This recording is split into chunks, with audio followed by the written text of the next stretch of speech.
Hello and welcome everyone. Let me know if you can see and hear me and see this puzzle that we're about to solve. Make sure everything is good before I dive too deep into what we're doing. Looks lovely. Excellent, excellent.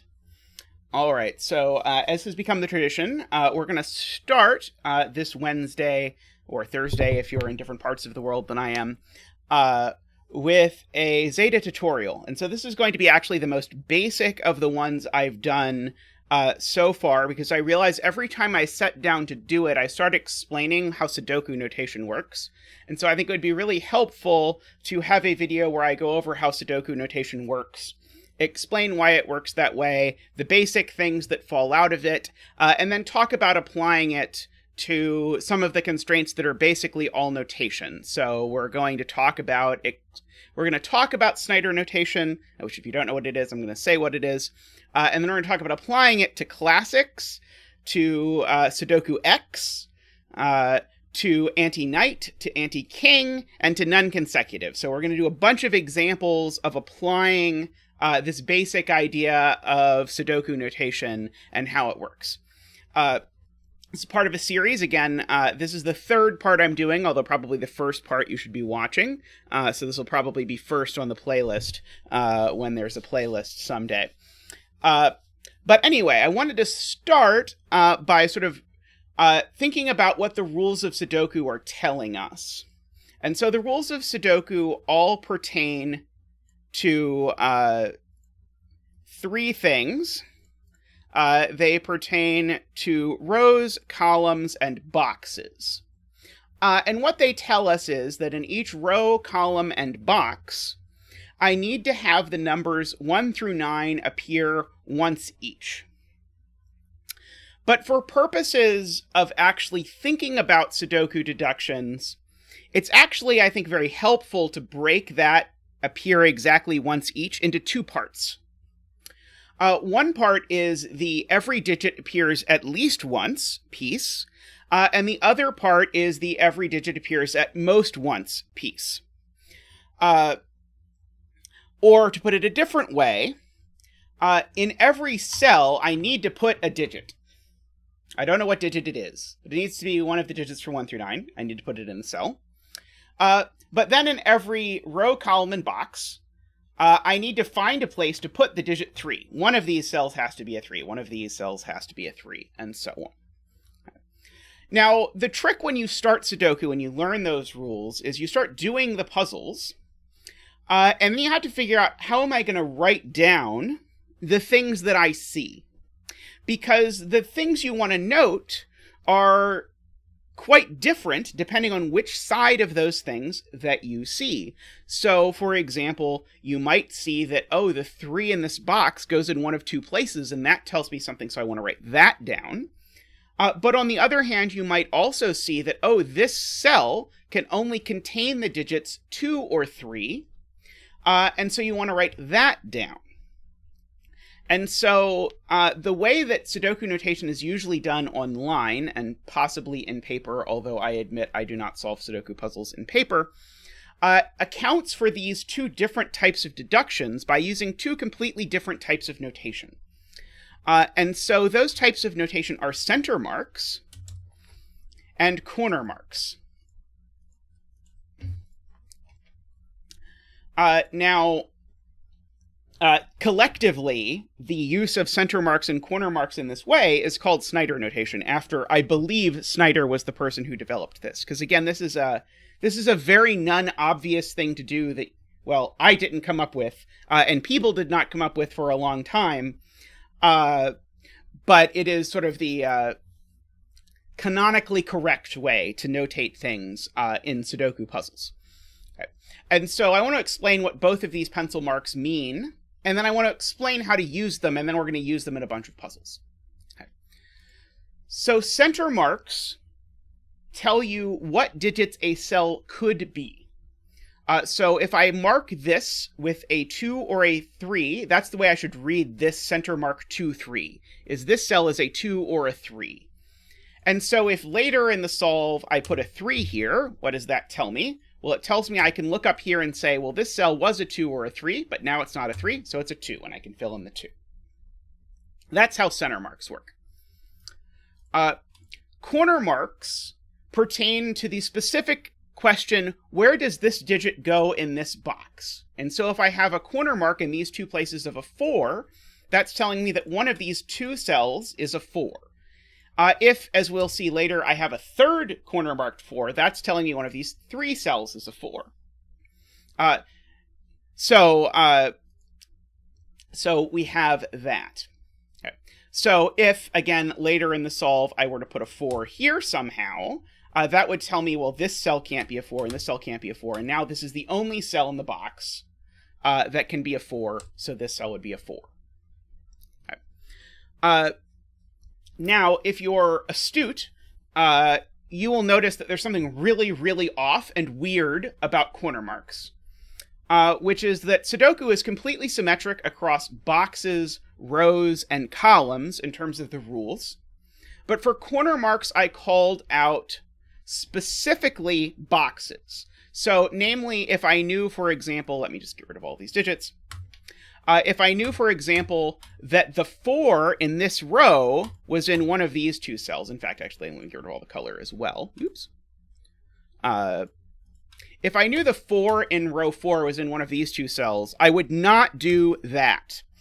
At least not typically. Now, that's just a weirdness of what the most common use case is of this notation. So I don't have a particularly nice way in Snyder notation to mark if I know a digit is restricted to 2 cells in a row or in a column, only if it's restricted to 2 or 3 places in a box. Okay. Now, you'll see often... Hey, welcome, Samantha. Glad to see you back after you joined us. Sorry, I realize I'm not supposed to talk to chat while I'm doing the teaching thing. I'll learn eventually.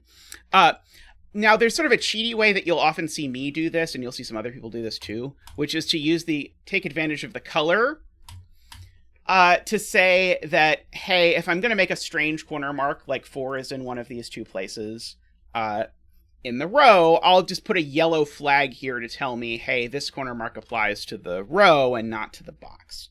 Anyway, that is a thing you will oft see. All right. So, what else? So, just to make this, I think, super clear, I think it's helpful to think about what happens if you know absolutely nothing. And so, if you know absolutely nothing, then you could theoretically start a puzzle by center marking 1, 2, 3, 4, 5, 6, 7, 8, 9 in every single cell. I know that each of these cells contains the digits 1 through 9, and that's sort of my base case for the center marks. Now, with corner marks, you could say, I know the 1 in this box is in one of these 9 cells. Or I know the 2 in this box is in one of these 3 cells. Or the 3, or whatever. And so technically you could start by doing this too. So you could do that. I don't necessarily recommend it. Probably not super helpful. But that's sort of the basic starting point of this. Okay. Now, these deductions that you get out of this have specific names. And really almost every deduction that you're going to get in a Sudoku puzzle is really one of two things. That is, it's either a naked single or a hidden single. Almost every digit you place is going to be one of these two things. Perhaps every digit you place is going to be them if you take it literally enough. Okay. And so the way this works is if I pick some cell like this cell, I could write in what digits this cell can be in the center. And so you'll hear me do this a lot out loud. I'll start, okay, can this be a 1? No. There's a 1 in the box. Can it be a 2, a 3, a 4? Can't be any of those. Can it be a 5? Sure. Can it be a 6? Sure. Can it be a 7? No. Can it be an 8? No. Could it be a 9? Yes, it could. And so when I go to sort of center mark this box, that's what I get. And so it's usually not very useful, but you could just start by center marking every cell in a grid. that would not be a very good idea, probably, but you can do that. Now, I will plug here an app that I think really helped me when I was learning Sudoku, which is called Good Sudoku. It's on Apple and Steam and a few other places. And what it does is it gives you classic puzzles, so just puzzles like we're about to do with just some digits dumped on the grid. But it automatically center marks every single cell for you, so that you don't have to think about what cells to center mark. It just does them all for you, and it keeps them updated for you, so that you can just focus on the deductions that you get out of this. And so I think that's a really good way to learn all of the techniques we're going to talk about today, as well as a few more techniques that goes beyond that. And I should warn you, for the very, very advanced people, if you want to practice with it. I mean, you can do a classic Sudoku in about 2 minutes with Good Sudoku because it does so much automatically for you, but it gets you very good at spotting things. I'll warn you, it does eventually start training you to use uniqueness, which I'm not going to talk about today, but just be warned. All right. Now, this was, in fact, not the useful cell to center mark here. This is the useful cell to center mark here. Because if I look, I can ask myself, can this be a 1, 2, 3, 4? No. Can it be a 5 or a 6? No. Can it be a 7 or an 8? No. And so actually the only digit this cell can be is a 9. But as soon as you see the only center marked digit in a cell, then this cell, I know what digit goes here. Okay, because again, the center mark is every possible digit that could go in this cell. And so every digit that can possibly go in the cell is a 9, so therefore the cell is a 9. Okay. That is what is called a naked single. And so any cell that once you center mark it, you get only one digit, that's what's called a naked single. And so often you'll see people, when they're solving, they'll say they've spotted a naked single, or you'll see people in chat talking about it, etc. Okay, and then of course, if you're keeping track, you should then carefully update your pencil marks so that now that that's a 9, this can't be a 9 either. Okay, so that is how naked singles work. Okay. Now, I emphasize this because it often gets confusing, because the other way is called a hidden single, and it feels logically very similar, but is meaning something quite different, and I think the distinction is worth learning. So if I pencil mark every cell in this box, here's how it goes. And then these ones can't be 3, and I get this gigantic mess. There are no naked singles at all in this puzzle. As it currently, I mean, this isn't really a puzzle, just in the digits that I have placed here. But actually, I can ask the question the other way around. So I can, instead of asking the question, what digits can these things be? If I ask the question, where does the 3 go in this box? Then actually I notice none of these digits can be 3. And so this digit is a 3. This is a hidden 3 for the box. This is the only place in the box that a 3 can go. Okay. Now, quite often in the case that it's a box specifically, rather than saying it's a hidden single, what you'll hear people say specifically is, oh, this digit is placed by Sudoku. Okay. The particularly insidious hidden singles are the ones that occur in columns or rows, usually in variant Sudoku, where there's a bunch of different factors that sort of conflict together to mean that the only place in a row a 2 can go is here. But if the only place in the row a 2 can go is there, that's a 2. That's all you need to know. All right. And so that's really the 2 types of deduction you hope to get out of these notations. It's how we mark them. And I'm going to do some puzzles that sort of show off these kinds of deductions. Oh, I'm missing a 6. Thank you. Oops. That's probably, yes, I missed a digit. There should be 6s marked here. I think that only makes things look worse, but there we go. All right. So that said, let's start with this gas classic by Philip Newman, and let's practice doing these things and looking at the kinds of deductions that we get out of them. All right. So I should, by the way, again, mention the gas puzzles, which are these puzzles that are posted every day to the Cracking the Cryptic Discord that are meant to be fairly straightforward, easy puzzles. So if you're looking for puzzles to practice any of the stuff we talk about on the stream on, going and doing the gas puzzles is great. There's over a year of them, so there's probably 400 or more gas puzzles now that you could do. I usually pull out a couple of them to demonstrate the things that I want to demonstrate. All right. So when I look at this grid, the first thing I notice, well, I notice two things. One is this column, and one is this row. And what I notice is there's a whole bunch of digits already filled in this column and row. And so what that means is I'm going to be immediately inclined to fill in these cells for what they could be. That is, I'm going to be inclined to center mark them. Now, usually my rule is if there's 5 digits in a row, 5 digits in a column, or 5 digits in a box, then unless I'm actively doing something else, I'm going to start center marking it. So in this case, there's 6, so I'm just going to start center marking this. And so the way I do this, and you'll hear me do this out loud, is I'll just count 1. There's a 1. We need a 2. We don't, or we have a 3, we have a 4, we have a 5, we have a 6. We need a 7. We've got an 8, and we need a 9. And so these digits are from 2, 7, 9. Now, I should update that, because actually there's a 9 in this box already. So this digit can't be a 9. And there's a 9 in this box already, so this digit can't be a 9. And now, that actually tells us something in this row, which is that actually within this row, there's only one place for the 9, so namely this digit has to be the 9. Okay. And so there's actually 2 different ways of seeing this, and you'll see this get juggled around quite a bit.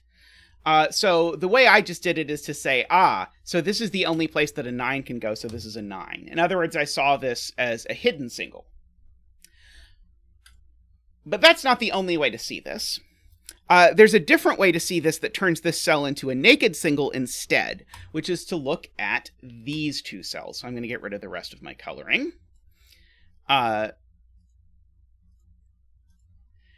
so I'm going to look at these 2 cells. And so these 2 cells each are center marked with a 2 and a 7. And so these 2 cells form what is usually called a pair. And it's a pair because, if I think about it, what digits are in these 2 cells? Well, the digits that are in these 2 cells are a 2 and a 7. I don't know what order, but there's 2 possible universes. There's the universe where this digit's a 2, in which case this digit's a 7, in which case these 2 cells are a 2 or a 2 and a 7. Or this digit's a 7, in which case this digit's a 2, and in which case these 2 digits are a 2 and a 7. I have to put some digit in these 2 cells. They can't be the same digit, and the only options are 2 and 7. So these 2 are always going to be the digits 2 and 7 in some order. But that means that in this row, there's already a 2 and a 7. So this cell can't be a 2 or a 7. So that rules 2 and 7 out as candidates from this cell, meaning that the only candidate is a 9, which makes this a naked single. Okay. Now, if you're listening to this and you think, isn't that kind of saying the same thing twice? Yes, it is absolutely kind of saying the same thing twice. But in slightly different ways that you end up seeing differently. So I think, for example, pairs often jump out at you a lot better, or at least maybe I should say pairs often jump out at me a lot more clearly than hiddens do. Hiddens are usually something I only see if I sort of have to take a breath and take a pause and stare at things. Whereas sort of a 2-7 pair popping up, I will notice some percentage of the time on my own. Okay, so let's mark the column as well. So we need a 1, we've got a 2, we need a 3, we've got a 4 and a 5 and a 6 and a 7, we need an 8, and we've got a 9. Okay, so let's update. This can't be an 8. This can't be an 8 either. So now we have our 1-3 pair in the column. And so that being a 1-3 pair in the column means that this digit's an 8. Or alternatively, you ask where does 8 go in this column, and you get that this digit's an 8. Or, if you weren't doing any of this, and you are just used to doing newspaper Sudoku, you might think of this as just seeing these two 8s, and visually seeing these two 8s as forcing an 8 here. Again, 6 of one, half dozen of the other, whatever way you want to think about it is fine. Okay. So, that gives me more cells I can fill in. Because again, my usual rule is I'll fill it in if there are 4 or fewer options. So now in this box, I have 5 digits, so there are 4 leftovers. So I've got a 1, I need a 2, I've got a 3, a 4, a 5, I need a 6, 7, 8, I've got a 9. I can see that these digits aren't 8. I can see that these digits aren't 6. I can see that these digits aren't 2. Let's see, did I miss anything? Maybe not immediately. So let's look over at this box where I have the same thing going on. I've got a 1 and a 2. I need a 3, 4, 5. I've got a 6, 7, 8. And I need a 9. So I see that these aren't a 3. These are from 4, 5, 9. These aren't a 5. These are from 3, 4, 9. And, well, that is, I think, all that I get out of that. All right. So let's see. What else should we mark? Let's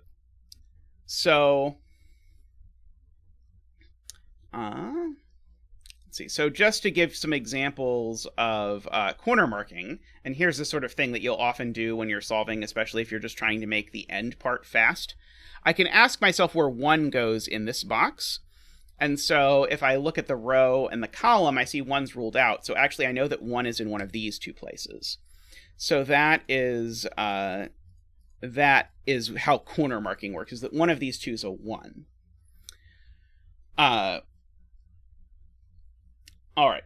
And so you can continue sort of hunting, and so often people do it digit by digit, so they'll say things like, okay, where does 1 go in this box? 1 in this box goes in one of these 2 places. And so where does 1 go? Yeah, maybe we've run out of places for 1s. We could ask about 2s in this box. 2 in this box goes in one of these 2 places. And so you're just looking for, and you can, by the way, in the Cracking the Cryptic app, you can just double-click a digit, and that will give you a pretty good idea where the nice versions of that digit are. So you can ask about 3s. 3 in this box goes down here somewhere. 3 over there goes lots of places. Again, I'm usually only going to mark if there's 2 places for a digit to go. So in this case, 3 goes in one of these 2 places. Okay. Now, this is a perfect example of why doing this is useful. Because these 3s collectively push 3 into one of these 2 cells. And that tells me that within this box, the 3 is in one of these 2 cells. Which actually tells me that the 3 in this column is in this box. So whenever I get sort of a digit pencil marked into 2 cells that align like this, I'm actually ruling 3 out of this column as well. So actually that gives me an extra pencil mark, which is that I can pencil mark that the 3 over here goes in one of these 2 places. Okay, but that's about all I seem to be able to get out of 3s. What about 4s? I guess I know that one of these 2 is a 4. What about 5s? And that's great, because now look at box 4 with respect to 5s. 5s with respect to box 4 are pushed into one of these 2 cells, except not that one. So actually, this is a 5. And now here is where you have to actually, if you're going to use the pencil marks, you have to learn the next step. The next step is to actually use your pencil marks.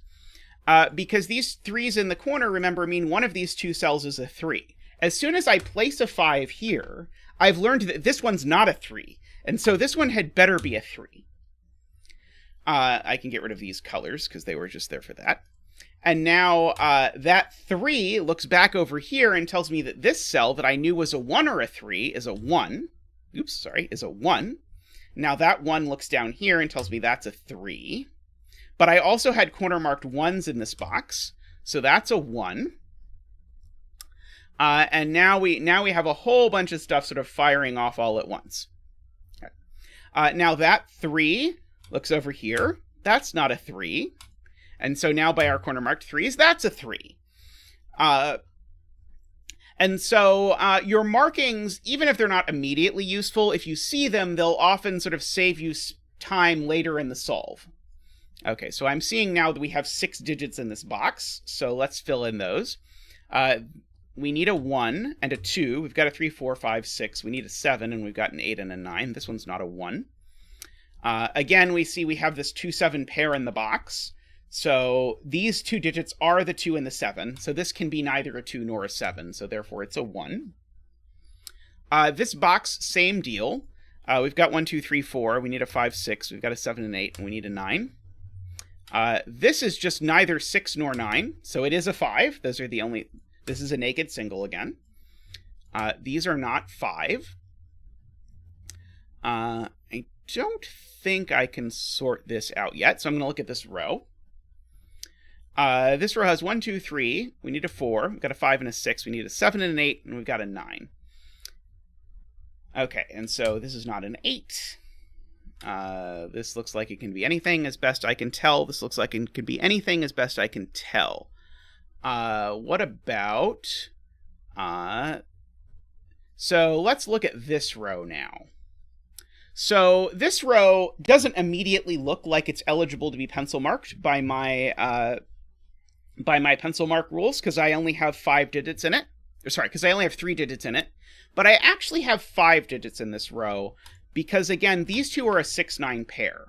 So actually, I know these 5 digits are a 1, 3, 4, 6, and 9. And so these outer digits are a 2, 5, 7, and 8.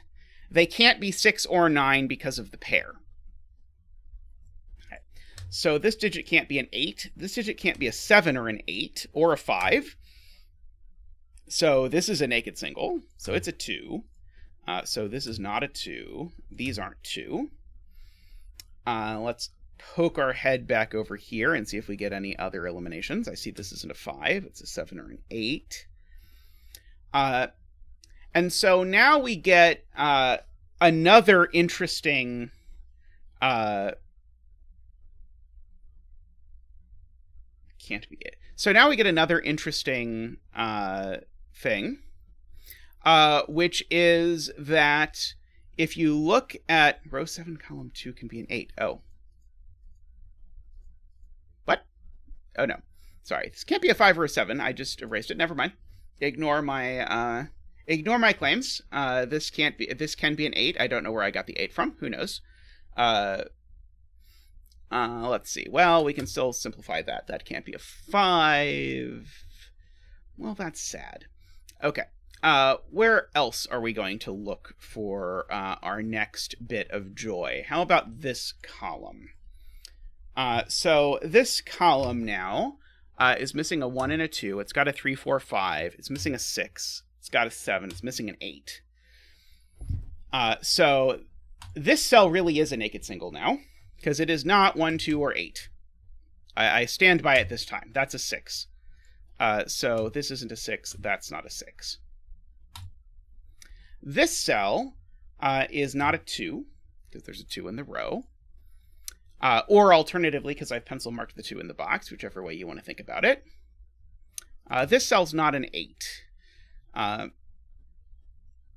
Which gives me not a whole lot useful. So let's continue. Yes, I would never misscan, assuredly not. This row, let's fill in. We've got a 1, we need a 2, a 3, we've got a 4, a 5, we need a 6, a 7, we've got an 8 and a 9. This is not 2 or 7, it is 3 or 6.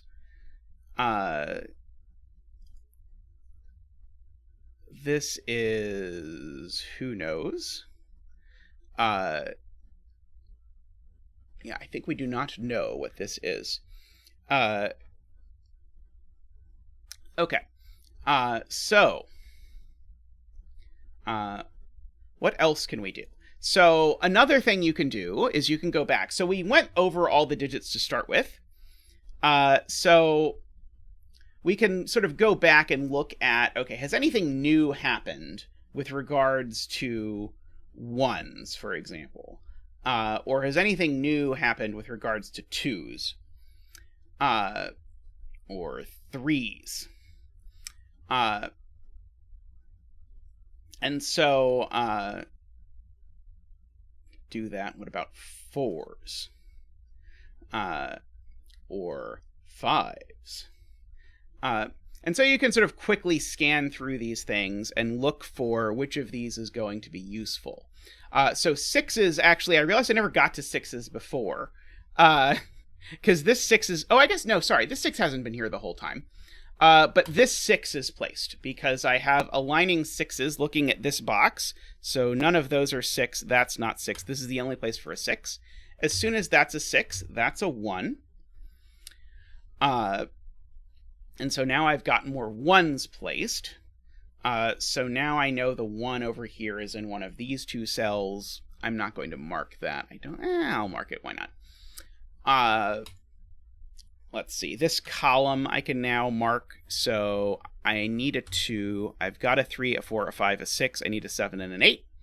Conveniently, this cell can't be a 7 or 8. So this is a 2.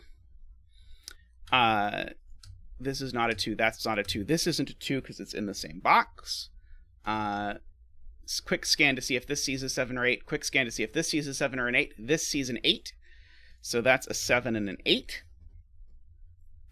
Now that's going to do a whole lot. Neither of those can be 8, but that 8 also looks across here and gives me a 2, which then gives me a 1 down there. This is not a 2, because there's a 2 in the box. This 1 looks up and makes this cell an 8, which makes this cell a 1, because remember my corner marks placed 1 in one of these two cells. That one's not a 1, so this one is a 1. But that 1's now dislodged my 3 corner mark. So now this isn't a 3, so this is a 3, which Simon would give a lovely song about 3 in the corner, losing its religion or something of that nature. And so now we're almost done, because now suddenly the digits have sort of proliferated themselves into the grid. We've got 1, 2, 3, 4, 5, 6, 7, 8, 9 is what's left in the row. This is not a 5. Do I know absolutely nothing about these? I might know absolutely nothing about these. These are, it looks like 3, this looks like it can be 4 or 9 only. 3, 4, 9 for the row, but there's a 3 in the box. But now we have our first appearance of a triple, which is suspiciously like a pair, except with 3 things instead. Which is that all of these cells can only be from the digits 4, 5, and 9. And so these 3 cells must ultimately be filled with the digits 4, 5, and 9. And so when I ask what this digit can be, it can't be a 1, 2, or 3, but it also can't be a 4 or 5 either, because I know that one of these digits is the 4 and one of them is the 5. It's not a 6 or a 7, and it's not a 9. So the only digit this can be is 8. This actually becomes a naked single on account of this triple here. And so now that 8 looks down there. Now, once that 8 knocks that corner mark out here, these two cells are now a 6, 7 pair. Again, that just means that these digits contain a 6 and a 7. And that does a few things. One is it means this digit can't be a 7, because the 7 in this box is in one of the yellow cells, so that's a 2. And this is an 8, because the 2 in the box is gone and the 7 in the box is gone. It also means this digit can't be a 7, because the 7 in the column is one of the 2 yellow cells. And so that's a 4. And so that's going to do immense damage. So that 4 looks over here, makes that a 7, that a 5, that an 8, that a 2, that a 7. That 7 looks back over here and gives me the 6 and the 7. I can de-yellow these. I have put a 4 into here. Let's see. Let's fill in this row. Actually, sorry. Let's fill in these two cells first. What are these? We've got 1, 2, 3. We need a 4. to go in one of these cells. And we need a 5. No, we don't need a 5, sorry. We need a 6. And then we've got the 7, 8, 9. So these are a 4 and a 6. And I know the order because of this 6. So that's a 4 and that's a 6. That 4 bounces up there to make that a 9, making that a 5 and a 4 and a 9. So these aren't 9 anymore. These are a 3 and a 4, so these certainly aren't 4. These digits I can actually do just by the column. So anytime you have 8 digits filled in a row, column, or box, the remaining digit has to be a naked single. So this one's not the 2 anymore, so that one's the 2, and now I only have to do this, and so I can count 1, 2, 3, this one's a 4. This row's pencil marks have been horribly neglected, so this is not a 7 or a 2, it is also a 3 or a 6. These digits, oh sorry, this one is a 7, let's just do that, that's probably easier, because of the row, and then these digits are a 2 and a 4. 5, 6, 7, 8, 9. So these are a 2 and a 4. The 2 there tells me that this one's the 4 and that one's the 2. Not the 0. Not the 0. The 2. The 4 looks up there and gives me a 3 and a 4. The 3 looks down and gives me a 6 and a 3. The 6 looks down and gives me a 9 and a 6. The 9 looks up and gives me a 5 and a 9, which I put in the wrong place. It does not help if you put it in the wrong place. The 5 over there gives me a 7. 1, 2, 3, 4... that's a 5, 1, 2, 3, 4, 5, 6, 7, 8, and that's a 9. And then the puzzle is done. Okay. So that's what a classic puzzle with these sorts, or with this sort of notation looks like. So we're going to do a few more classics, and then I'm going to show you some of the weirder types of puzzle that also are really just all about this notation. I should say, by the way, specifically, there are many techniques for solving classic Sudoku and others that are not just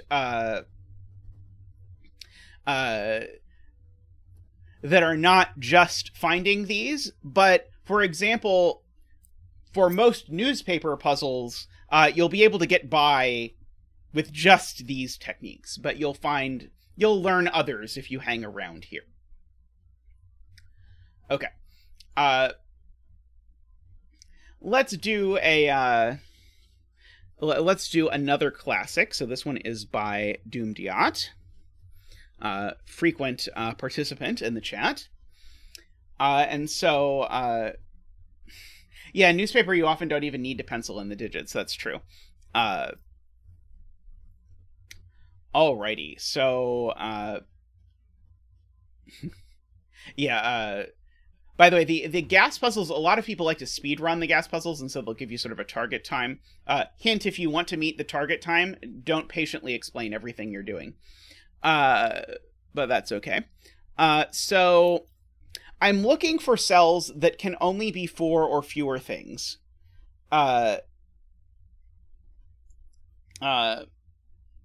Yeah, I'm specifically avoiding multi-row stuff in this tutorial. But yeah, there's plenty of more stuff to do Sudoku. Okay. So these cells I'm noticing are somewhat restricted.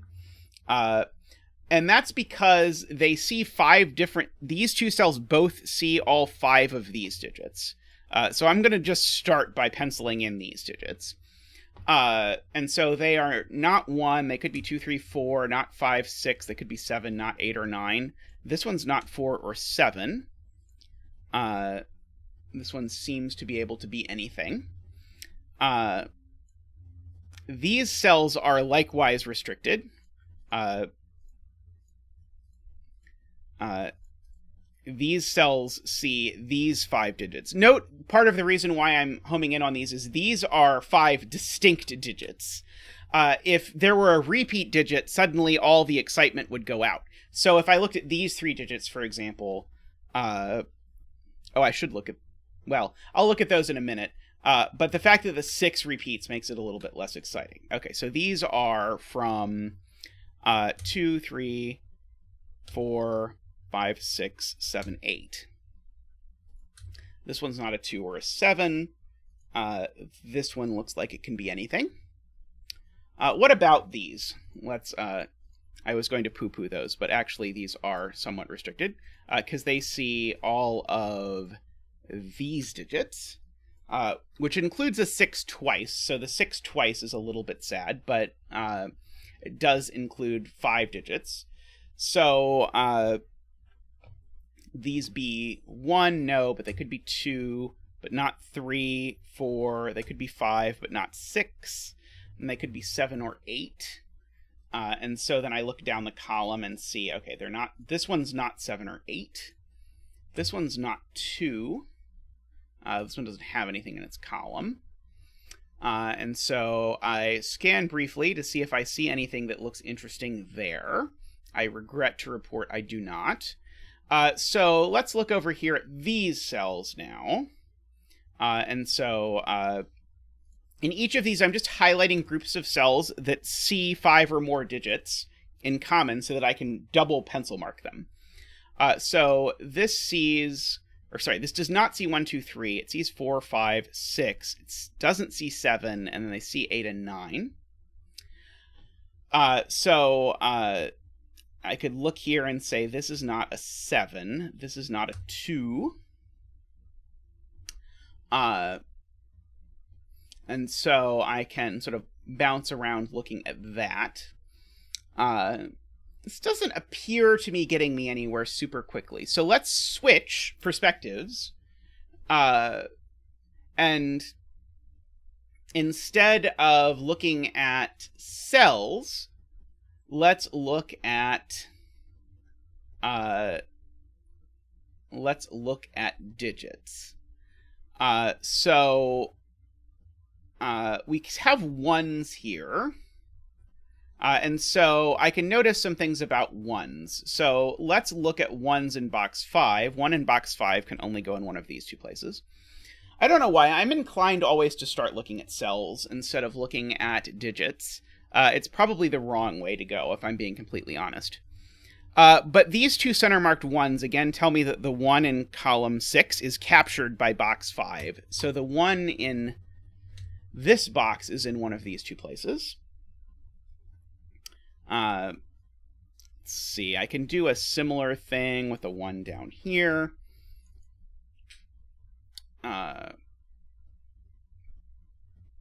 Don't see anything else immediately from that. 2 makes its way into 3 places in this box. There's not that many boxes that 2s look at. Yeah, I don't think it's going to be 2s. 3s. Well, the 3 here is in this column, but that's not exciting. 4s. Well, I can corner mark a 4 in one of these two cells. Do here. 5s? Well, there's only one 5, so probably 5 is not great. 6. Well, the 6 goes up here. About down here. 6 goes down here somewhere. 7.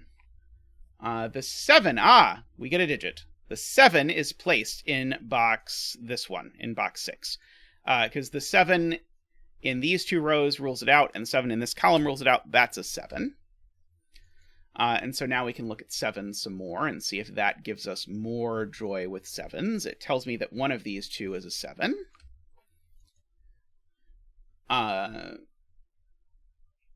see, the 7 over here, right? The 7 over in this box is in one of these two cells by Sudoku, if I did that right. Yep, the 7 is in one of those two cells. And so that actually gets us an elimination, because it tells me the 7 in this column has to be down here. So this digit's not a 7 anymore. This is a 2, 5, or 8.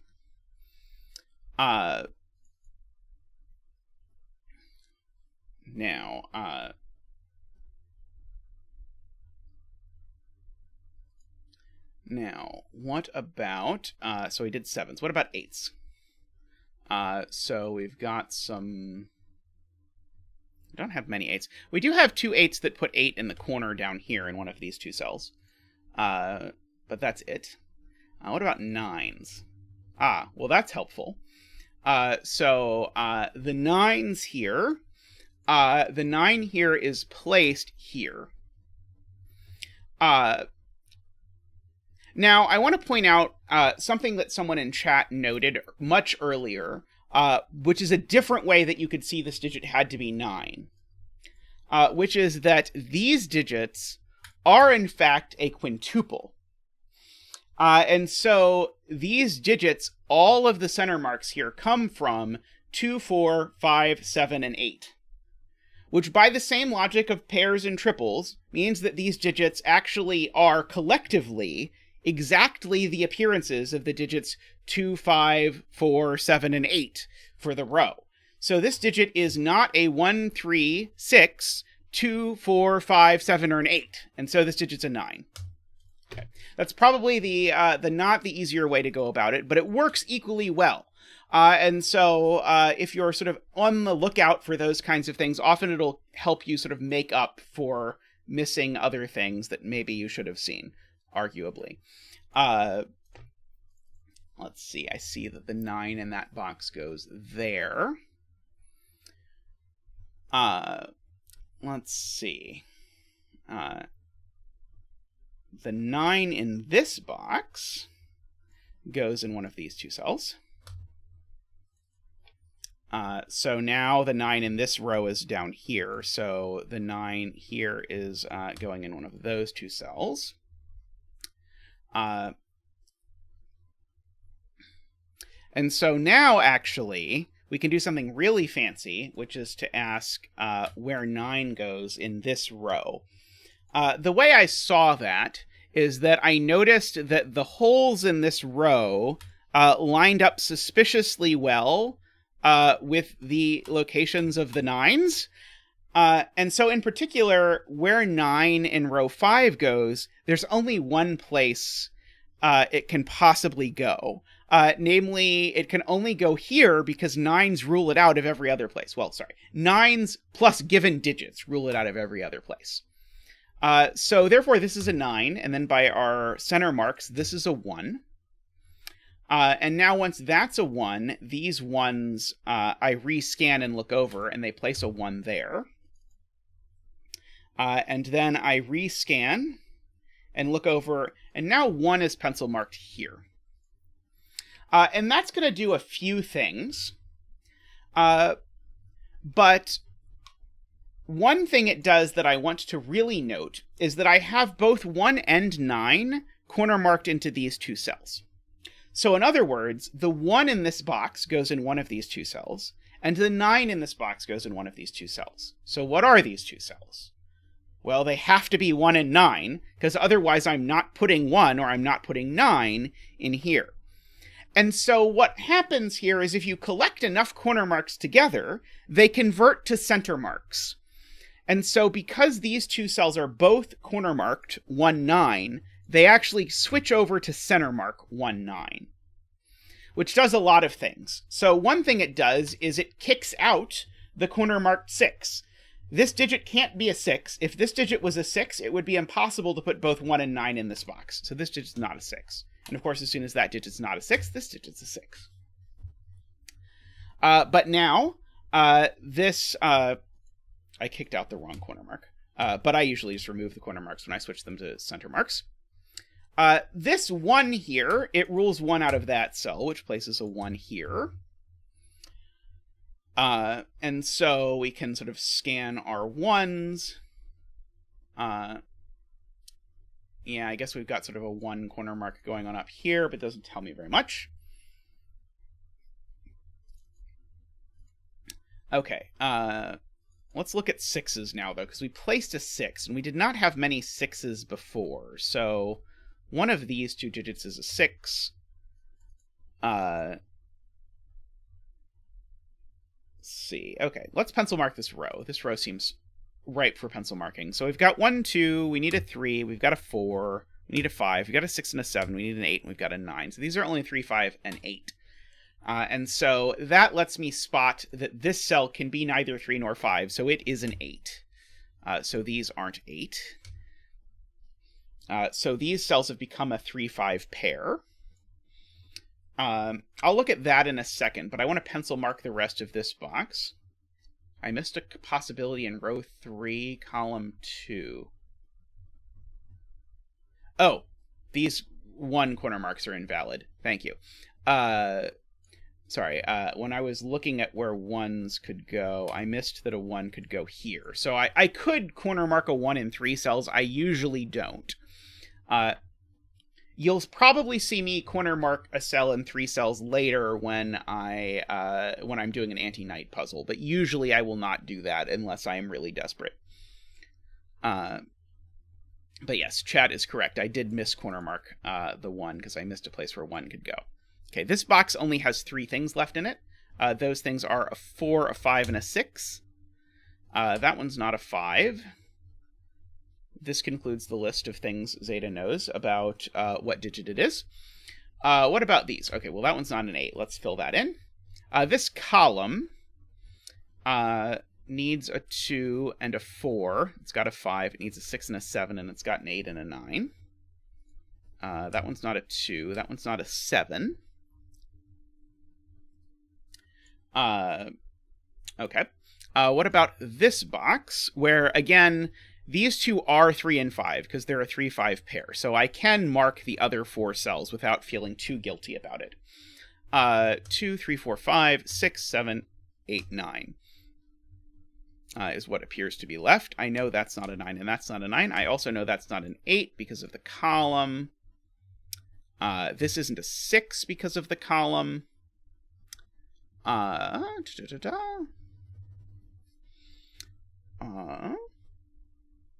Not really, I like it. It's very sad.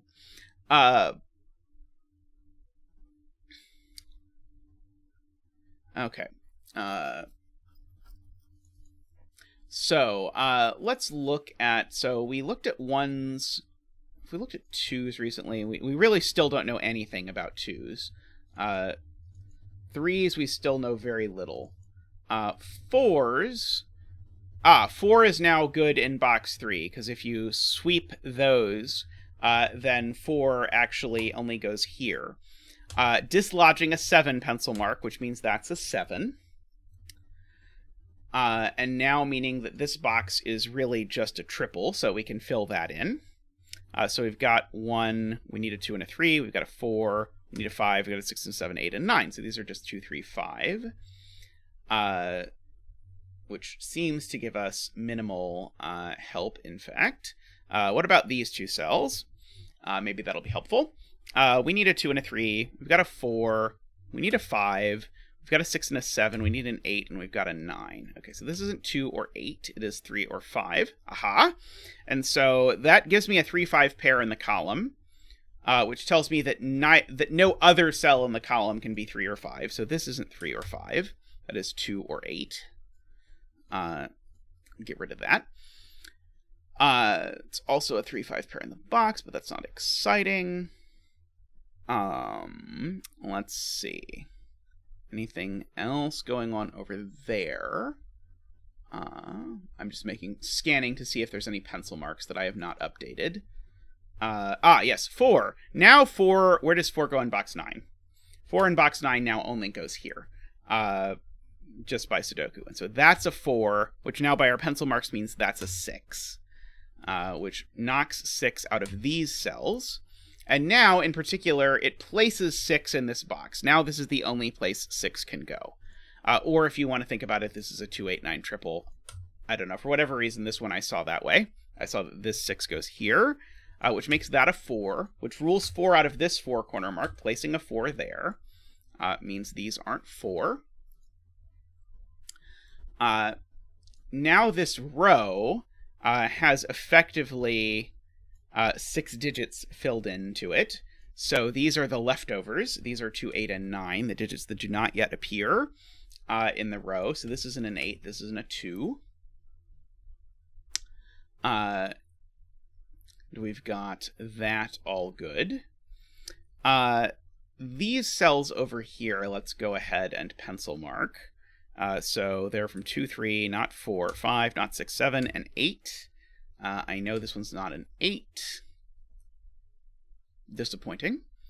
Is this one even more disappointing? This one's even more disappointing, isn't it? Well, that's just very sad. I am hurt by these pencil marks. Okay. So amusingly, these cells are quite unrestricted. Let's see. Okay, so what about 7s? Is there, as of yet, undone work with 7s? Doesn't look like it to me. What about 8s? So we've got more 8s now. Not quite. 9s? We've got a bunch of 9s. Aha! This 9, when I placed it, dislodged a 9 pencil mark, and I didn't notice, which placed a 9 there. I don't know that it did a whole lot, but hey, it's enough for me to pencil mark this row, so I'll do that. We've got a 1 and a 2. We need a 3, 4, 5. We've got a 6. We need a 7. We've got an 8 and a 9. So this is not 4 for multiple reasons. This isn't 4, and that's not 4, by the way, because I put a 4 in the column, and then that's not 4 either. I put a 4 in the column and then never updated it. So that is a good thing to notice. This isn't 3, because there's a 3 in the column.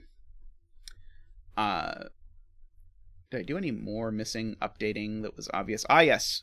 I also missed that this 6 here rules out 6 from this, and so that makes this much better.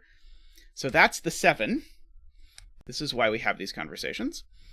That being the 7 does a few things. It dislodges a 7 pencil mark, which places a 7. It also puts a 3-5 pair in this row, and so this is a 4.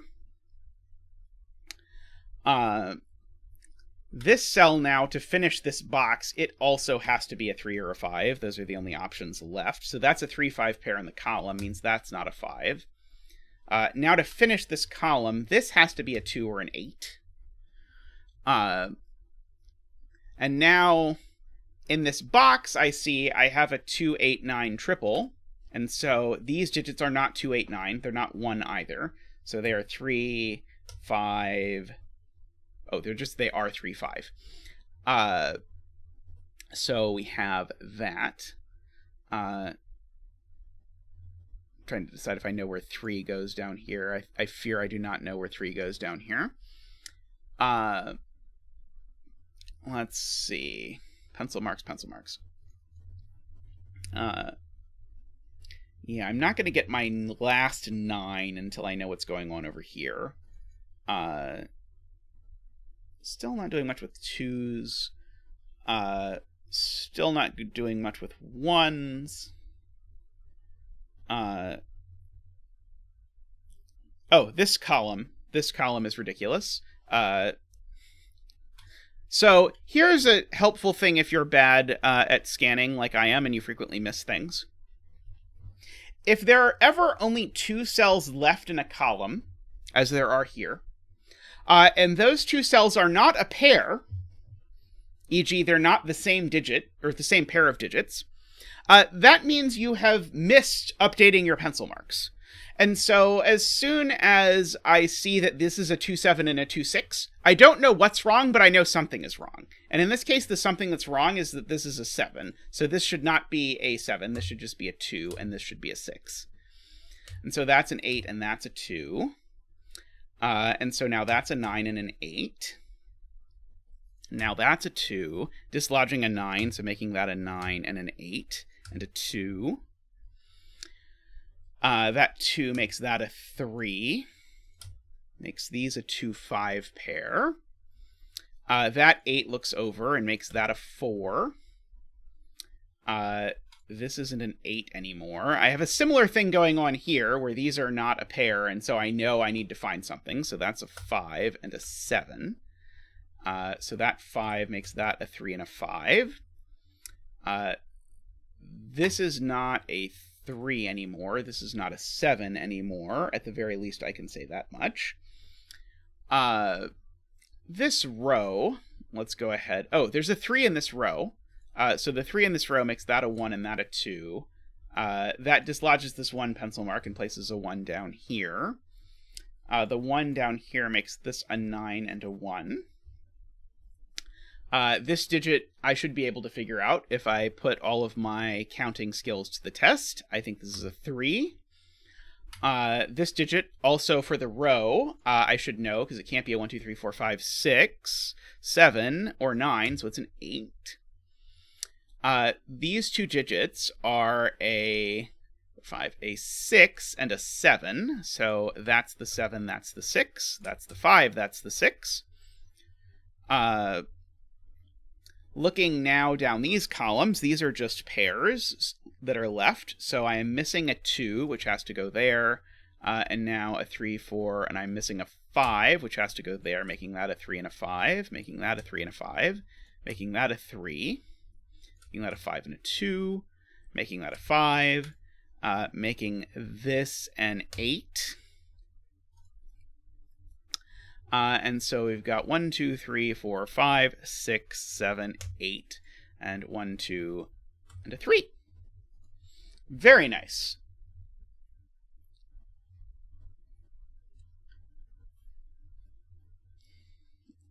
Alrighty. So, perfect puzzle to illustrate these style of strategies. Now, if you're doing actual classic Sudokus that are posted, often they'll involve things beyond this. But for most variant puzzles, you really don't need anything beyond the techniques we've talked about here. These are the techniques that usually come up in variants, plus the techniques from the variants that we've been talking about in the other videos. Okay. So, next up, I want to talk about applying this to a few places where all of these techniques apply very straightforwardly, but it's not immediately clear. Here's a slight variant on Sudoku called Sudoku X. And the way Sudoku X works is it's exactly like regular Sudoku, except additionally, you have the digits 1 through 9 on this diagonal and on this diagonal. And I will just say, people call this the positive diagonal and this the negative diagonal. So I will do that, even though I strongly disagree with that claim. But that is the convention, is that this is the positive diagonal because it looks like it's positively sloped, and this is the negative diagonal because it looks like it's negatively sloped. And so that is the usual thing. But effectively, all this does is gives us 2 more houses. So every row, column, and box, but now also every diagonal needs to have the digits 1 through 9. And so we can update and pencil mark things in exactly the same way. And so we can look for a place that seems helpful to start. Like, for example, these cells, I think I can pencil mark. These cells are... So let's start this time, actually, instead of with that. Let's start this time with asking where 1 goes in places. Maybe that's better. So 1 in this box goes in one of these 2 places. Let's see, 1's down here. I see 3 places. What about 2's? I see right away 2 in this box goes in one of these places. 2 in this box goes in one of these places. 2 in this box goes in one of these places.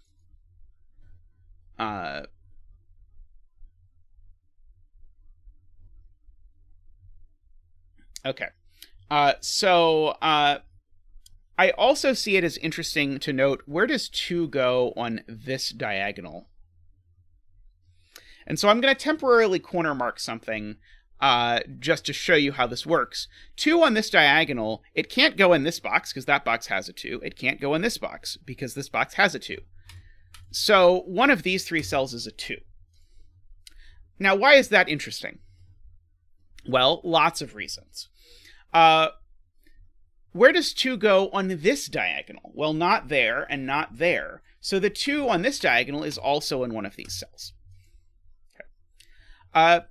Now, this sort of looks like I've said that 2 goes in one of 5 places in this box, which is literally what the notation means. But if you think about how we got here, actually, there's only one place the 2 could go. Because what would happen if I put the 2 here? What happens if I put the 2 here is I've now ruled 2 off of this diagonal entirely. There's no place for it to go, because as I said, one of these 3 cells has to be a 2, and it can't be if that's a 2. So actually, that cell can't be a 2. That cell can't be a 2 for the same reason. But if I made this cell a 2, the same thing happens. Well, I mean, actually, that one's even worse. If I made that cell a 2, I have the same problem with this diagonal. Now this diagonal just can't have a 2 anywhere, so that can't be a 2. And so this cell is a 2. Okay. Now, if you look at that, you might notice a few other things. Like you might notice that 8 and 9 are similarly situated. So 8 and 9 both sit here with regards to this diagonal. So they both have to go in this box. And so I can corner mark an 8 and 9 on this diagonal into these 2 cells. Those are the only places 8 and 9 can go. But together, these 2 corner marks upgrade. The 2 corner marks upgrade to center marks.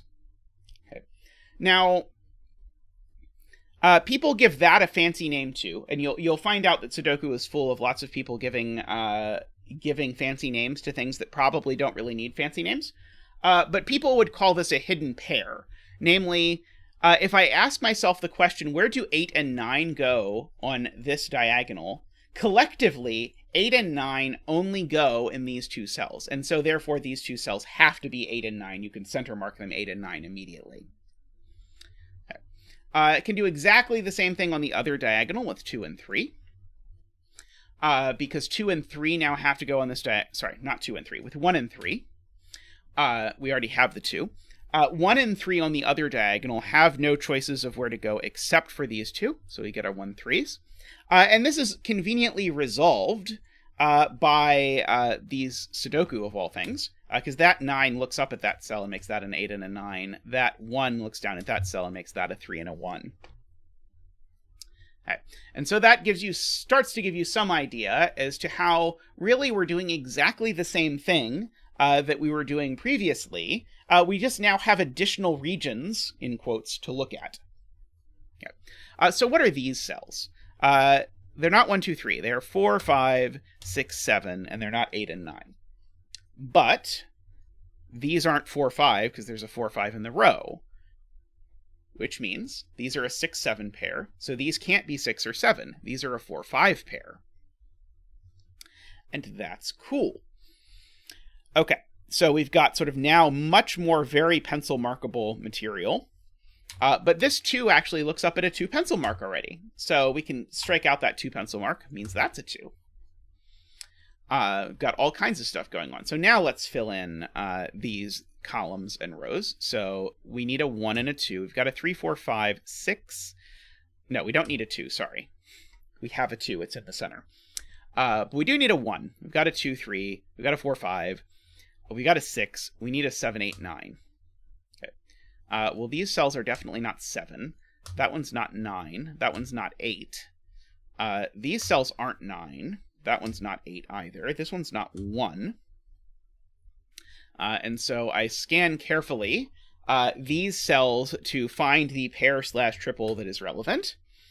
And in this case, it is a 1, 7, 8 triple that I have. Or in other words, it's telling me there's only one place I can put the 9, namely there. So I can sort of just get rid of that. This row, I do the same thing.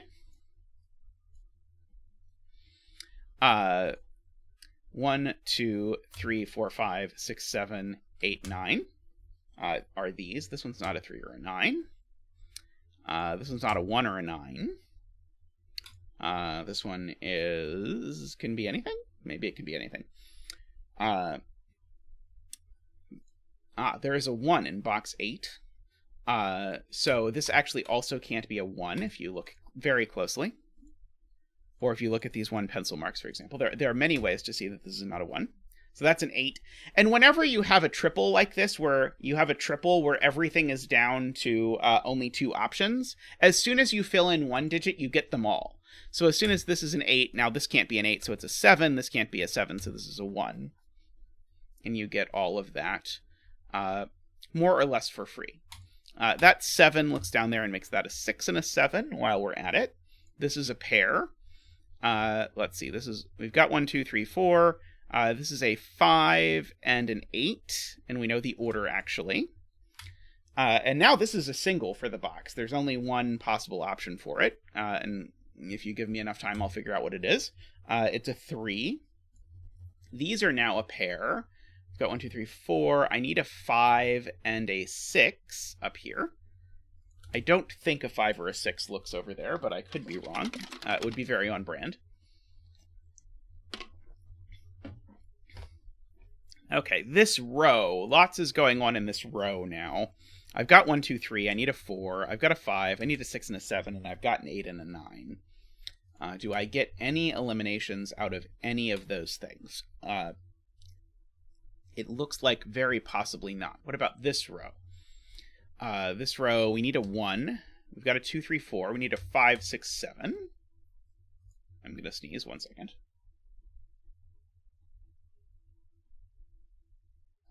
How do I mute this? Okay. In the process of attempting to mute the mic so that I could sneeze, I no longer feel like I need to sneeze, but if I end up sneezing loudly in a minute, I apologize. Okay, these are not 1. While we're doing things that aren't things, which is my favorite game. This one's not a 5. Oops. 1, 2, 3, 4, 5, 6, 7, 8, 9. That's what these are. That one's definitely not a 3. Let's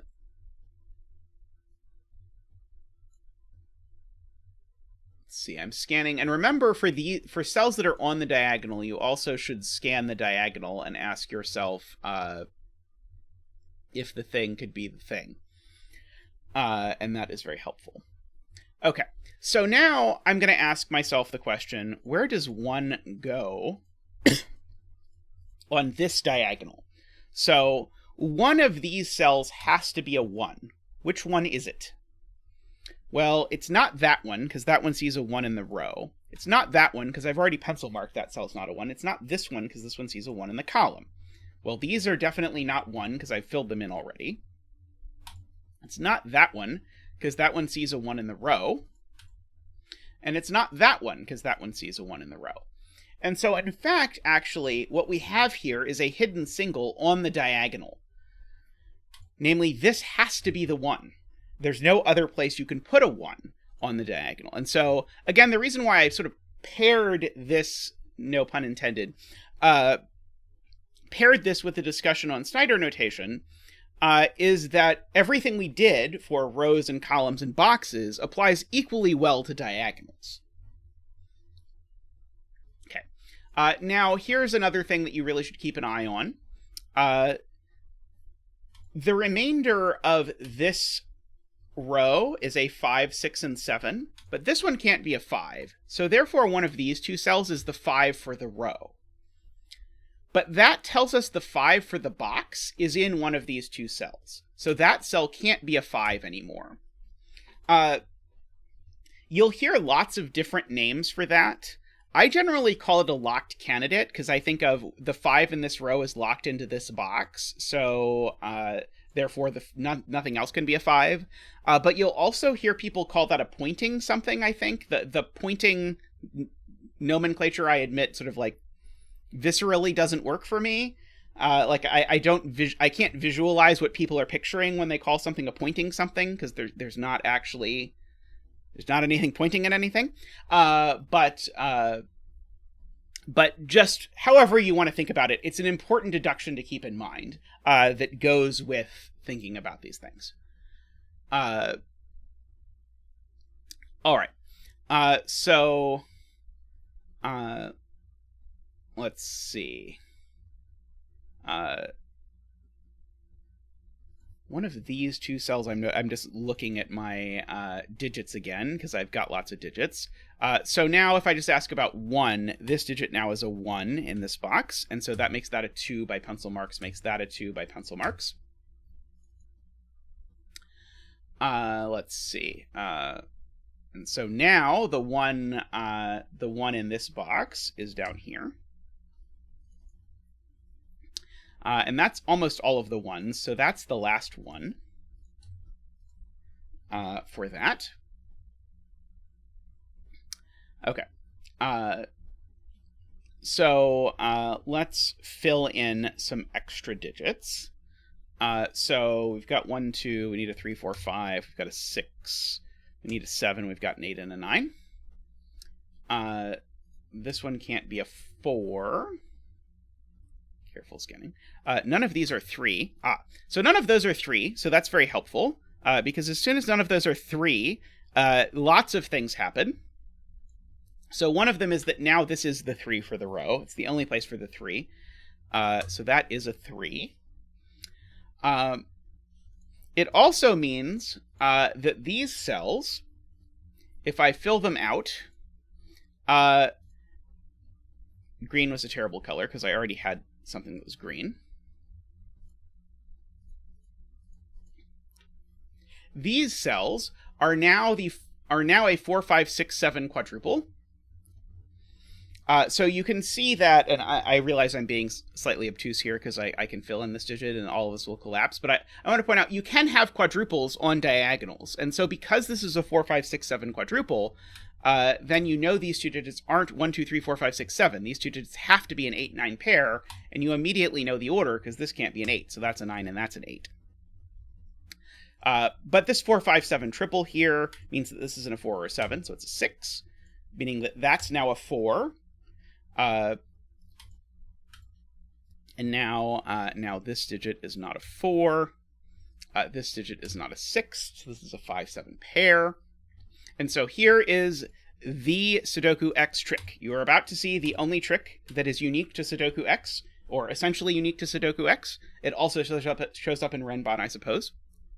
And it concerns this cell. Namely, this cell looks at a 5, 7 pair. I don't know which of these cells is a 5 and which of them is a 7, but the orange digits I know are a 5 and a 7, which means that this digit could never be a 7. That's the forwards way of looking at it. The backwards way of looking at it is to imagine, what if this cell was a 7? What would that do? Well, it would make both of these 5s, and that's no good. So I can eliminate 7 from this cell because of this 5, 7 pair. And so that's another common thing that you'll see pop up in Sudoku X. Okay. So now that we have that, we can do that. And now that I've done those examples, I can see that this 5 here gives me a 7 down there, which gives me a 5 there and a 7 there. These aren't 7 anymore.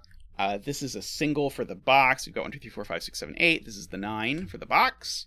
So this is a single for the column. We've got 1, 2, 3. It's a 4, it looks like.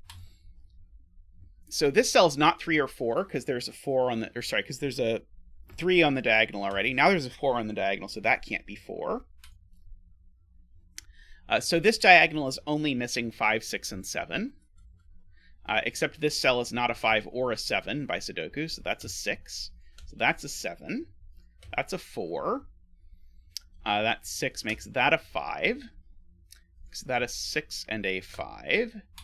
This cell is not a 4, 5, or 6 anymore, so it's a 3.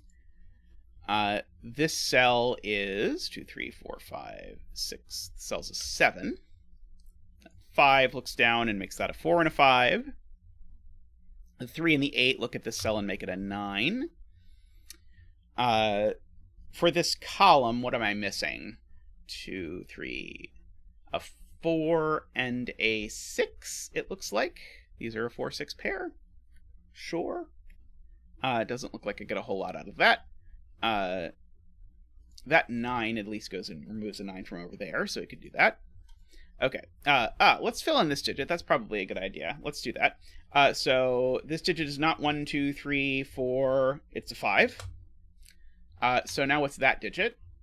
It's not 1, 2, 3, 4, 5. It looks like it's a 6 to me, which is great because it's going to unwind that 4 and that 6, which is going to unwind that 5 and that 4 out of the center. These two digits are a 6 and an 8, it looks like. So that is an 8 and a 6. That 8 looks down, gives me a 3 and an 8. These two cells, well, one of them's a 3. The 3 had better go up there. 4, 5, 6, and the 7 goes down there. Over here, we've got 1, 2, 3, 4, 5, 6. These are a 7 and an 8 in that order. And these, 1, 2, 3, 4, 5 is there. 6, 7, 8, and a 9 goes there. Okay. So, again, all the pencil marking stuff, hidden singles, naked singles, pairs, triples, these all have very relevant implications in Sudoku X, and also Sudoku, sometimes you'll see only one of the diagonals and not both. It works the same in that case.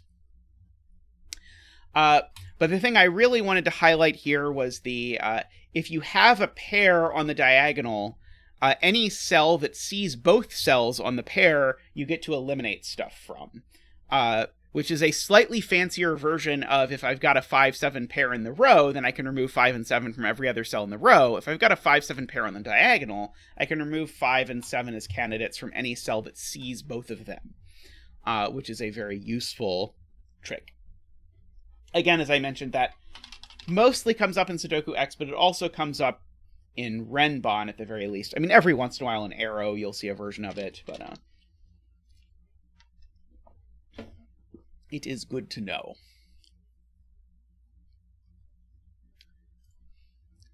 Alrighty. So, next up, we have this. And so, this is an anti-king Sudoku, or as Clover will often call it, a no-touchy Sudoku. So, we have all the normal classic rules, but also any cell, no cell that is within a king's move of it can repeat the digit. So because this is a 3, none of these digits are allowed to be a 3. Now, you might rightly point out, these digits could never be a 3 anyway, nor could this one. But these two now newly cannot be a 3. Okay. So, again, all the techniques we've been using so far are going to apply verbatim. But the new thing is just that we can make eliminations in sort of fancy ways. Okay. So I see right away that this puzzle is designed to teach you about the power of anti-king. Because anti-king rule plus Sudoku rules 3 out of everything in the T in this box. These obviously can't be 3, and so what I get actually is I get a 3-corner pencil mark for free out of this. And the same thing happens in every other box. So over here, I get a 4-corner mark. Up here, I get 1 corner marks, which I will write in the wrong digit for, and that will assuredly not cause problems. And over here, I again get my 2 corner marks. Okay. And so lesson 1 about anti-king is that the most powerful cell by far in anti-king is a cell that is in the center of an edge, because it rules stuff out of the most possible places. So we get variations of that. Okay. Now,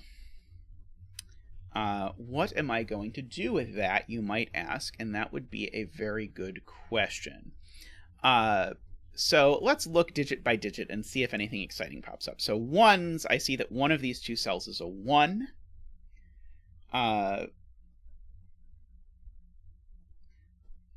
not immediately useful. What about 2s? Yes, one of these 2 cells is a 2.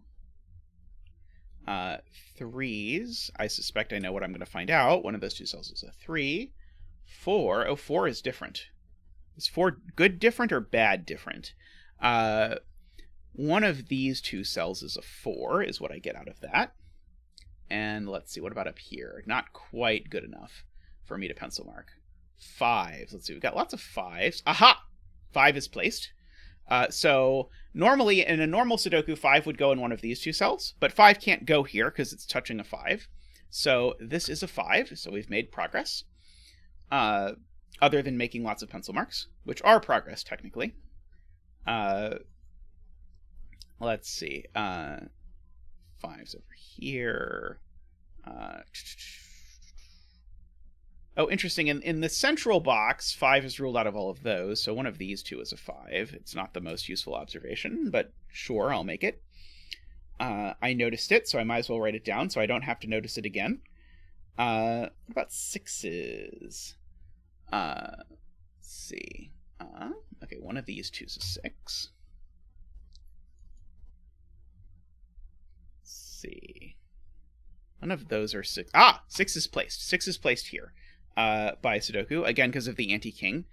6 isn't in any of those by ordinary Sudoku, and the anti-king rules 6 out of here, so this is now a 6.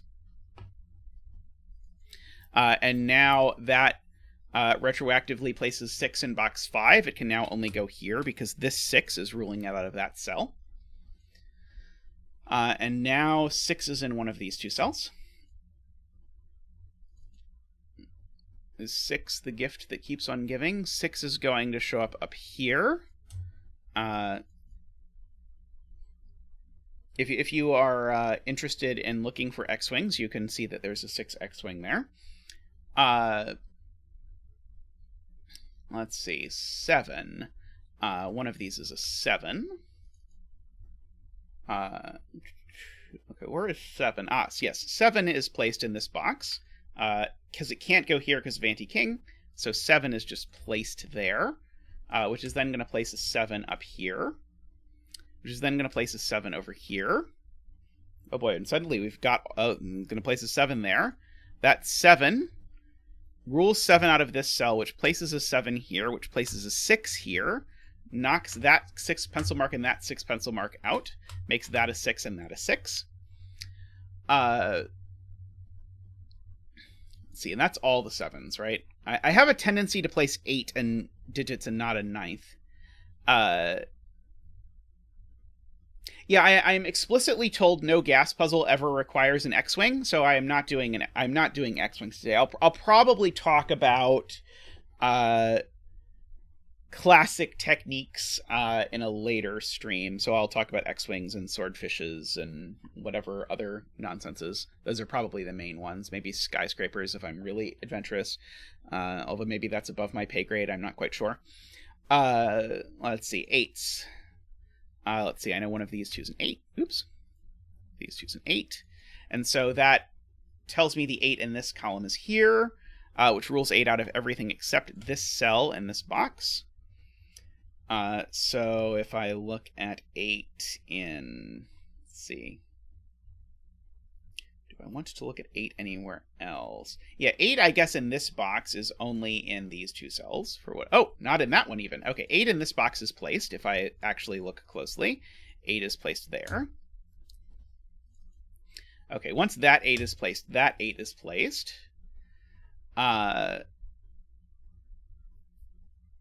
And so now I get to do my favorite thing, which is to put 8 corner marks here, but those pair up with the 3 corner marks to upgrade from less useful corner marks to very helpful center marks, which we enjoy.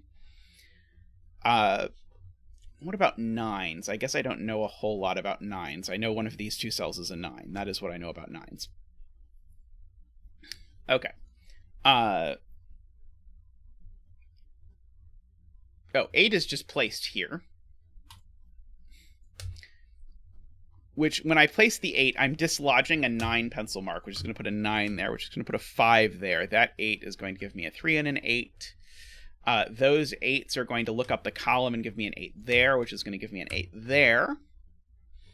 Got all kinds of Sudoku shenaniganery going on. Is that all the 8s? That appears to be all the 8s. Excellent. Is there more to be done with 9s? Yes, because the 9 is over here in this box. Now, it's a little hard to see, but that 9 actually pairs with the 3, which means that these are a 3-9 pair. That dislodges a 2 pencil mark here, placing a 2, and dislodges a 4 pencil mark here, placing a 4. That 4 comes over here and dislodges a 4 pencil mark, placing a 4. And now this row has only a 2 remaining to place. The 2 has to go there. This row has only a, let's see, 1, 2, 3, 4, 5, 6, 7, 8, has only a 9 left to place. So that's placed there. This row is missing a 1 and something else. And a 5, it looks like? It looks like a 1 and a 5. We're going to go with 1 and 5. And so we will call that good. Okay. There are now lots of places where we can sort of happily pencil mark things. So in this row, I'm going to go ahead and pencil mark a 1. We've got a 2, 3, pencil mark a 4. We've got a 5, 6, 7, 8, and a 9. So these are 1, 4, and 9. This one's not a 9. This one's not a 4. Let's see.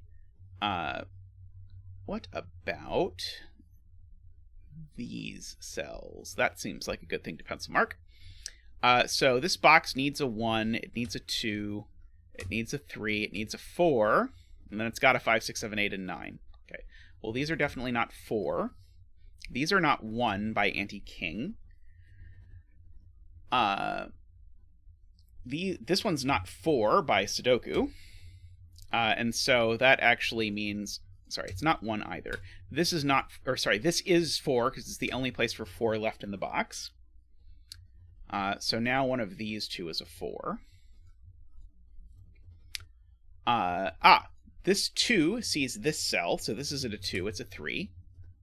So these aren't 3, they're a 1, 2 pair, which means this digit over here is a 3.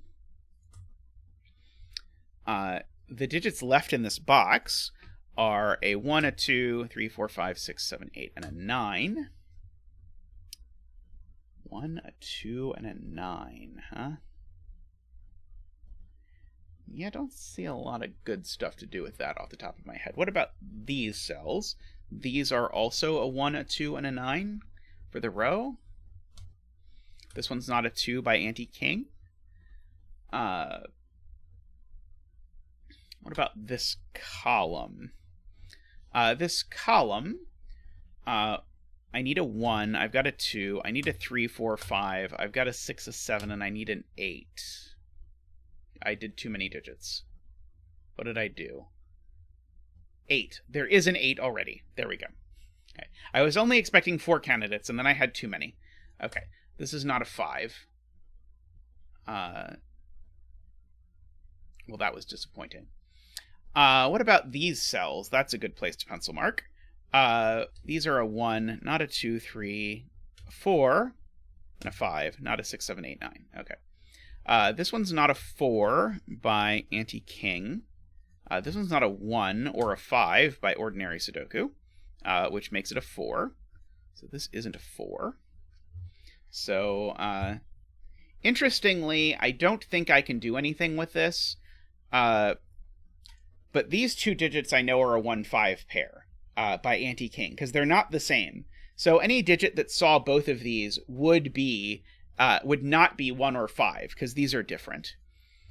So let's see, what's left in the row? 2, 3, we've got a 4, 5, 6, 7, 8, and a 9 left to go. This one I see is not a 2.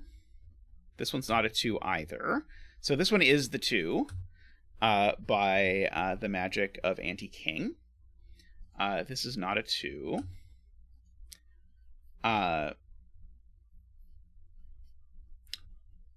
Let's see. That given 5 is useful because it makes that a 1 and a 5, which makes that a 2 and a 1. That 1 looks over there, makes that a 4. That's not a 4. That 1 makes that a 5 and a 1 and a 9 and a 1. These cells aren't 4 anymore. This cell's also not 1 anymore because of the 1 in the box. So that's a 3. That's a 1. It's a 9 and a 1. That's not a 1.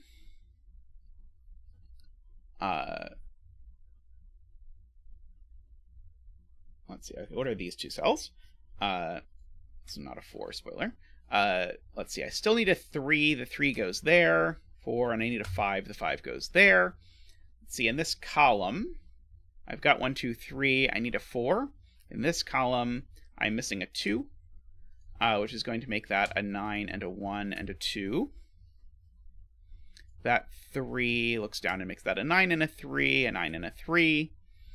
And then over here, I need a 2, which is going to go there, and a 4, which is going to go there.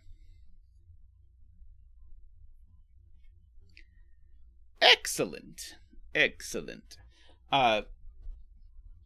So anti-king puzzles are sort of insidious in that the anti-king usually doesn't come up that often, so it usually just lulls you into a false sense of security where you don't quite remember about the anti-king, and then suddenly it does this. If you want, by the way, I am not going to do a disjoint puzzle today, but disjoint also would fall in this bucket of puzzles that you can do where sort of things like pairs and triples are going to do the majority of the work, because it's really just extra Sudoku exclusions is all that really the rule set is doing for you.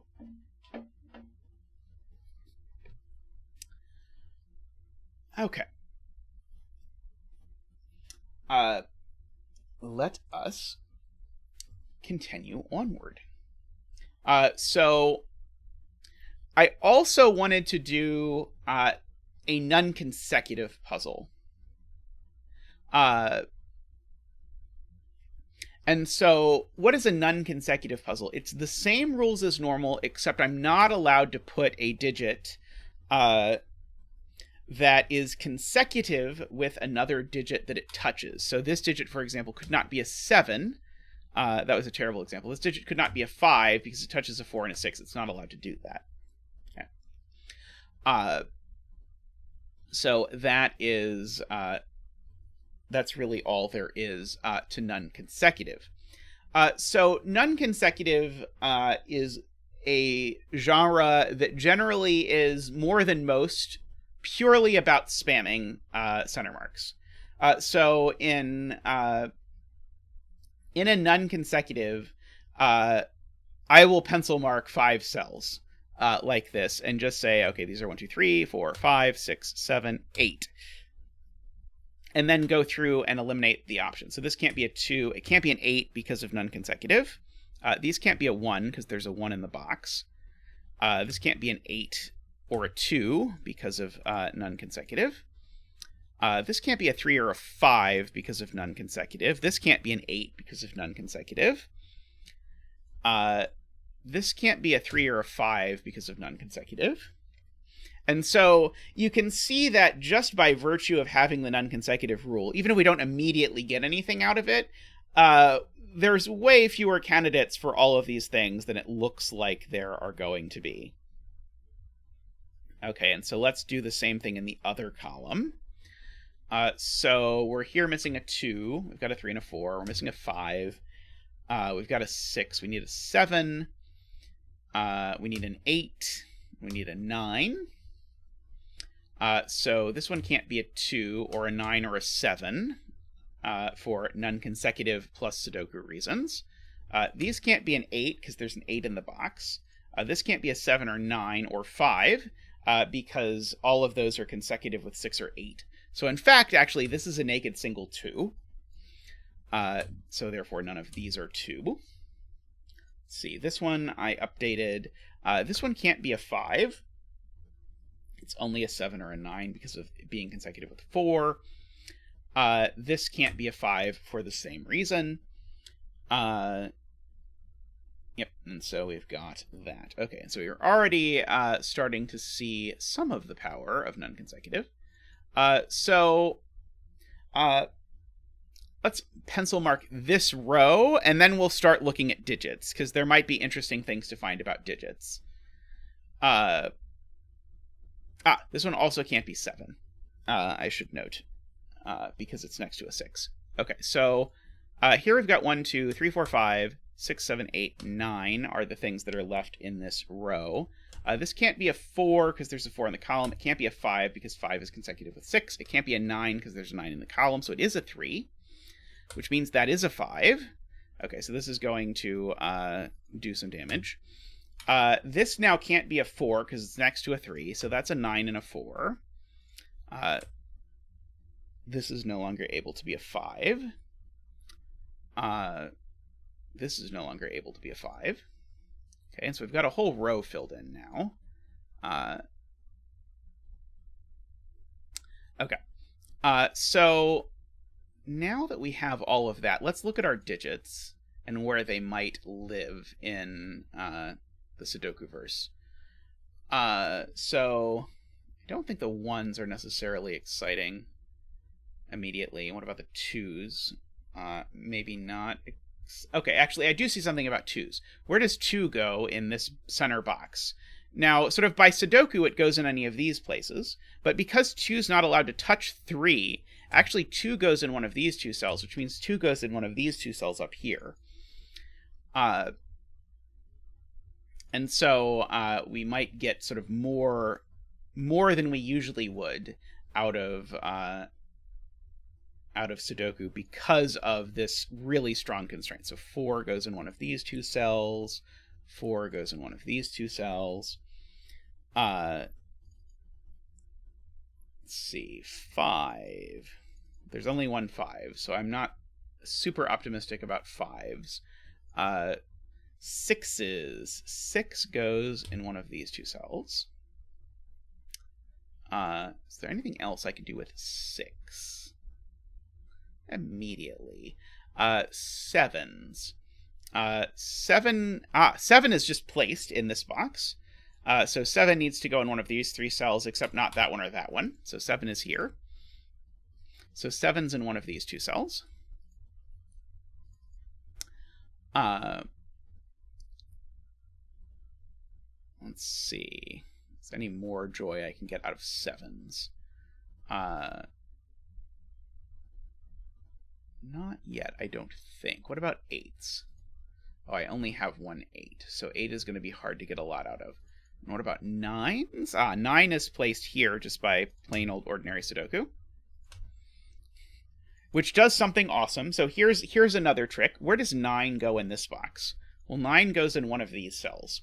And so here's the sort of the twist, if you will, that you get to do in non-consecutive. If one of these 3 cells is a 9, this cell can never be an 8. Because either this cell itself is a 9, in which case, spoiler, this cell is not an 8, or one of these 2 neighboring cells is a 9, in which case this cell is not an 8. So this cell is never an 8, but that makes it a naked single, which makes it a 9. And that's sort of a variation on how we're using this Snyder notation stuff to keep track of these things in these puzzles. So that 9 looks up there and makes that a 7 and a 5 and an 8. So this is not an 8. I put an 8 there, but I don't think that matters. Okay, what about these cells? Let's just spam center marks again. 1, we need a 2, a 3, and a... Oh, we don't need a 2. Sorry, there's already a 2 in the box. We need a 3, we need a 4, we've got a 5, 6, 7, 8, and we need a 9. Okay, well, these are definitely not 9 because they're next to 8. These are not 4 because they're next to 5. So the 9 I know is over here. Which means that the 9 is in one of these 2 cells. Over here. Oh, I center marked those rather than corner marking them like I meant to. One of these is a 9. Let's look at 9s again. Have to remember 9s aren't anti-king anymore. Okay, so what else are we going to pencil mark now? Let's see. Let's squint at this. I don't see it. Okay. I think I want to pencil mark this column. Which looks ridiculous, but I already know it's going to get me a digit. So again, in a non-consecutive, I'm very happy with to pencil mark rows, columns, and boxes where there's only 4 digits known. So where there's 5 candidates, because so much is going to get wiped out by the non-consecutive. So these are 1, not 2, 3, not 4, 5, 6, not 7, and 8. Okay. This can't be 1 or 3 because it's next to a 2. These can't be 3 because there's a 3 in the box. They can't be 5 because they're next to a 4. These can't be 6 or 8 because they're next to a 7. This one can't be 1. This one can't be 3 because there's a 3 in the row. And so the thing that I saw as I was looking at that was that actually this is the only spot for 3 in the column, because 3 can't go next to a 4 or a 2, and there's a 3 in the row here, so this is the 3. And its location. Now that 3 dislodges a 4 pencil mark, which places a 4 here.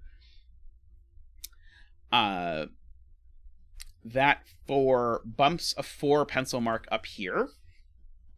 Now, that 4 joins the 7, meaning that these two cells are a 4-7 pair. They upgrade, which dislodges a 9 pencil mark, which places a 9 and a 6 by our pencil marks. That 6 sees this cell, so this cell can't be a 7, so it's a 4 and a 7.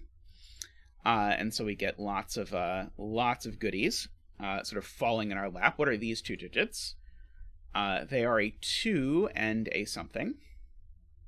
3, 4, 2 and a 5, it looks like. And so the 2 has to go there and the 5 has to go there because the 2 can't go next to a 3. The 2 looks over here at the 1, giving me a 3 and a 2 and an 8. This is not an 8.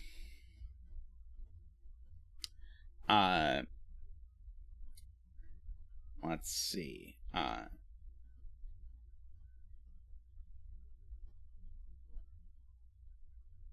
This 5 looks over here. It gives me a 1. Gives me a 6. Means these aren't 6 or 1. Makes that an 8 and a 5. Just for good measure. Let's see. Do I have more eliminations I can make based on digits I've placed? Almost assuredly. Where does stuff go in this box? So this box still needs a 1. It still needs a 2. It's got a 3, 4. It needs a 5. It's got a 6. It needs a 7. It's got an 8 and a 9. Okay, so these aren't 2. These aren't 7 by Sudoku. These aren't 5 by Sudoku. Let's see. This isn't 7 by non-consecutive. This isn't 2 by Sudoku. Oh. Well, I should have started there. Because that 2, when I place this 2, it dislodged a 2 pencil mark, which puts a 2 here, which means this can't be 1, so it's a 7. So that is a thing. Okay, so these are 1, 5. So these aren't 1 in particular. What about these digits? 1, 2, 3, 4, 5, 6, 7, 8, 9. These aren't 9 because they're next to an 8. They aren't 6 by Sudoku either. So they're a 3, 4 pair, which places the 1 and the 9 in the row. This isn't a 9 anymore. So these aren't 3 or 4. They're 6 or 9, but 6 can't go next to 7. So that's a 9 and a 6. Let's see. That placed so many things. 6 in this column can only go in one of these two cells. It can't go there for multiple reasons, actually. Let's see. What about these digits? Let's fill those in. We need a 2. We've got a 3, 4. We need a 5. We need a 6. We've got a 7. We need an 8. Okay. These can't be 5 because they're next to a 4. That one can't be 2. This one can't be 2 by Sudoku. So those are a 6, 8 pair. So these are not 6 or 8. These are 2 or 5. The 5 here tells me the order. So that's a 2 and a 5 and a 1 and a 5. The 5 can't go next to a 6. So that's an 8 and a 6. 1, 2, 3, 4, 5, 6. 7. This is an 8. These remaining digits are a 2, a 3, a 5, and a 9. So these are not 2. These are not 5. These aren't 2 either, actually, because of that 1. This one's not 9 either, so that's actually a 3 and a 9. Uh-oh, I did something badly. What did I do badly? Let's try again. These aren't 2 or 9. So these aren't 3 or 5. This also isn't 2, so that's a 9 and a 2. 2 can't go next to 3, so that's a 5 and a 3. I just mistyped something, I'm sure. I don't know what, actually. So this is a 4 and a 3. That 4 dislodges that 4 pencil mark, places a 4 there. I have a good feeling about us being able to finish this. Okay, what are these? These are a 1 and a 6.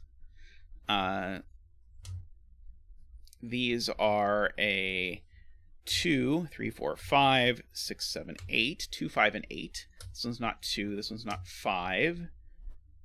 Uh-oh, I mistyped again. This one's not 2. This one's not 5. This one's not 8.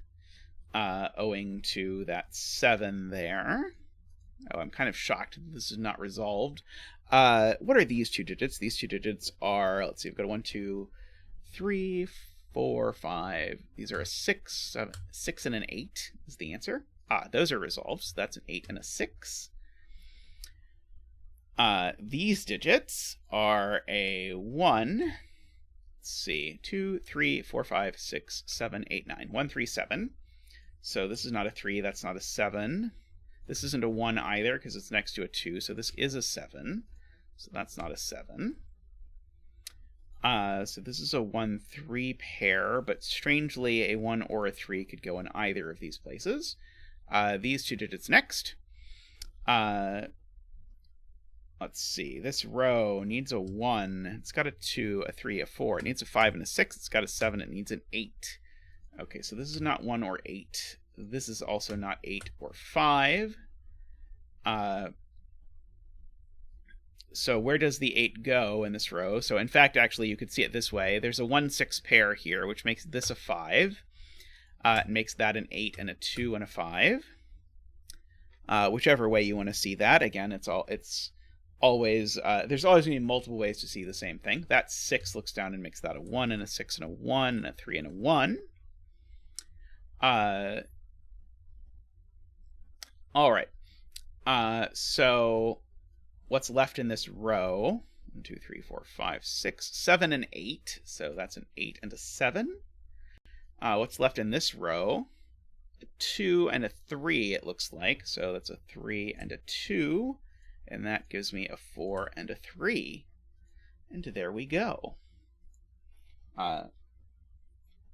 So that just shows you, again, sort of these, the constraints that only apply, or the constraints like anti-knight, anti-king, non-consecutive, that only apply sort of constraints onto what a digit can be based on what digits are nearby or in the same row, column, or whatever, are very susceptible to just basically pencil mark logic, like we did here.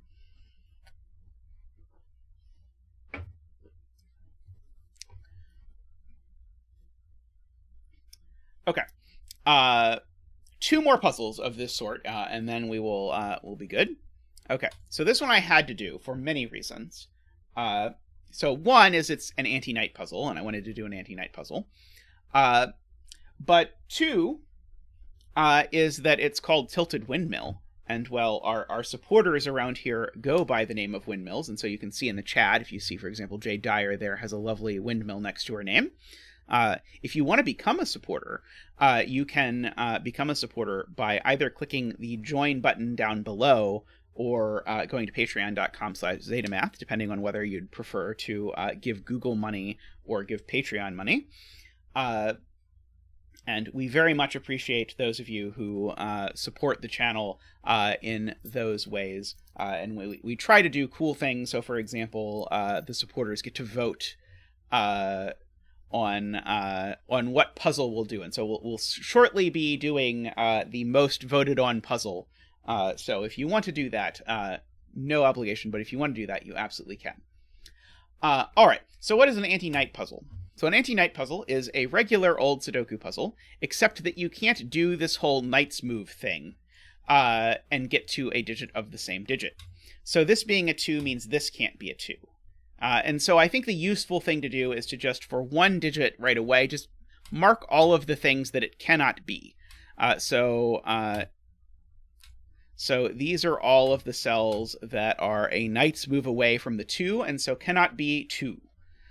Now, of course, you could rightly point out that these couldn't be 2 anyway, but this constraint is famously, we'll say, difficult to scan. But this is also the constraint that I think most wants corner marks. And I think we'll see why as we do the puzzle. Let's start with 1s. Because I think this is a useful way to sort of see what's going on. Namely, I can ask, where does 1 go in row 1? It's actually already placed here. Because 1 can't go here owing to that 1's anti-knight. And so now I ask about 1s down this column. And so 1 down this column is now placed. It can only go there, owing again to the anti-knight from this 1. And now I look for 1s over here. 1 can only now go here, owing to that 1 by anti-knight. 1 in this column now can only now actually go here, owing to this 1 by anti-knight. And now the last 1 is placed here, and we have all the 1s. I may have lied. We may not in this puzzle, if this puzzle is all going to be singles, we may not actually get to see the cool stuff you can do with corner marks in anti-knight. Where does the 2 go in this box? Only here, because of anti-knight. Where does the 2 go over here? Only here, because of anti-knight. Up here, only here, because of anti-knight. 2 over in this box now, only here because of anti-knight.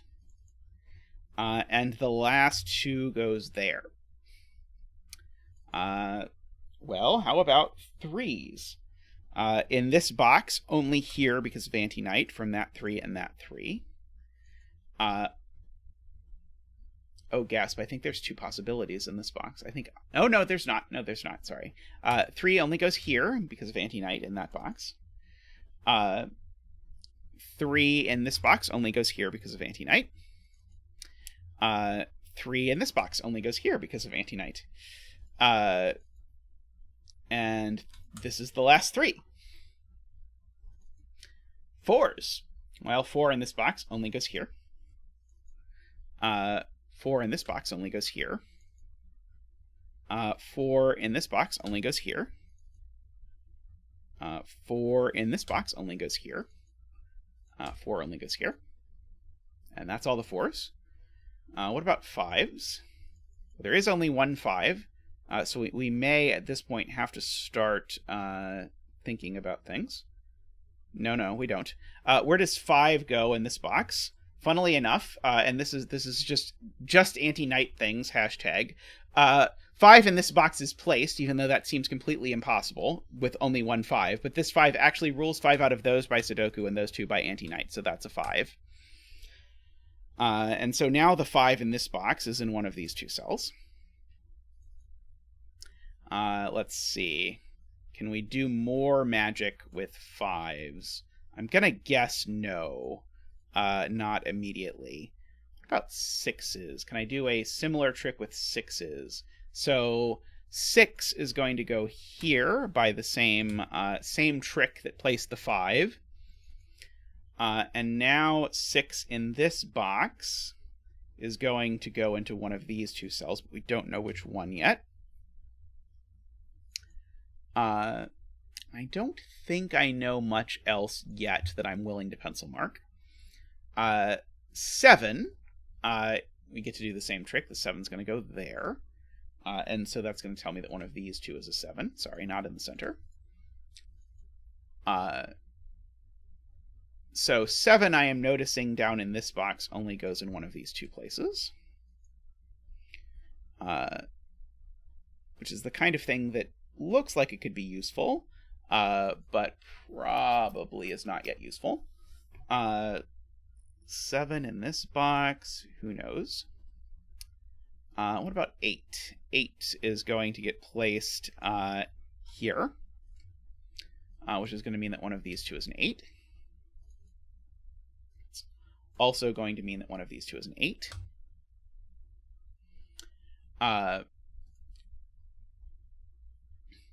And so now is probably a good time to start center marking things. Let's mark, let's see. Let's mark these. So these are not 1, 2, 3, 4. So these are from 5, 6, 7, 8, 9. Sorry, not 8. There's an 8 in the box. These I know aren't 6, which I guess tells me that one of these 2 is 6. I did not mark that before. This one's not 7, though. This is 5 or 9. I don't think this sees a 5 or a 9 yet. These cells are not 1, 2, 3, 4, or 5, so these are from 6, 7, 8, 9.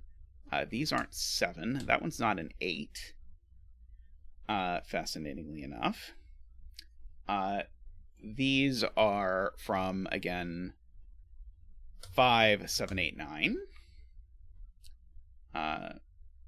So that one's not a 5. Neither of these is an 8. And let's see, here we go. These are from 5, 6, 8, 9. That one's not a 6 or a 5. This is an 8 or a 9. That one's not a 5. What about this box? There's a lot of stuff looking at this box. So I'm actually going to pencil mark this in just to see if anything nice appears. So this cell can't be a 7. I'm looking at stuff this cell sees by anti-night, but it all looks bad. Yeah, let's see. This cell, probably the same thing. This cell can't be... Wait, is there anything? Yeah, the cell can't be an 8 by the row, but doesn't seem to see anything by anti-king. Or sorry, by anti-knight. Anti-knight. I am saying the name of the wrong constraint. That's not going to help. This one can't be a 5. This one can't be a 6. What about this one? Okay, we're getting somewhere. This one can't be a 5 because it sees a 5 here. It can't be a 6 because it sees a 6 there. It can't be a 7 because it sees a 7 there. And it can't be an 8 because it sees an 8 there. So actually, this center cell is a naked single 9. Okay. Now, one thing you might have noticed that might have made you look here sooner, if you've solved a lot of these puzzles, is that this whole grid is incredibly symmetrical. Namely, everything I did for 1, 2, 3, 4, I just did exactly the same for all of them, but rotated by 90 degrees. And then the same thing happened for 5, 6, 7, 8. And so if you think about what that means it's really likely the center cell is going to end up being a 9, because otherwise you're going to completely destroy all of the symmetry. And so a lot of people were sort of inclined to look at this right away, and that's one reason why you might. If you notice there's symmetry, you might look at row 5, column 5. Okay. Now, that does lots of good things, because it means that this is a 7, this is an 8, this is a 5, and this is a 6. And so let's update our pencil marks. Oops, sorry, that's the wrong thing. That's not a 9. Let's see. These aren't a 7. That's not a 9. These aren't 8. That's not a 9. Somehow those already weren't 8. I am suspicious. These aren't 8. Oh, it's 5. Sorry, it was... Ooh, I screwed up my pencil marks there. These aren't 8. These aren't 5 is the thing that these aren't. Okay. So we've got lots of good gooey pencil mark goodness. This 6 looks up and says that's not a 6. Let's see. Do I have more stuff? That 5 looks over and says that's not a 5. This 8 looks down and says that's not an 8. 7 looks over and says that's not a 7. Also says that's not a 7, actually. This 5 also says that's not a 5. This 6 also says that's not a 6. This 8 also says that's not an 8. Okay.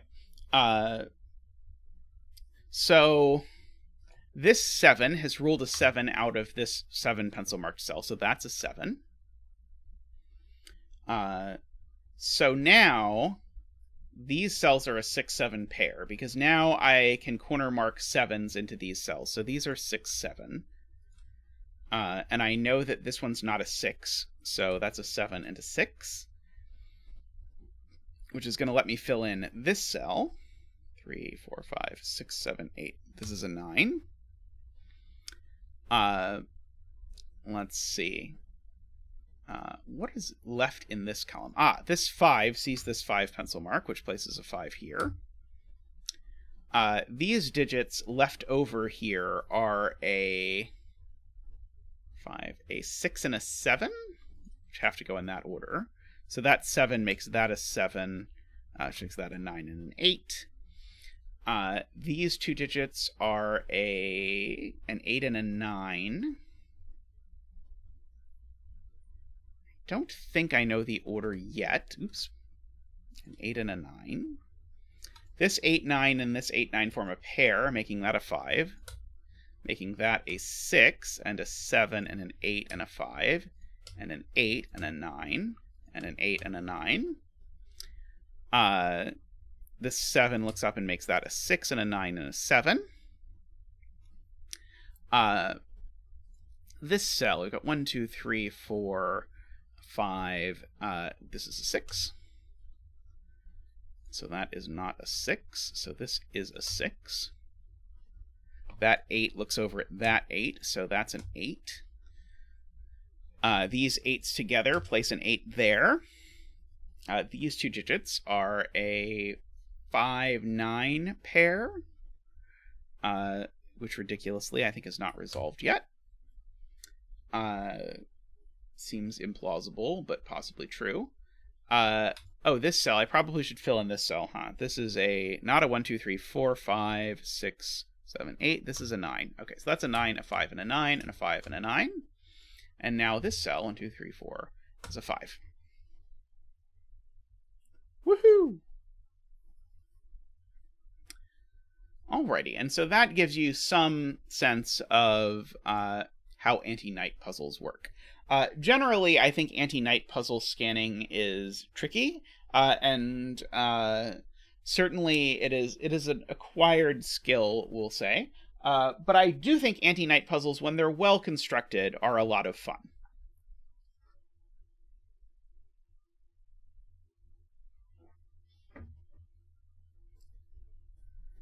Alrighty. I have one more, and so this puzzle, this is just a regular classic. So I asked Jovial, who is one of, if not the most preeminent classic setters, if she had anything that would be good for emphasizing the things I wanted to talk about today, and she said, yes, I have one puzzle, it's this one, and it's perfect, so we're going to do this puzzle by Jovial. I know it says Untitled by Unknown, but I know who Unknown is. Unknown is Jovial. So we're going to give this a try. I suspect that this is going to be the harder of the puzzles we have done today, but let's see. Okay, so this is just classic. So let's start with corner marking if we can. let's see. I see I get some 2 corner marks over there. Aha. I've got some 2 corner marks that instantly pair up on top of my 1 corner marks. So this becomes a 1-2 pair. So that's cool.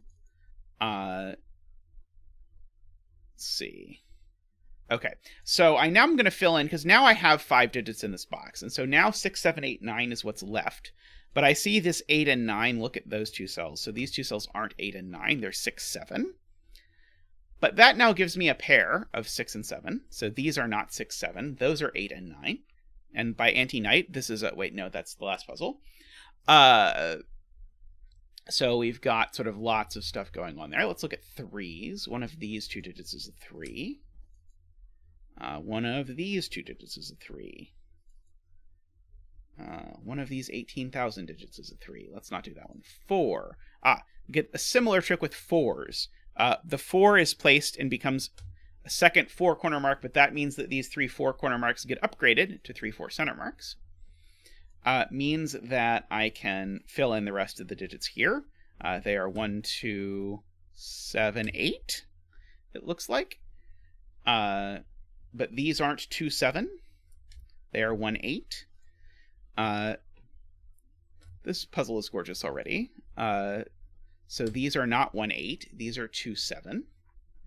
But that already does some good, because now the 7 looks back over here and makes this a 2, which makes that a 7. That 2 looks up here and makes this a 1 and a 2. The 1 looks down and makes this an 8 and a 9. Makes that an 8. Makes that a 1. And so we've got all kinds of sort of fireworks going off. Not the Sudoku kind of fireworks, the other kind. 1, 2, 3, 4. We've got a 5 and a 7 in this to place here. So that's the 7, that's the 5. In this column, we've got 1, 2, 3, 4, 5. We've got a 6 and a 9 to place in celebration of our 69th stream, I'm sure. So happy 69th stream, everyone. So the 6 and the 9 go in like that. These 2 are a 1 and a 2. And I don't know how that works yet. Let's see. Okay, this row, maybe I want to look at. Do I? Where do I want to look? There's so many places to look.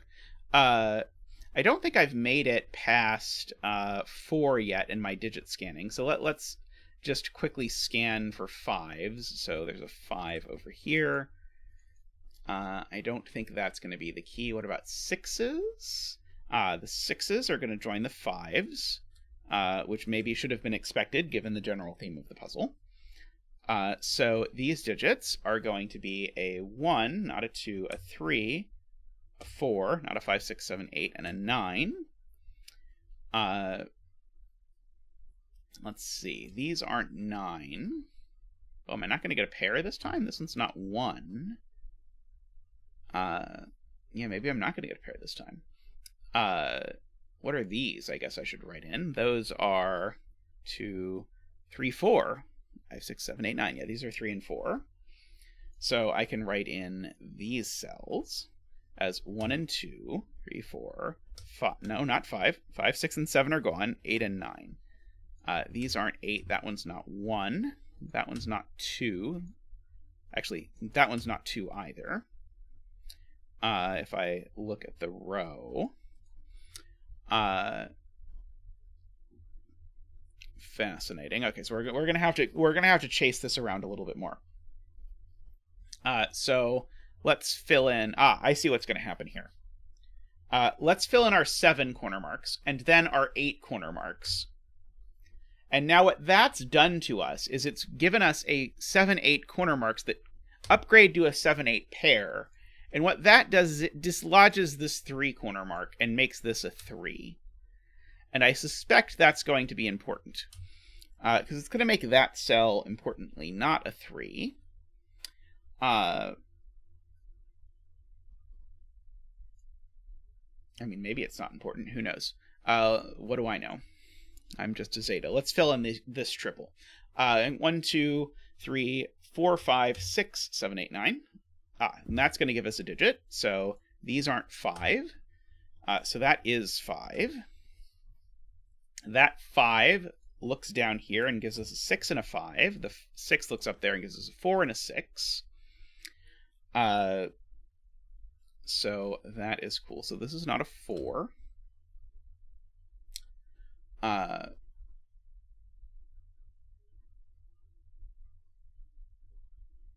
Okay, so these digits... Actually, sorry, let's do these digits first, just to finish the loop. 1, 2, 3, 4, 5, 6. These are 7, 8. And so the rest of the box is 1, 2, 3, 4, 5, 6, 7, 8, 9. That's what those are. These are not 9 or 5, so these are a 4, 6 pair. So these aren't 4 or 6, they're 5 and 9. And what's great is that 6 resolves that this is a 4 and a 6, and that 5 resolves that that's a 9 and a 5. So we actually get some immediate resolution of some of the ever-building tension. Let's see. Is there something nice going on here? I know one of these two is a 5. Is there something else that has to go there? Ah, yes, one of them. No, not a 6. Maybe I don't know yet. Oh, sorry. I know one of these two is a 5 by Sudoku, but I also know which one it is, because there's a 5 over there. So this is the 5. So this cell is 1, 3, or 4 by the column, and it's not a 4. So it's 1 or 3. Ah, that's the point. Where does 4 go in this column? This is the locked candidate thing again. 4 in this column only goes in one of these two cells. That is, only goes in box 7. But that means that if I make this cell a 4, I suddenly have removed the ability to put 4 into column 2 at all. So this cell can't be a 4. It must be a 9. Making that a 2, that a 1. These are not a 1. They're an 8, 9 pair. So that's not a 9. Let's see. These are from 1 and 3. 6, 7, 8, and 9. That one's not a 9, so that gives me a 1, 3 pair in the column, which makes that a 9. It gives me a 1, 3 pair in the box, actually. Oh, I guess that's not exciting, because the column is also all done. So the column needs a 2, only 1, 3, and a 4. And I know where the 4 goes. 4 goes there, so the 2 goes there. That 2 looks across and gives us a 1 and a 2. The 1 looks back and gives us a 3 and a 1. And now we've just got some triples to fill in, and then we'll fully pencil mark the grid. So we've got 1, 2, 3, 4, 5, and get a 6, 8, 9. That one's not a 9, that one's not a 6. That gives me an 8, 9 pair in the column, which is going to be nice. This one's not a 6 either.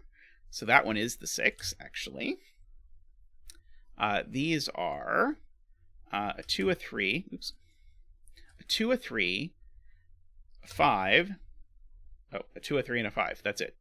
This isn't 3 or 5, so it's a 2. This one's not a 5, so that's a 3 and a 5. 3 gives me a 4 and a 3. And then these are, let's see, a 1, which I might as well just fill in, goes there, because of the ones looking at it. Let's see, we've got a 2, a 3, we need a 4, which goes there, a 5, a 6, and we need a 7, which now has to go here. That 1 goes down and makes that a 3 and a 4 and a 3. That 1 and 3 look at that and make that a 4 and a 1. That 9 looks down there and makes that an 8 and a 9 and an 8 and a 9. That 8 looks up and makes that a 7 and an 8. That 6 looks over and makes that a 7 and a 6, and that 7 looks over and makes that an 8 and a 7. Gorgeous puzzle, Jovi. I loved that. That was a very, very elegant demonstration of all of today's lessons. I enjoyed that one a great deal.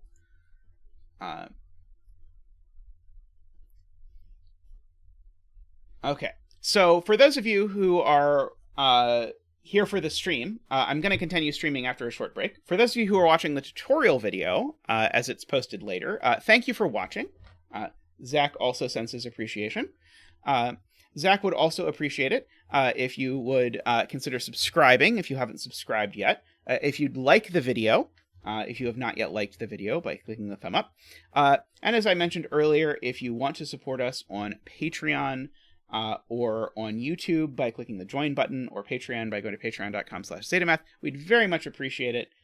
Let us know if you like the video, and I'll see you later. All right. But for stream, folks, I'll be back very shortly with another puzzle. And we've got plenty more stream to go. So I'm going to look up. I don't actually know what the most voted on puzzle is yet. I will find out what the most voted on puzzle is, and I will be back with that in shortly. So see you all in just a moment.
Welcome back, everyone.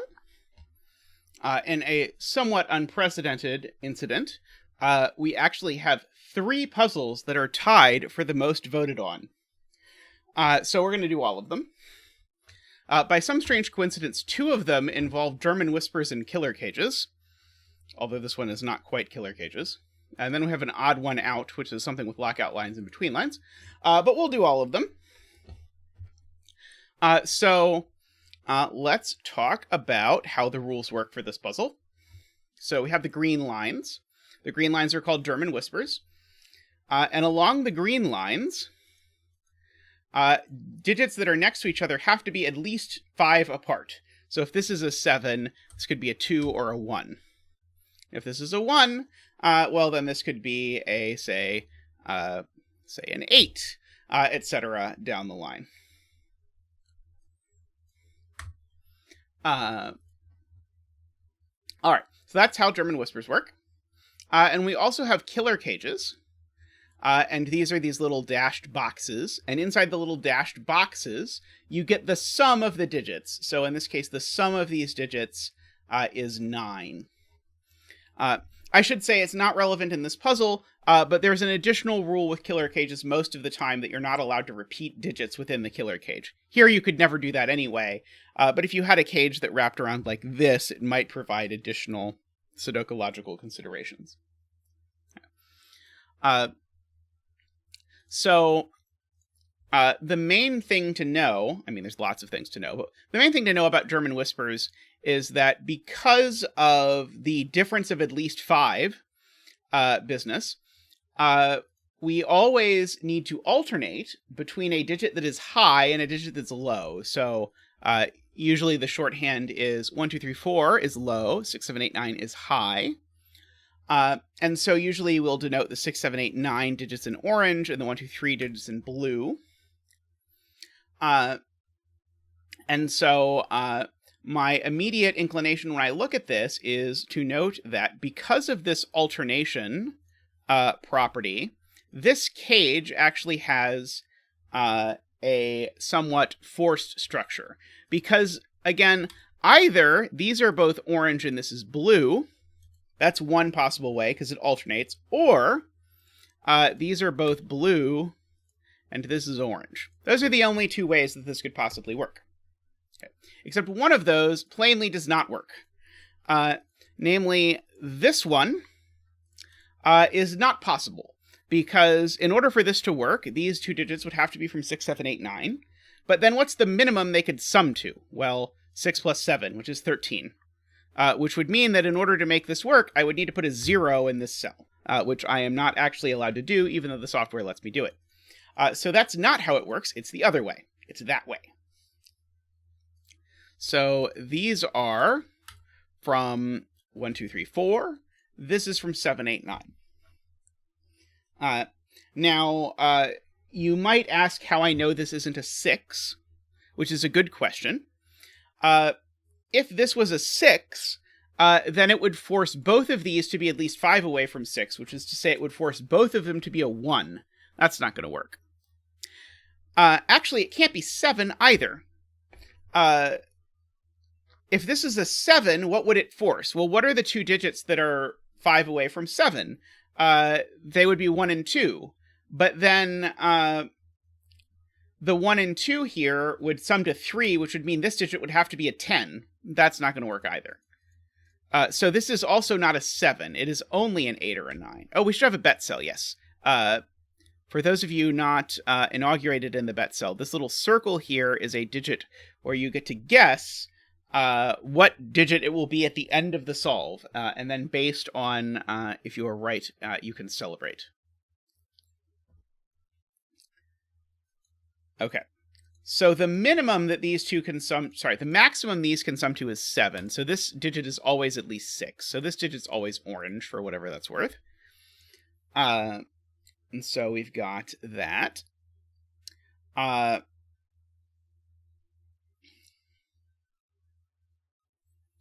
right.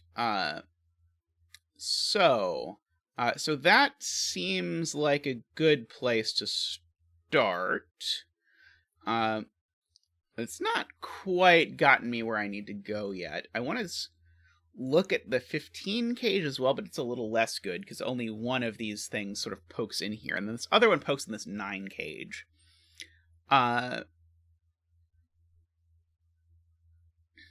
So it's of note, the only high digit you can put in a 9 cage is a 6.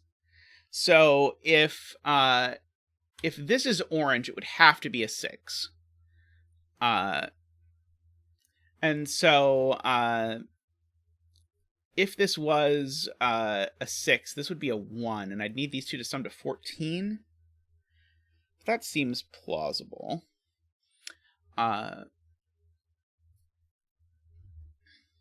This doesn't have a 5 in it. I know there's a high and a low there. That's okay. Let's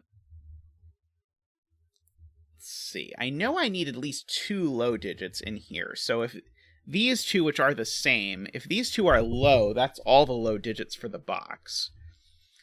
I'm debating if that is a problem.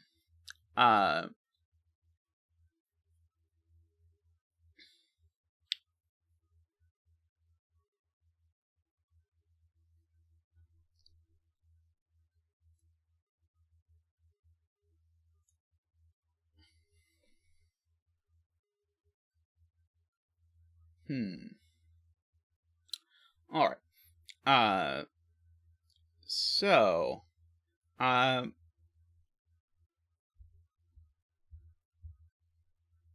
Yes, 9 cages need 2 digits from 1, 2, 3. I agree. The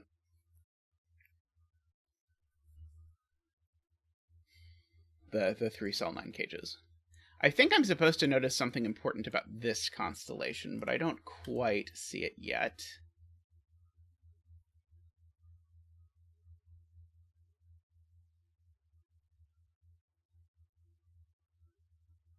Ah, that's it. Okay, Corporate Commander has it. So these two are the same high-lowity. And the point is, neither of them can be a 4, because although you can put a 4 on a German Whispers, if you did put a 4 here, it would make both of these 9, and then the thing would yell at you. So in the universe that yellow is low, these are both from 1, 2, 3. So that breaks this 9 cage, because even if these are 2, 3, that means the minimum the 9 cage can sum to is 1 plus 4 plus 5, which is 10. That doesn't work. And so the upshot of that is that, in fact, all of these are high, and all of these are low, which is cool. Now that is 3 of the low digits for this column. It is all of the high digits for this column. So every digit that remains in this column is either low or 5.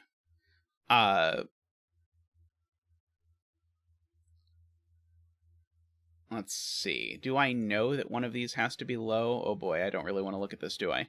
I really don't want to look at that. Never mind. Oh yeah, it's being pointed out by chat completely correctly. This is a 1, 2, 3 triple. It just has to be a 1, 2, 3 triple. Because none of these can be 4 for exactly the reason that we previously noted. Okay. Fascinating.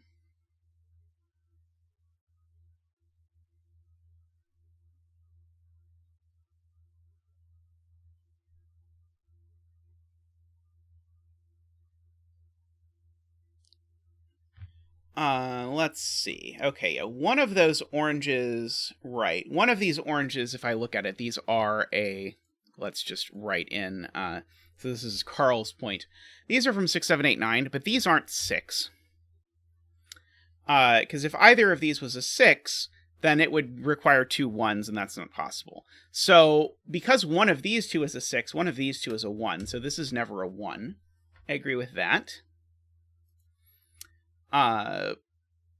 Each 9 cage needs 2 1, 2, 3s. Yes, the 3-cell 9 cages. Yes, need 2 1, 2, 3s. I agree. Derektionary.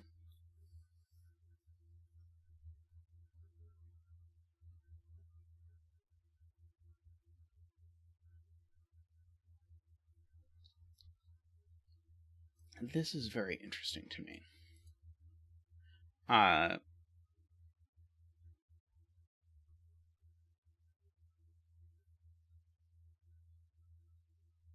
So, have we broken the possibility that this is 6 and 1 yet? This is 6 and 1. I need these to total to 14. Oh, I could even use a 5 in that instance. Ugh, maybe it's not broken yet. I know that this is either a high-low pair or involves a 5. Which is nice. Okay, so Derektionary has a cute counting argument, which is that if I look at column 6, I have to put 3 1 2 3s in it. But I can't put a 1 2 3. I can't put 2 1 2 3s here. Because if I put 2 1 2 3s here, then that means those two can't appear in this 9 cage, and now my 9 cage again sums to at least 10. And so the conclusion is one of these can be a 1 2 3. One of these can be a 1 2 3. So this needs to be a 1 2 3. That is a very good spot to Derektionary. Now, since this 1 2 3 is not in this 9 cage, and since the 9 cage needs the other 2, this 2 3 is in the 9 cage, and so these two cells are in fact the same digit. So we can give these a flash to remind us that they're the same digit. They can be the gray, blue 2 3. I don't know if it's going to be helpful, but we can think about it. So that is interesting. Yes, and so the last of 1 2 3 is down here. So there's a virtual 1 2 3 triple here. And so all of these remaining digits are not from 1 2 3. They're all from 4 5 6 7 8 9, which is particularly relevant for the 9 cage. Because the 9 cage, if I look at ways to make 9 out of those digits, the only way is as 4 5. And so these digits are not 4 5. They are from 6 7 8 9. And so all of these are orange. And so now I look at this, and I ask, where is the fourth orange in this row? And the fourth orange in this row must be in this cage. But the only orange in this cage, or the only orange that can fit in a 9 cage, is a 6. So this is in fact a 1 2 6 cage, and so gray is 2, and we can bring in our dancing penguin to do the 2 dance.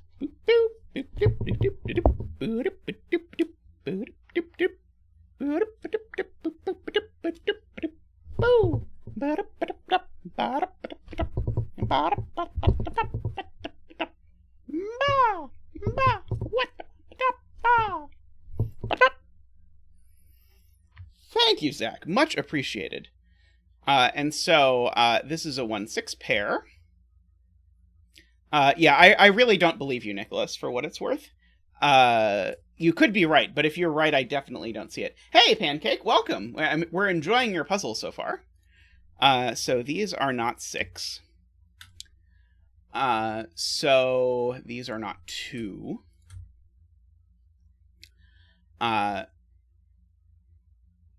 So let's see. Okay, now that's interesting, because now I need to make 20 with only one of 7 8 9. And so you'll see if I look at my little cage cheat sheet, I can't do that. I can't do that, and I can't do that. So this cage is exactly a 5 6 9 cage. That's the only way I can do this. So these aren't 9. That is 9. We already know the bet cell down to 3 digits. 1 3 4 are the only options, all of which happen to be low. So if you bet that the bet cell would turn out to be low, even though I labeled it with orange, you are correct. So this isn't 9. This is 7 or 8. All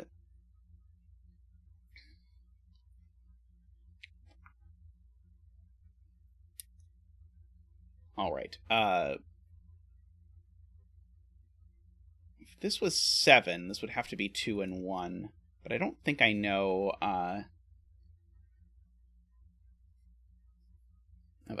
yes.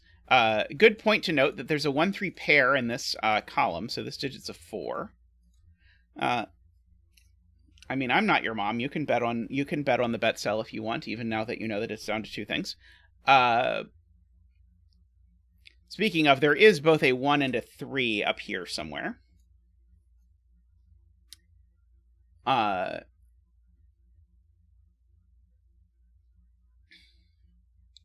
Okay. Another good spot from Corporate Commander, which is where did these 2 digits go in this column? And the answer is these 2 digits can't go in a 9 cage, because 6 is the biggest digit you can put in a 9 cage. So they can't go there, they can't go there, they must go in this box, and the only places they go are there. Very nice. Sorry, these aren't 6, these are 7, 8, 9s. So these are both from 7, 8, 9.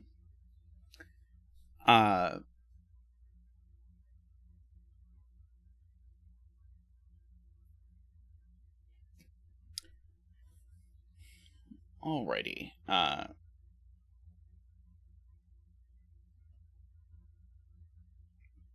So yeah, the Corporate Commander with a nice follow-up. Where does 6 go in this column? So 6 can go in a 9 cage, but 6 cannot go in this 9 cage, because if 6 went in this 9 cage, that would give me 4 1, 2, 6s in this column. So none of these are 6. Likewise, this can't be 6, because it would create a similar problem. These would be 1, 2, and there's already a 2. That doesn't work. So the only place for 6 is in this box, except the only place for 6 in this column is there. So that's a 6 and a 1. Very nice spot. Orange and blue. I guess this doesn't need its gray flash anymore.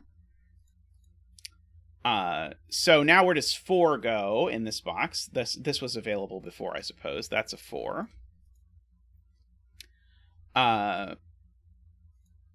So this is not 2, 3, 4 or 1, 2, 6. So this is a 1, 3, 5. I think that was maybe that was a very nice way to also get this.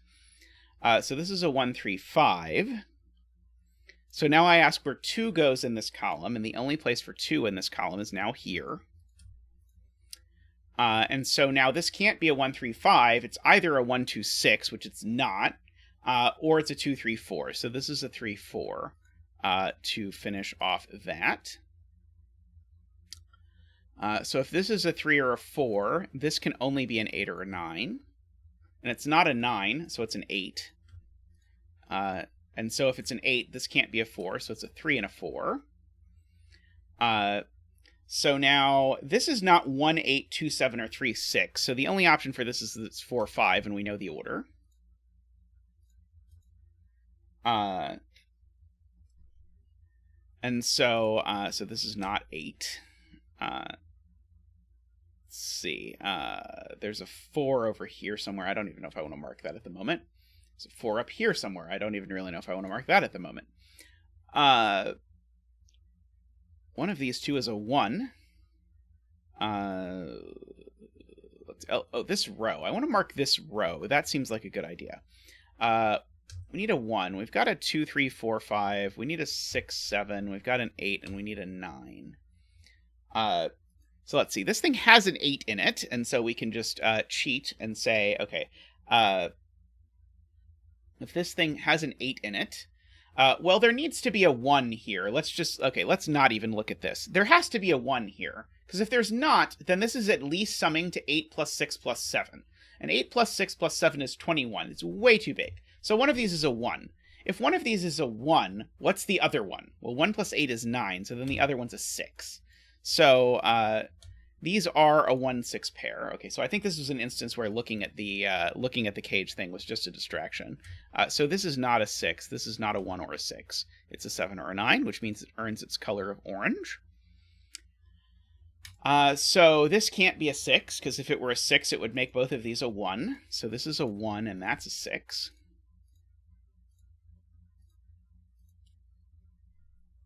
Making both of these high. They're both from 7, 8, 9. Oh, in fact, this one's a 7, just out of the box. So this one's a 9. That one's an 8. Nice. This is an 8. Okay.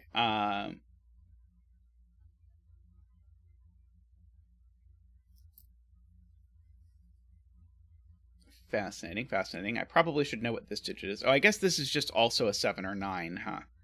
This is also a 7 or 9 for the column. I know where the 1, 3, 2, and 4 are and where the 5 is. So this is orange, and the only oranges left are 7 and 9. So this is the 5 for this box. Which means the rest of these cells are all orange, because this column has all of its lows and its 5.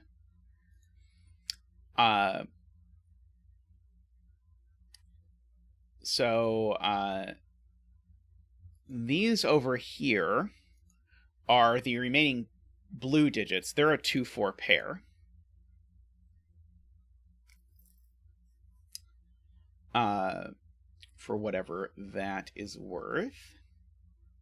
This is a 6. It's the only orange left to go in the box. So one of these two is a 6. And in fact... Oh, I knew one of the ends was a 6, and it's not that one. So this is the one that's a 6. So that's a 1. That's a 3. As soon as this is a 3, these are a 9 and an 8, and a 7, and a 9, and a 7. We get all kinds of action out of that observation. I just completely missed it when this became a... when this 6 ruled 6 out of here and placed a 6 there. I probably should have seen it right away, but I did not. So there's a 7 inside the 18 cage. So we are only interested in 18 cages that involve a 7, but there are also 11 combinations, so I don't know how much I want to try and play with that. This 6 means this cell isn't a 6. I've got 7, 8, 9s everywhere. Let's see, there's an 8 in one of these two cells.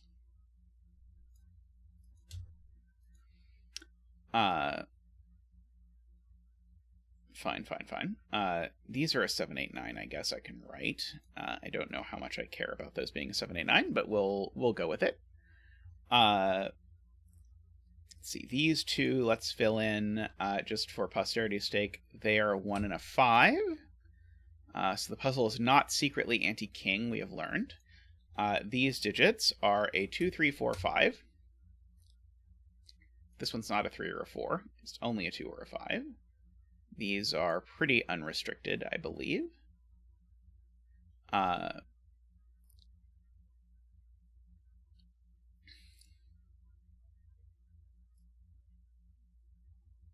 see. These are from... Let's see. Yeah, one of these is a 6, and then they could be a 1 or a 2. Those are the only other options for these cells. Oh, everything in this column is orange. I should have noticed forever ago, because I have a 5 in all the blue digits. I noticed it over there, but not over here somehow, so this isn't a 5. These are from 6, 7, 8, 9. That one's not a 6 or a 7, so it's an 8 or a 9. That one's not a 6. Okay, so at minimum, this would be 6 and 7 and 2 and 3.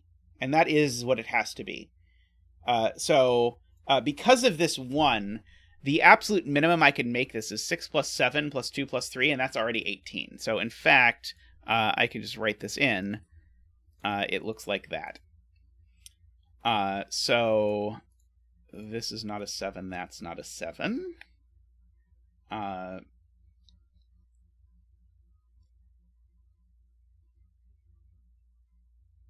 This 2-3 pair looks at this 2-4, makes this a 4 and a 2. Rules 3 out of this cell for whatever that's worth. That 6 bounces up here, makes that a 9 and an 8. Thank you, chat. You're a lifesaver as always. I've got my 5, 6 over here, so I know exactly what these are. These are 1, 3... and 7. That one's not the 7, so it's blue. One of these two is a 7. This 8, 9 is interesting. Okay, so the 8, 9 is letting me place the 8 over here, huh? The 8 in this box now can only go here. So that's an 8. What are these 2 digits? These 2 digits are, let's see, a 6, which I was excited about, but I realized I don't know where it goes, and a 2, which I also don't know where it goes. Yep, your guess is as good as mine. Let's see, one of these 2 cells has to be a 6 for whatever that is worth. It is true that one of these is a 2, so I can keep that in mind, because now the 2's look over and tell me one of these 2 is a 2. So if one of these is a 2, what does that tell me about my 13 cage? Well, let's just X out the ones that don't contain a 2. It has to be one of those. It can't be that one either, because there's no way these are 2, 5. So it tells me neither of these is a 1, so that's interesting. So neither of these is a 1. Bye, Tristan. I love you. So where does 1 go in this row? 1 in this row now has to go here. Oh, actually, and so where do 2 and 3 go in this row? Now 2 and 3 go in this row here, because it's the only place for them. So now this is a 2-3 pair. And so if this is a 2-3 pair, I add carefully, and I get that this has to be an 8 and a 9. And a 9. And these aren't 9 anymore.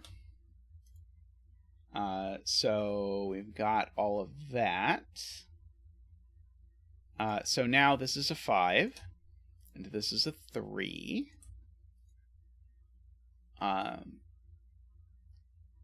So one of these is a 5, for whatever it's worth. Let's see. These are a 4, which I guess goes here. And a 5, which goes there. Making that a 6 and a 5, making that orange.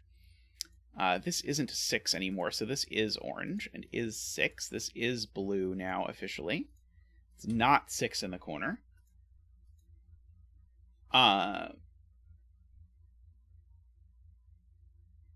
One of these 2 is 9. These are both orange by coloring. There's already 4 blues in the box, so these are an 8-9 pair. I know the order. They're a 9 and an 8, making that a 7 and an 8.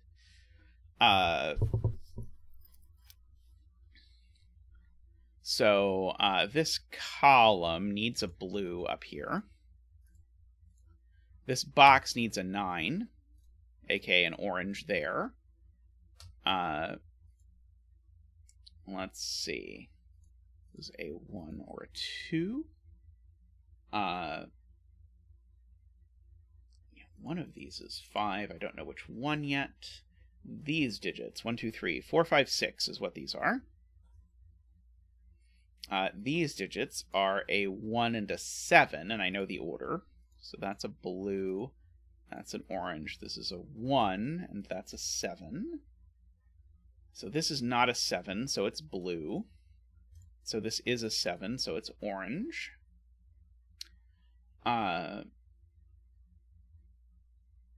This 1 looks up here and gives me a 3 and a 1. The 3 bounces back down and gives me a 2 and a 3. The 2 looks up and gives me an orange and a blue.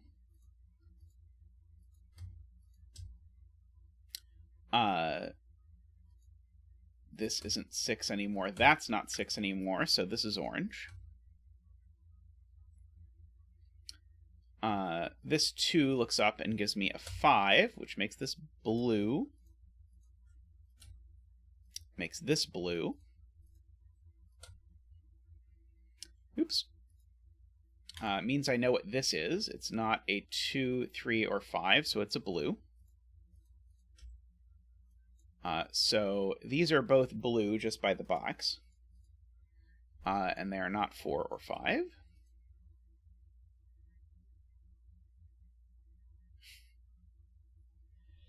Sorry to hear it's late, but the VOD will always be there for you, Phyllis. But welcome. I hope you're enjoying your time. I realize I'm now speaking to someone who just in chat said they're an hour and a half behind in the VOD, so they're not going to hear me say that for a long time. Do that. Okay, and so now, now we realize that this is the 5, and so this is the blue. So it's a 1. And so this is a 2 and a 1, and a 3 and a 2, and a 3 and a 1. And there we go. Nice puzzle, Pancake. That was very cool. Yeah, you have to make sure you get all the colors. It's very easy to miss coloring and accidentally fail the puzzle. But yeah, that was very, very cool.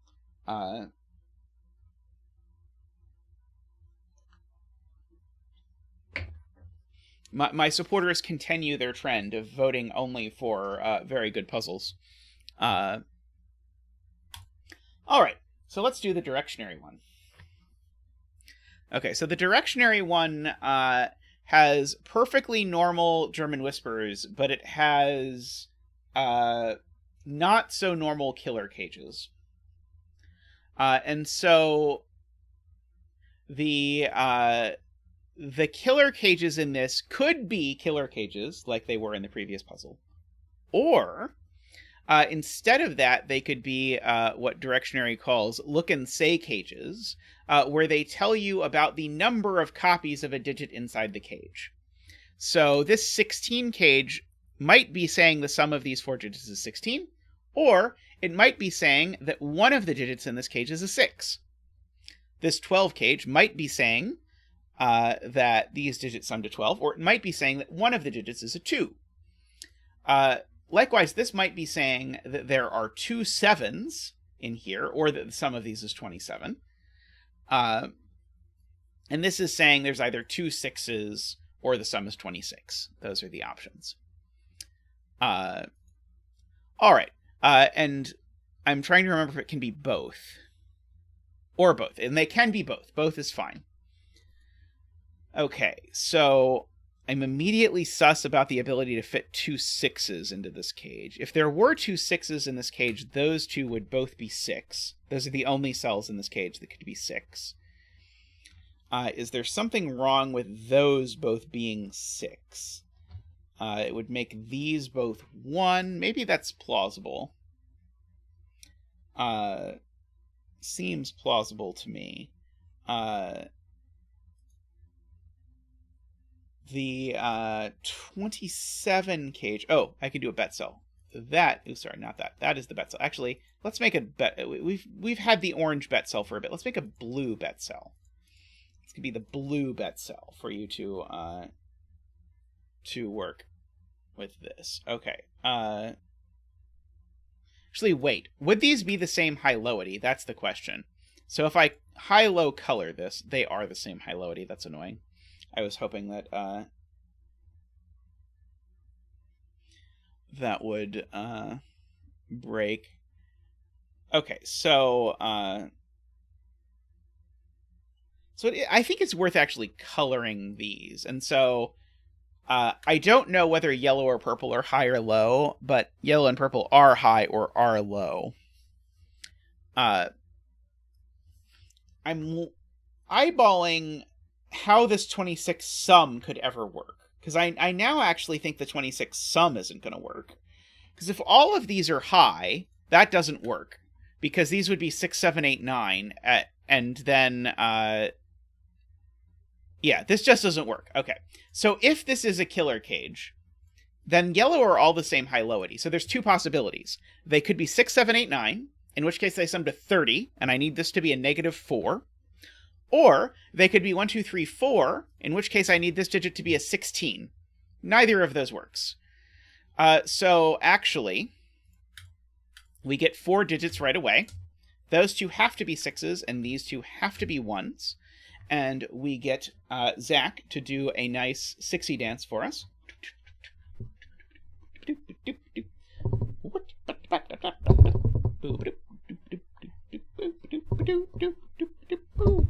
Wow! Wow!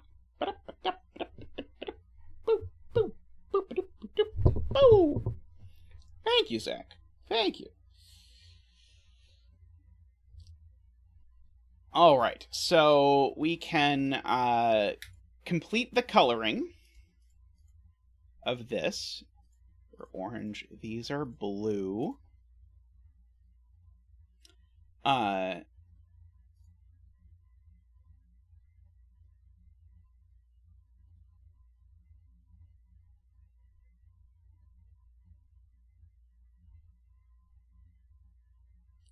eyeballing to see if this is a... So, I see. Where would the 6 go in this cage? The 6 in this cage, well, there's nowhere it could go. Because it can't go here, because there's a 6 there. If I put a 6 here, I need to put 2 1s there. If I put a 6 here, I need to put 2 1s here. And that would be 3 1s for the column. And 3 is too many 1s to put in the column. So this is another... So this is a real killer cage. This cage really does sum to 16. I guess I can put like an X here to say this one's fake. I don't think I can put like a circle or anything. I don't know how I'm... I guess I'll draw a box around it to say it's real. Okay. So this one's real. This one's fake. So I need to sum to 16. And so if these were high, that doesn't work. Because if these are high, neither of these digits can be a 6, for reasons already articulated. So if these were both high, they would minimum sum to 7, 8, which is 15, which would mean that I'd need these two to sum to at most 1, but this one can't be a 1, so I'd again need to be using negative numbers. So in fact, these are low, this is high, and these are both high. Now... These can't be 4, so these are each from 1, 2, 3. That one's not even 1. So these sum to at most 5, and so I need these two to sum to at least 11. Doesn't immediately tell me what's going on. I don't think.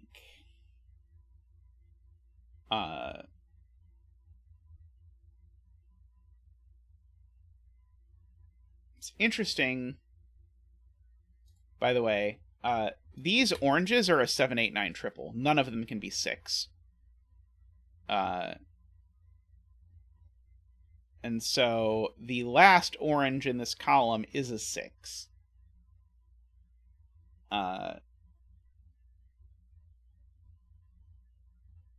And so, actually, I guess one of those two is a 6, is the point.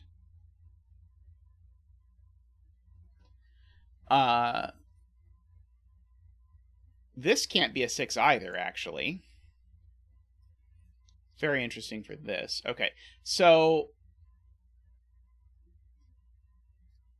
if these are high, one of them is a 6. This is the only one that could be a 6.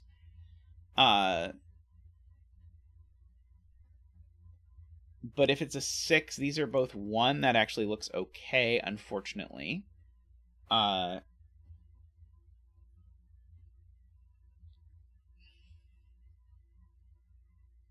Sad, but true. Where are my 2 7s going in this cage? I guess the ends are being 7s, and then that's a 1 and that's a 2. It seems plausible. I mean, this is certainly a 2 or a 3. I should write that in. It's not a 1, and it can't be a 4, because it would make these double 9. This is 7, 8, 9 as well.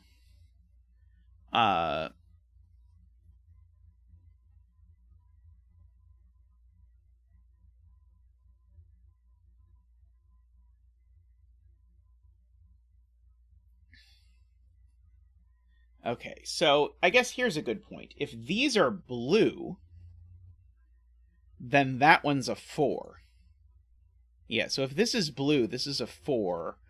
And we go 4, 9, and then the other 1, 2, 3. Is that a problem?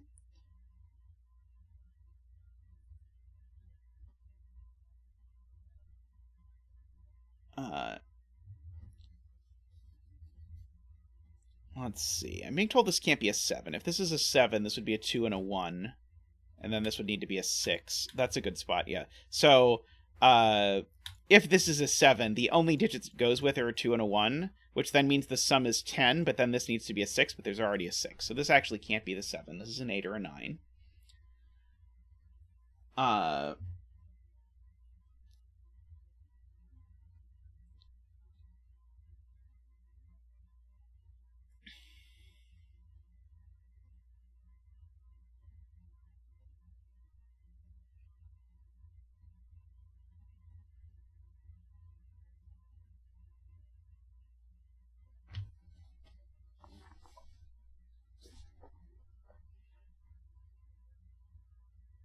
2 plus 3 plus 8 or 9 would need another 2 or 3 in the cage. What? 5 plus 8. Yeah, okay. 5 plus 8 is what? 5 plus 8 is 13, so it would need a 3. That doesn't work. So Jay's point is if these are a 2-3 pair, and I pair them with 8, then I need a 3, which I can't have because I've already done 2 and 3. And if I do a 2-3 pair with 9, then they sum to 14, and I need a 2, which I can't do. So these can't be a 2-3 pair, and so therefore that's always a 1. That is stupendous. So one of these two is a 1 by pencil marks. Very cool.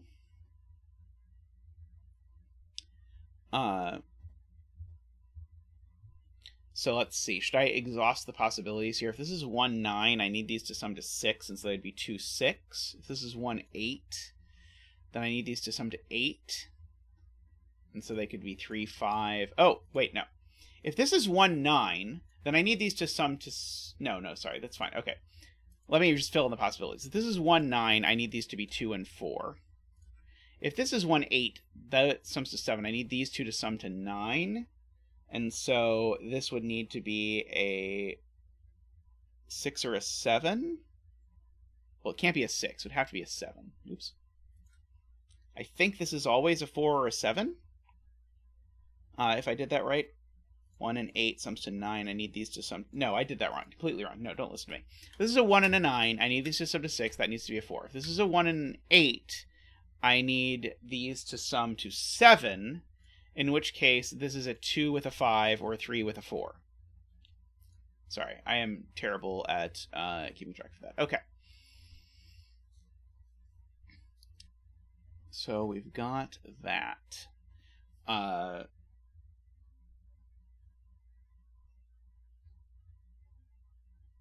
The 1 here is interesting. So, yeah, I only get 1, 1 in this cage, at most.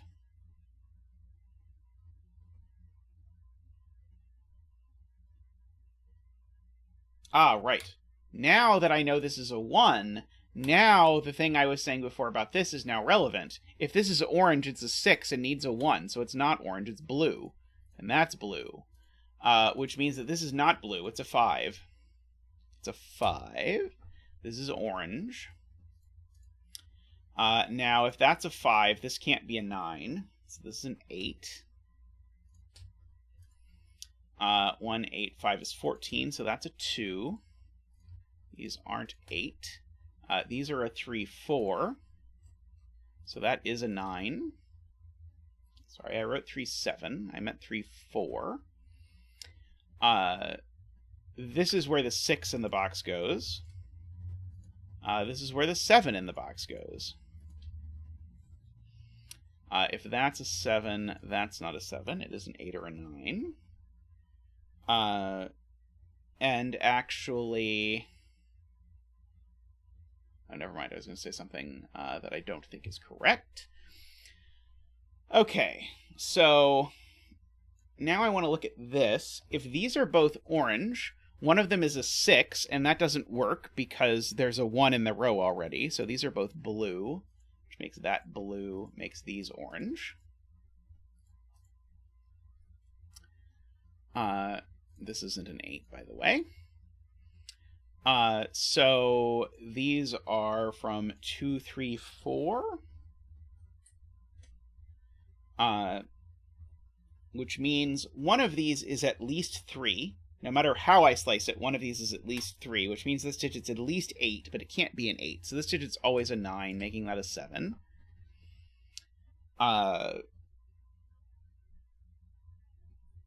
So that is all the blues in this row. I still need a 6 somewhere.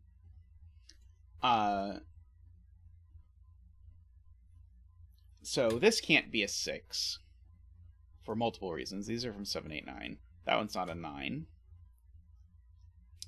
Oh, well, this one certainly can't be a 4. Because that is a set, because this can't be a 9.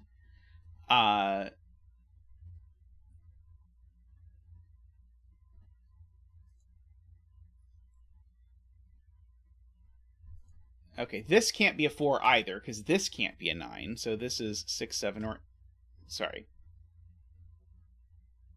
Is this... Wait. Sorry. This is 1, 2, 3. It's not a 4. This is 6, 7, 8. Those two are connected, is the point. These are just a 5, 6 pair.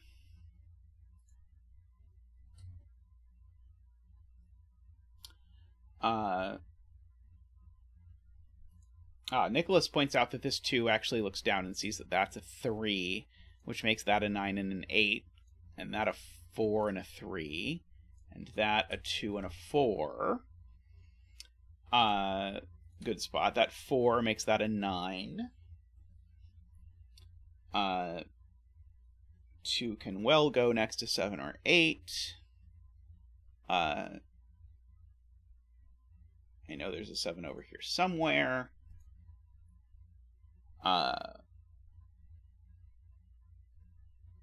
Okay, so this cell here cannot be low anymore. Because if this cell were low, it would need to be a 4, which would put 2 9s in the box. So this cell's high. That's because it sees a 1, 2, and 3. So this is high. So these are high. These are low. So this one's a 2, just out of the gate, because it can't be a 4. It would put 2 9s in the row. This one can't be a 4 either, and it can't be a 2, so this is a 1 or a 3, finishing my 1, 3 shenaniganery for the box. Let's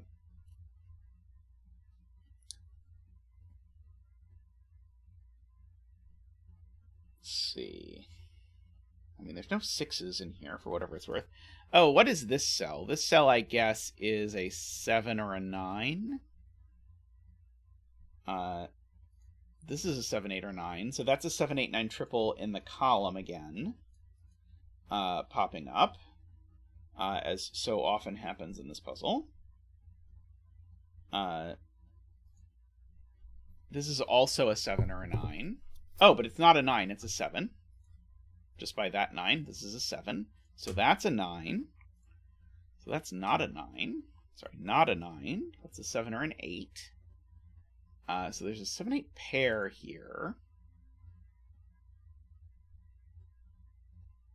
Does it not work if I make this 7 and 1 for some reason? Or is it just not possible that I make this add up anymore? So currently I'm at 18.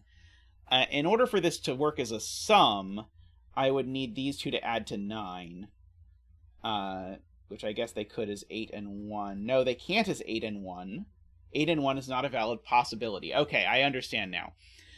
This can't be a killer cage anymore. It's fake. And here's why. These sum to 18, so these need to sum to 9 if this is going to really sum to 28. Sorry, if this is going to really sum to 27. But that would require they be 8 and 1. Except 8 and 1 makes this a 7 and a 3. And 7 and 3 aren't 5 apart. So this is a fake cage. So that means that's a 7 and that's a 1. That's a 3 and an 8. This being a 3 means that this is not a 6 or 7. It is an 8.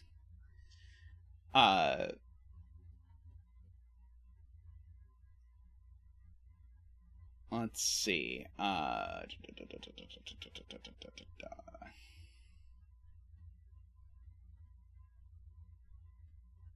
Where does 3 go in this column? Only here.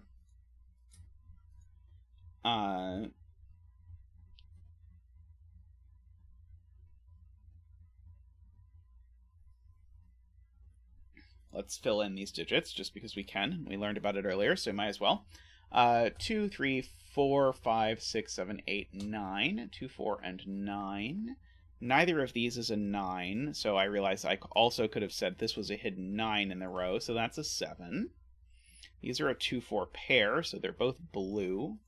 Da-dee-dee, da-dee-da. These digits are a 5 and a 6. Right, they're a 5 and a 6, and this one can't be a 6, so that's the 5, and that's the orange 6.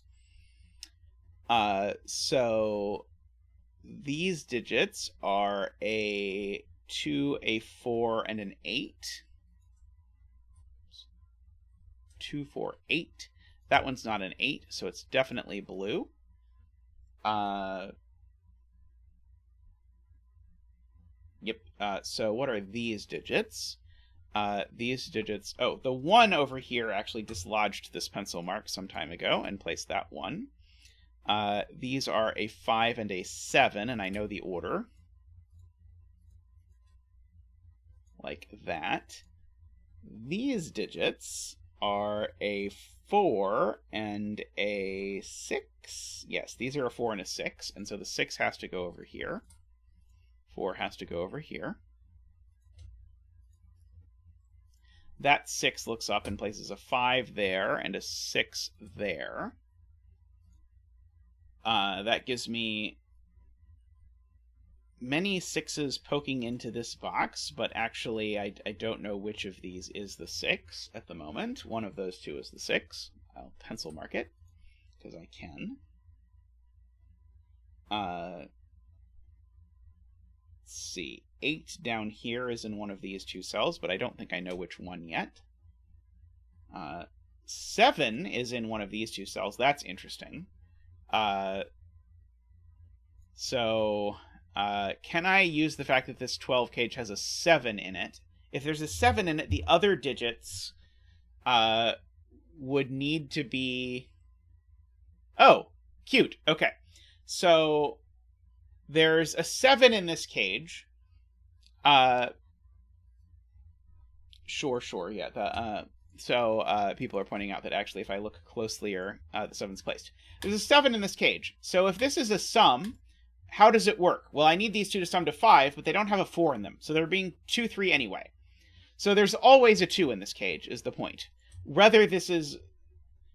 So this is always a fake cage. It might also be a real cage, but if it's also a real cage, it's a coincidence. I don't need to think about it anymore.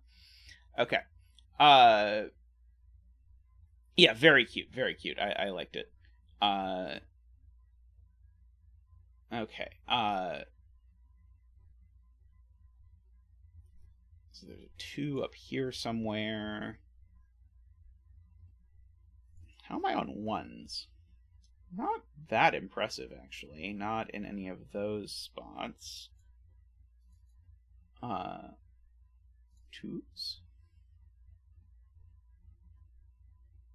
3s?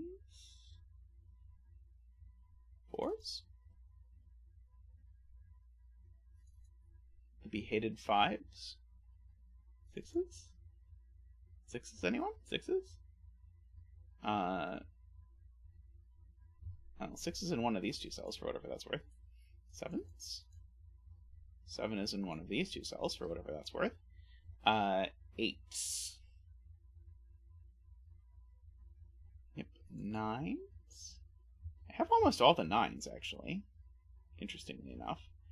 One of these two is a 9. Let's see. None of those are 9. Okay, let's see. Row 1, column 2 is a naked single, I'm told. It's not 1, 2, 3, 4. It's not 5, and it's not 7, 8, 9. Gorgeous. This can only be a 6. A beautiful demonstration of the naked singles that we talked about earlier. This cell is now low because it sees 6, 7, 8, and 9. So this is now a low, and it sees a 5 over there, I should say. So this is 1 or 3 only.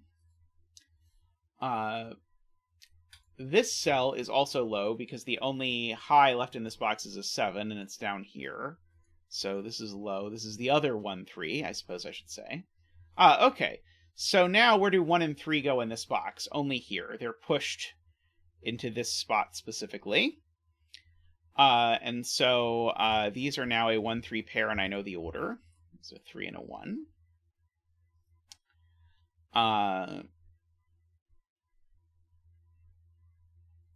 Let's see. Does that place the 3 down here? It does not. I know what these are. These are a 2, a 5, and an 8, which I think does nothing. These cells are a 4 and a 7. So the bet cell is a 4 or a 7. So whose hope is alive with the bet cell being a 4 or a 7?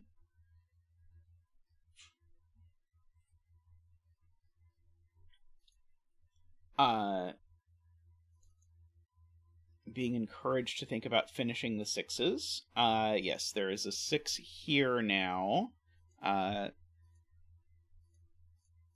which is going to place the 6 here. Thank you, Tony.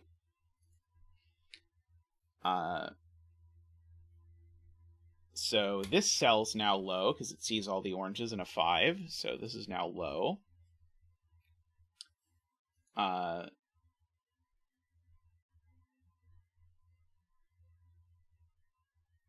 See, one of these two is a 5, and one of these two is a 4. I don't know which one it is.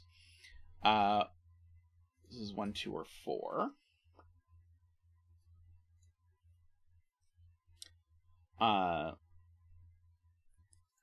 This cell sees every high digit, I suppose, but it could be a 5.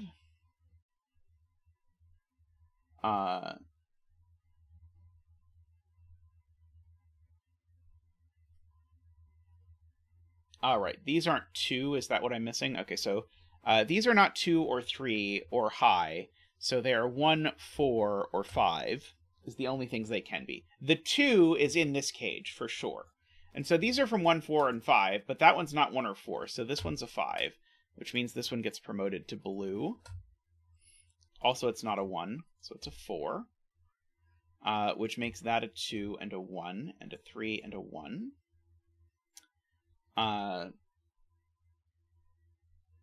Nice. Good spot by chat there. These are a 2-8 pair. This column, let's see, we need a 2. Actually, I know where... Oh, no, I need a 2. I don't know where it goes yet. We've got a 3, a 4. We need a 5. We've got a 6 and a 7. We need an 8. And we need a 9. These are not the 2 or the 5. These are an 8-9 pair, so that's not an 8. These are not 8 or 9. So these are only 2 or 5. So the rest of these cells are then a 1, a 2. Well, I know where the 1 goes. The 1 is pushed here. And if the 1 goes there, then the 2 has to go here. Which is then going to sort out my orange and my blue over here. You got an 8 and a 2. Oops.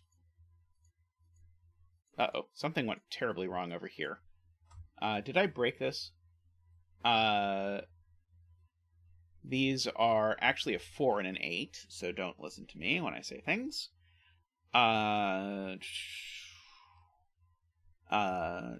Okay, so... It's still true, though, that this is a 1 for the box. It's the only place for 1 in the box. Which now means this is a 2, because the cage needs a 2. Which now means that this digit is a 3, because the box needs a 3. This is not 2 or 5, so this is an 8. So this isn't an 8. These are 2 and 5. Let's see. This column needs 2s, 5s, and 8s. So... Actually, maybe I should look at the smarter one. What's this column need? A 3 and a 9. Okay, so I can do that.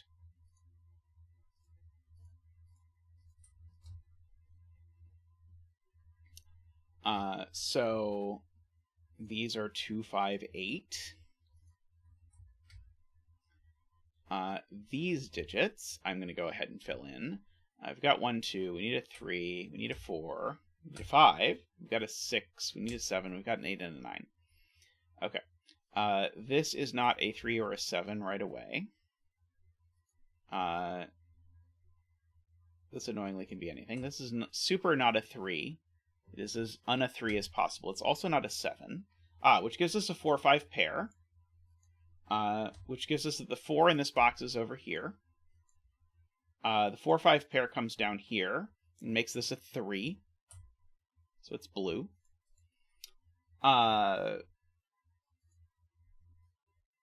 So that is good.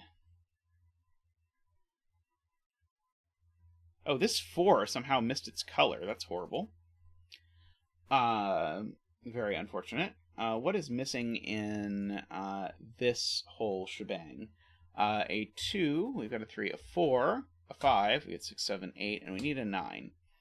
Well, these are not 5, that one's not 9. This one's also not 2. So this is a blue 4, meaning this is a nothing 5. This is a blue 4. These aren't 4, so it's not a 5. Can get rid of the 9 corner marks. That 2 looks over here, actually, making that an orange 9.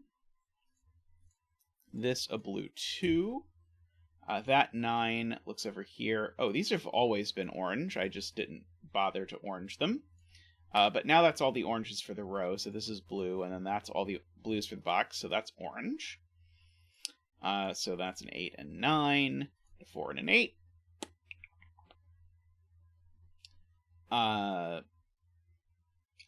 Let's see. This column, I need a 7 in this column, and the 7 has to go here. In fact, I know both of these are orange. I might as well just do that. And so as soon as I know both of those are orange, I know that's a 5, which means I know that's blue. And this is now, well, because that was a 2, this is now an orange, which means I now know this is a 5. I hit the wrong button. That's now a 5, which means I know that this is blue, which means I know that this is a 5. And as a little tiny bit of a spoiler, but I want to keep as much anticipation as possible, the bet cell is going to be orange. So now we can unwind all of this. So that 5 over there makes that a 2. The 2 and the 5 in the column make this an 8.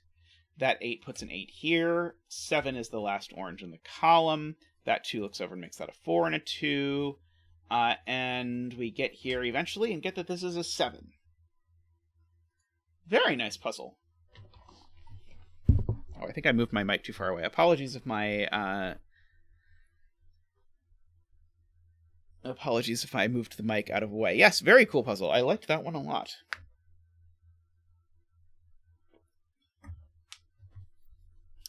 I know what the next setting challenge is going to be.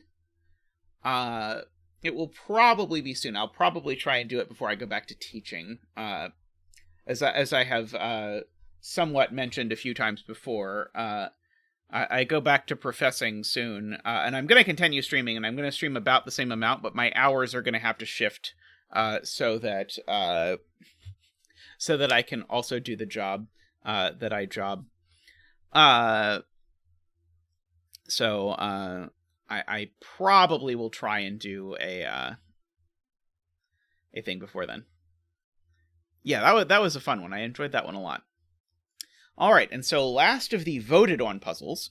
Fear not, there will be more puzzles today, but this is the last of the puzzles that have been voted on. So this is a combo of a between lines and a lockout lines puzzle. I am teaching Calculus 2 and Calculus 1.5 this semester, effectively. So these lines are between lines. So the way this works is that if you put digits on the circles... I'm not teaching the Sudoku class until January, but I am teaching a Sudoku class this year. So these cells have to be between 2 and 7. So in this instance, they would have to be from 3, 4, 5. That's how between lines work. So everything on the line has to be between the digits and the circles. Strictly between, no allowing any sort of shenaniganery with that. However, you can repeat digits on the line if other rules allow it. However, at no point in this are we allowed to do that. Okay. And then there's the opposite of between lines, which are lockout lines. Those are these blue diamondy ones. So in this case, if I put a 2 and a 7 here, what I'm saying is these digits on here are not allowed to be between a 2 and 7. So they would have to be from 1, 8, 9, the exact opposite of lockout lines. Okay. Now, the fiddly part of lockout lines is that there's an additional rule about lockout lines, which is that lockout lines also have this restriction that the two ends of the diamond have to be at least 4 apart. So you can never make these too close together. So if this was a 2 and a 4, that's not allowed. These are not far enough apart. But that's it. That's all of the things. So let's get started with this fun little adventure. So the first thing I'm going to notice in this box is that this lockout line is length 4, which actually means I need the difference of these two cells to be exactly 4. Does anyone who's done this have a good bet cell? If not, I can pick one at random in box 4. But I'll just pick that one, and then if someone else likes a different one, we can move it around. If these are more than 4 apart, then there aren't enough numbers here for this to go. Oh, row 9, column 8, we have requested. I mean, I said anyone who's here. Woofer, if Woofer is here, Woofer can tell me a better bet cell. So yeah, so these two are at least 4 apart. A fun thing is that you can't ever put a 5 on a lockout line, because if you put a 5 on a lockout line, then you need these to either both be less than 5 or both be more than 5, and that's not possible. So, in fact, actually, we can sort of corner mark 5 into all of these jajillion cells in this box. Which is fun. Often 5s are the thing to start with.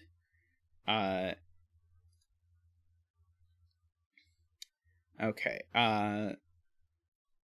So these two need to be at least 4 apart in order to accommodate... Sorry, no, these need to be at least 5 apart, right?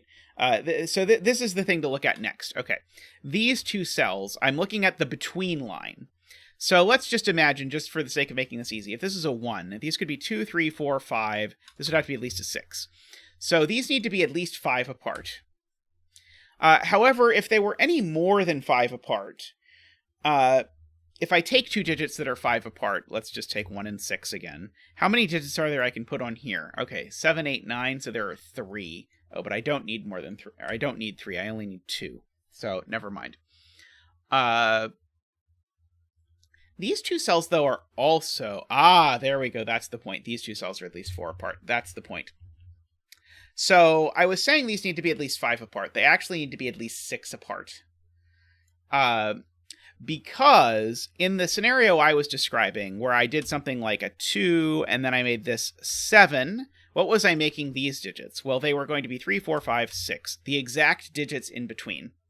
And that doesn't work because of these two endpoints on this line.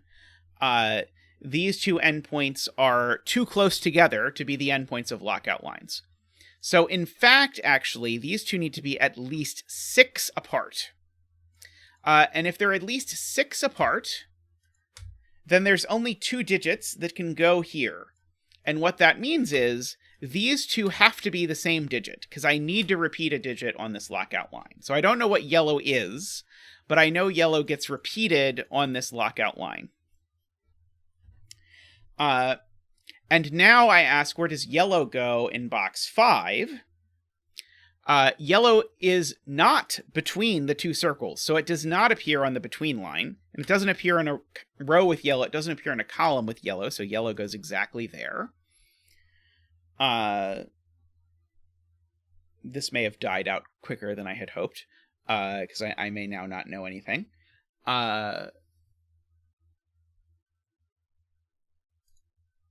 Is there a way I know where this digit is? Like, I think there's something wrong with this digit being on this lockout line, but I am not yet confident of that. But these two have a difference of... I've already forgotten. These two have a difference of 6, is that right? Yeah, these two have a difference of 6. Okay. Okay, so,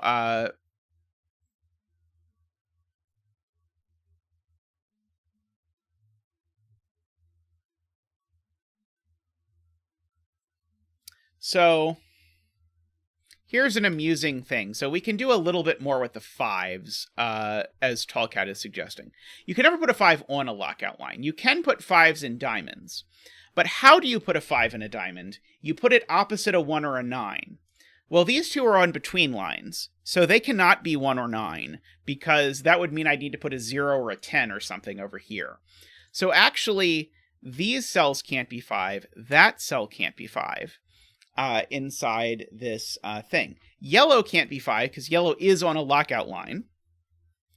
And so the 5 in this box, it can't be in either of those two cells either, because these two cells, remember, we established are 6 apart, and there's no digit that is 6 apart from 5. And so the 5 goes in one of these places. And so if you look at these corner marks, what they're telling you is that the 5 in both of these boxes is in column 4 or 5, which means the 5 over here is down here somewhere. For whatever that is worth.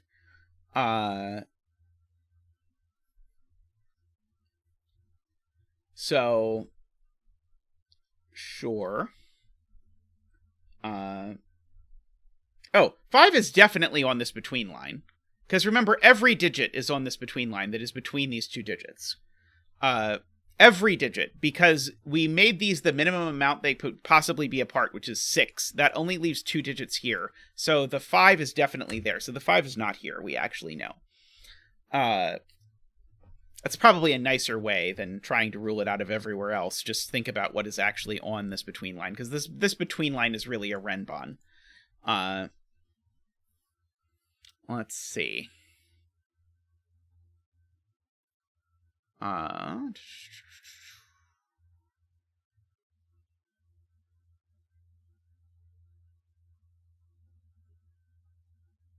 Oh, right. No, sorry. J is right. J is right. There is a digit missing. Sorry. This could be a 5. Yes, J is correct. Because remember, these two added an artificial constraint. They pushed this one further apart. So the 5 does not need to be on the between line, is correct.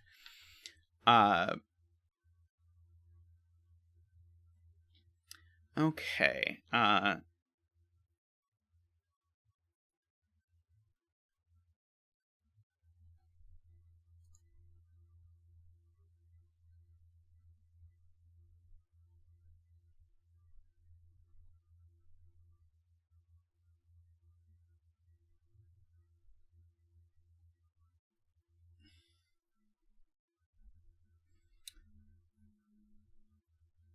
Tallcat is asking a complicated Tallcatty question. I'm not 100% sure. I feel compelled to look at it just yet.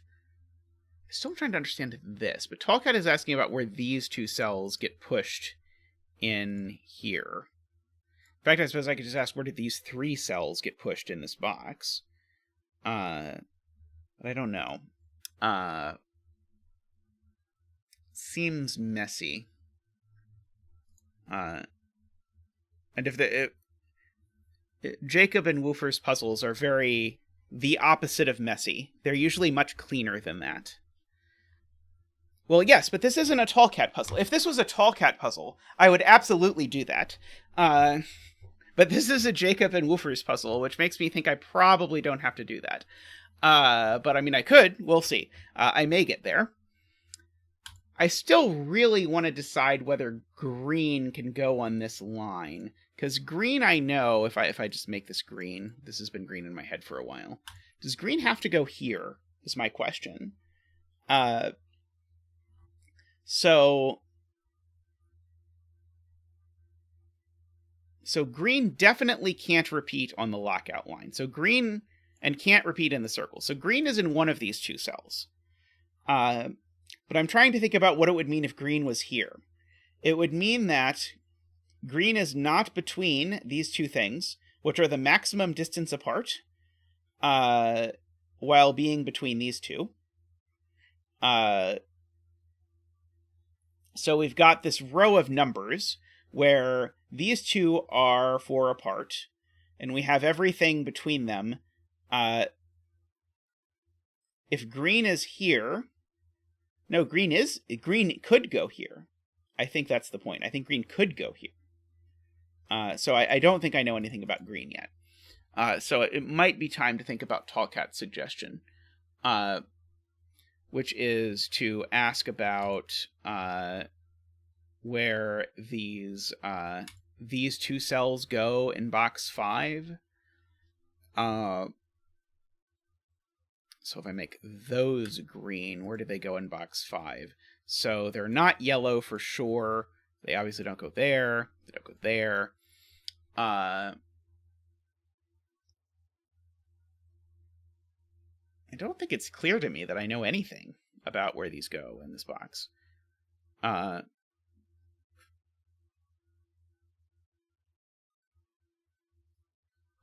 Yeah, I don't think I follow that point yet.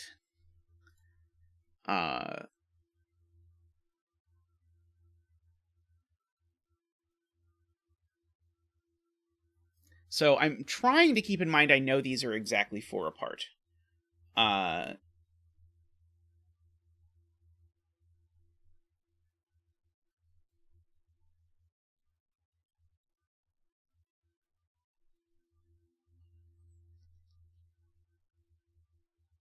Woofers is asking, actually, maybe I should ask the opposite question. Could this be not green?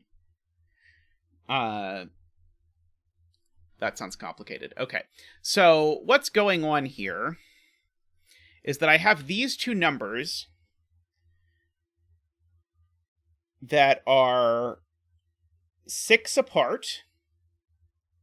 I have these two numbers that are 4 apart sitting just inside them. There are 3 numbers inside there, inside these two. 2 of them are here.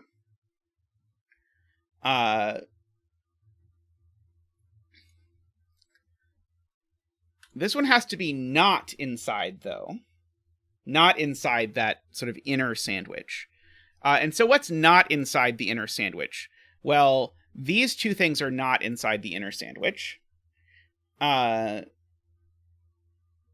many things are there? If these two things are 6 apart, how many things are there that are not between them? There are... Let's see. So again, we're talking about like 1 and 7. There's only 2 things that are not between them.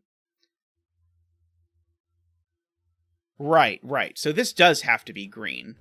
This is one where I wish I had a drawing board that I could sort of show you exactly what's going on in my mind. But this does have to be green, because there's just nothing else.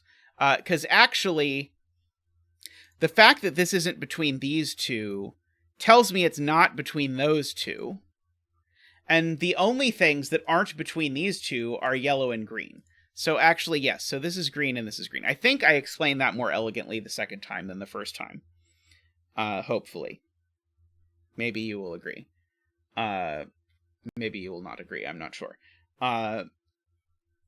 So there's a white dot relationship here between these two. They are consecutive. No, not necessarily, sorry. They don't have to be consecutive. They could be 1 and 9. They're circularly consecutive.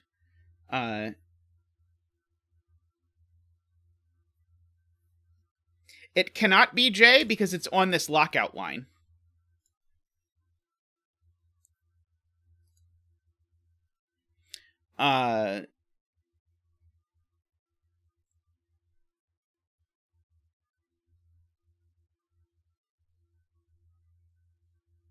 The other digit isn't yellow.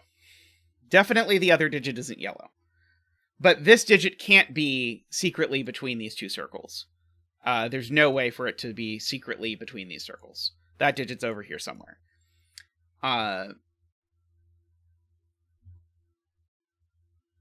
Does this somehow help me? It pushes green into a whole bunch of places, none of which seem interesting to me.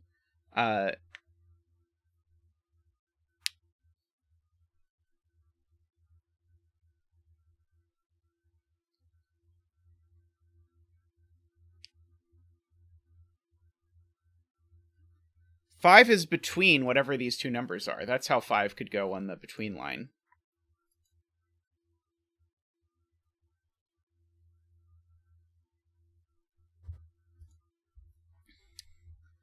Let's see.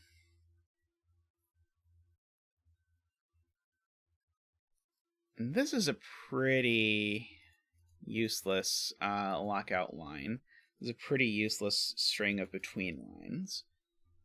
These are exactly 4 apart thing is the thing my brain keeps coming back to. So if one of them is a 5, the other one is a 1 or 9. Maybe this is where...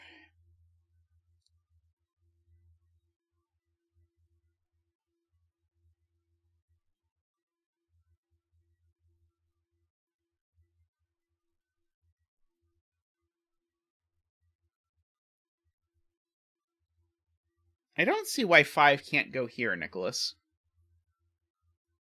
Yeah, yellow and green are from 1, 2, 8, 9. I agree with that. I will happily pencil mark that from what we have said.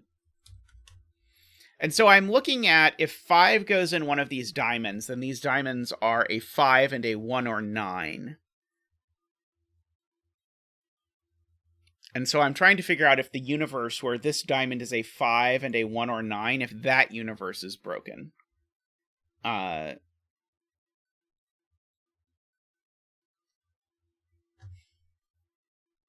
Of course, yellow and green could be a 1-9 pair, in which case then this couldn't be the 1-9.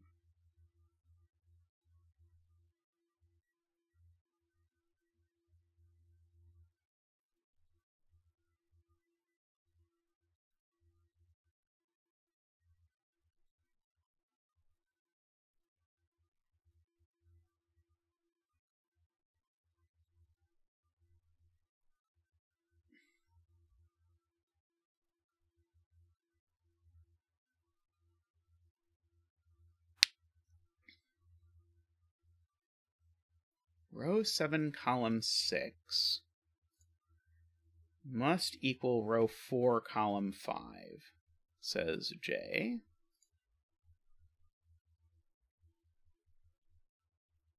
As it must be outside the diamonds and isn't green or yellow. I think I agree with that, right. Right. The only two things outside these two diamonds are green and yellow. These two ends are just inside those. And so these things are all outside of that. And so this one, in particular, it's not yellow or green. So it has to be one of the ends. We'll make it red. And so that's red. So red is up here somewhere.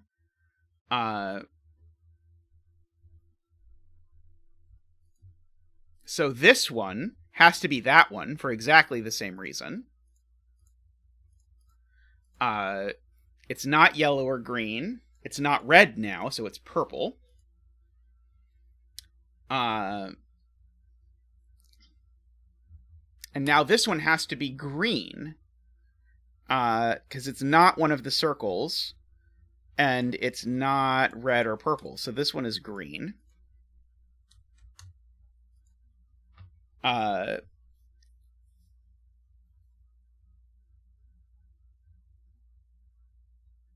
Okay, so red is up here somewhere. Green is up here somewhere. Green's actually in one of these two. Red's in one of these.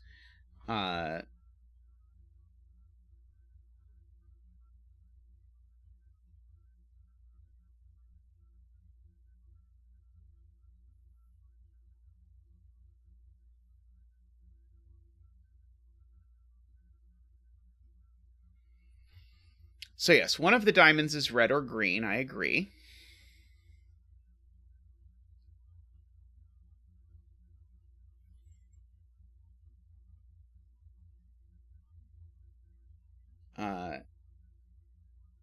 Yeah, 5 can't ever be on a lockout line. That is a true statement. I don't think I have 5's pencil marked on lockout lines anywhere, but correct me if I'm wrong.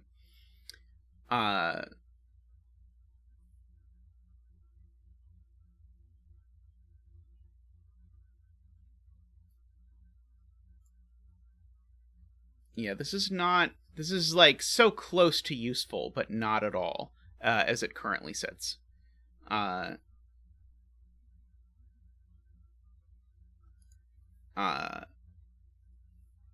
see, should I think more about what's going on in here?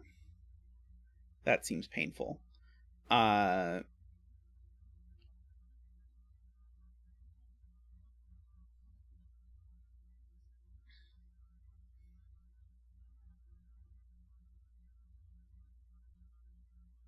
like, I know these are...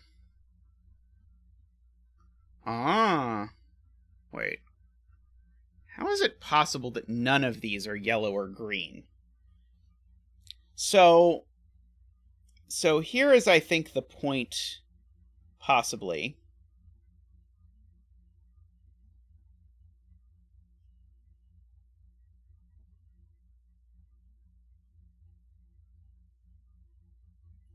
Isn't this just broken? Does these have to be...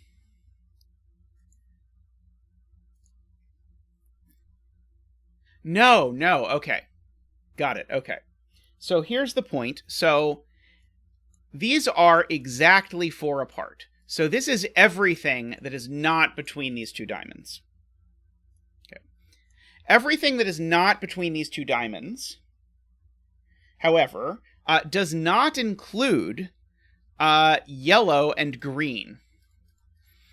So therefore, it's impossible that yellow and green are 1, 9. Yellow and green have to either be 1, 2 or 8, 9. And then this has to encompass the yellow and the green. So therefore, green is the outer one. Green is 1 or 9. Yellow is 2 or 8. And this is green. And therefore, this is 5. And therefore, this is 5. This is 1 or 9. I believe that's how this works. 2, 8, 2, 8. 1, 9. I'm making sure I believe that this is true.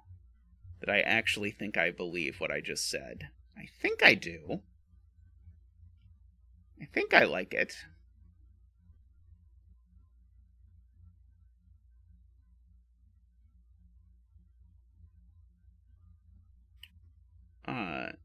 So therefore this is a 1 or a 9 I should also fill in.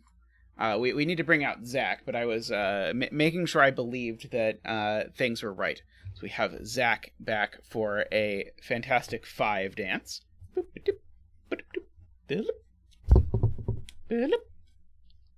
Wow.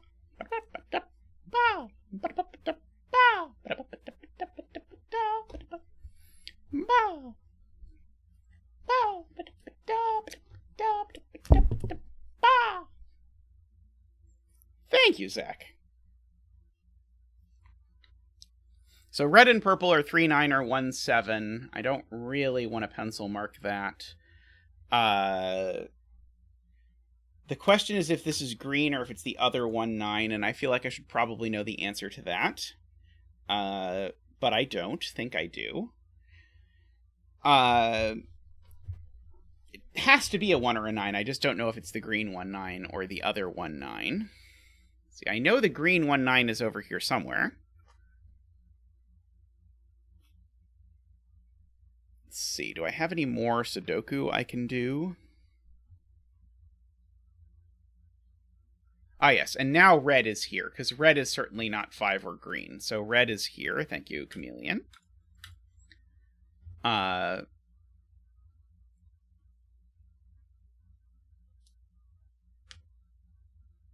And so this is purple.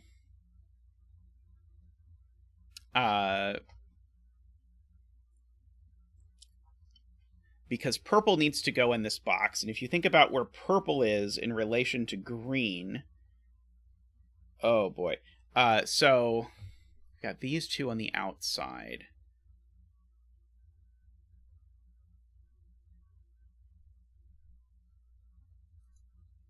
I think purple has to go here. Like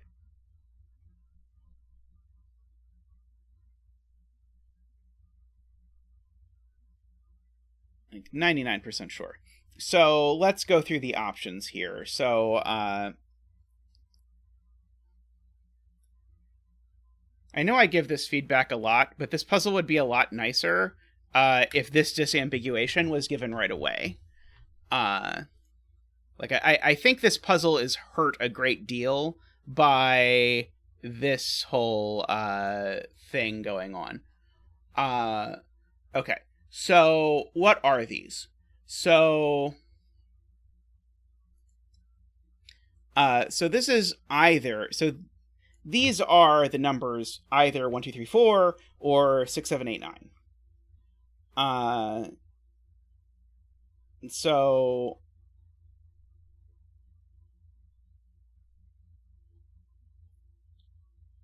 yeah, I can like just picture this string of digits in my mind that I can just hold into it if I think about it very hard, because I have these two sort of sitting on a giant string and then the others outside them. And the others outside them are on one side, because I know one of these is a 1 or a 9. I don't know which of these is a 1 or a 9, but one of them is a 1 or a 9. And then the other is the 3 or 7. So I could write in that these are 1, 9, 3, 7.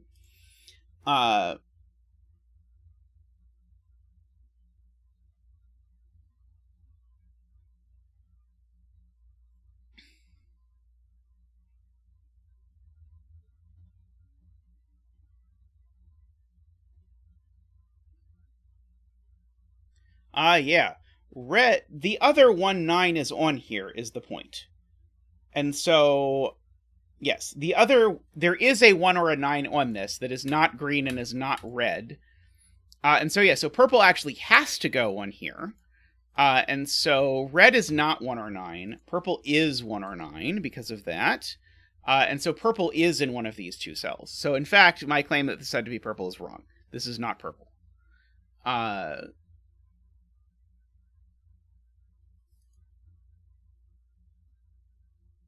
Okay, and so now this has to be a 1 or a 9, and it's not the purple 1, 9. So this is the green 1, 9.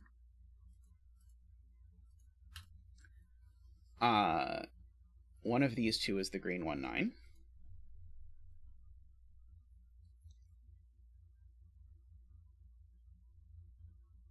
So...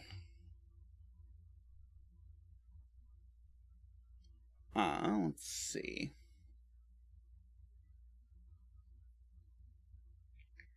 So one of these is the other 2, 8, I think.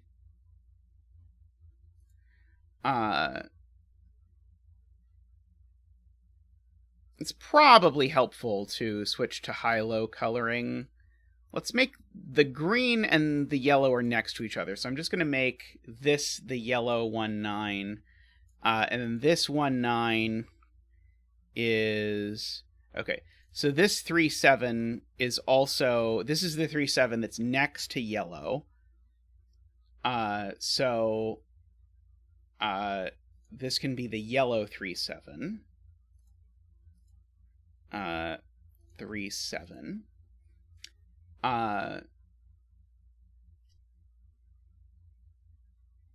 Right, okay. And then this is purple 1, 9. And the only things outside the purple 1, 9 to yellow 3, 7 are the yellow 1, 9 and the yellow 2, 8. Oh,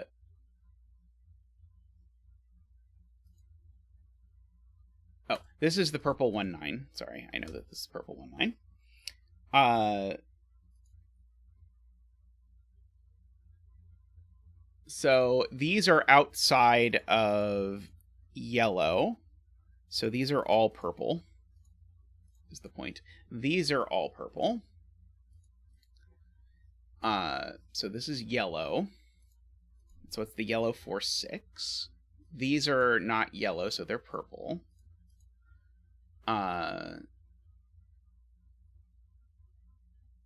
One of these is the yellow 4, 6, I guess. Let's see. Okay.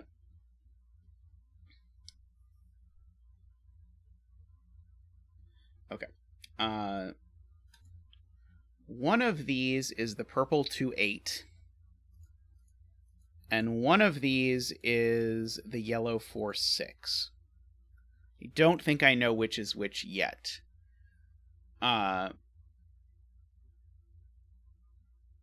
If this was a 5, these would either be both purple or both yellow. Which strikes me as likely going to be how we're going to disambiguate this. I know there's a yellow 2, 8 over here somewhere.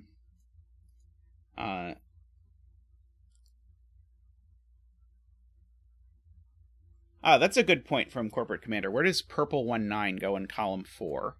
It can't go in any of these places. It can't go on a between line, so purple 1, 9 goes here. So that is my third purple. So if 5 goes here, this is the last purple for the box. And then these are both yellow. I don't know if that's a problem. We do have a purple quad in row 2, but we don't know anything about 5s in row 2 yet. I mean, I guess technically we know this cell. This cell's not purple and it's not 5, because 5s can't go in between lines. So this cell's definitely yellow.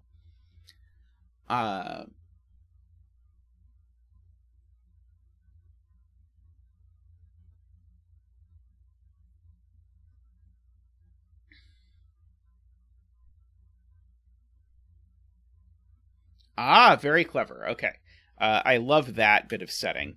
I commented that yellow 2, 8 has to go in this box somewhere. The key observation is yellow 2, 8 can't go here. And that's because neither of these endpoints can be 1, 9. And a 2, 8 needs a 1, 9 outside it. So actually, this is the yellow 2, 8. In here. So the only thing this could be if it's yellow is the yellow 4, 6. Let's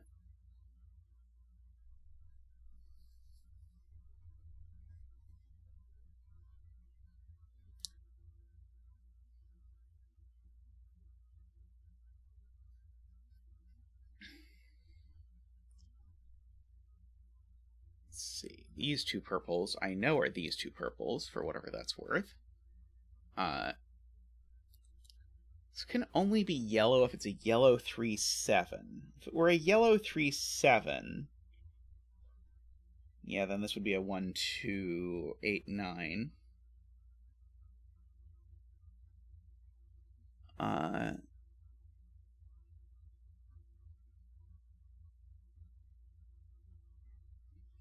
Where is purple 2, 8 in column 4, I am asked. One of these two places.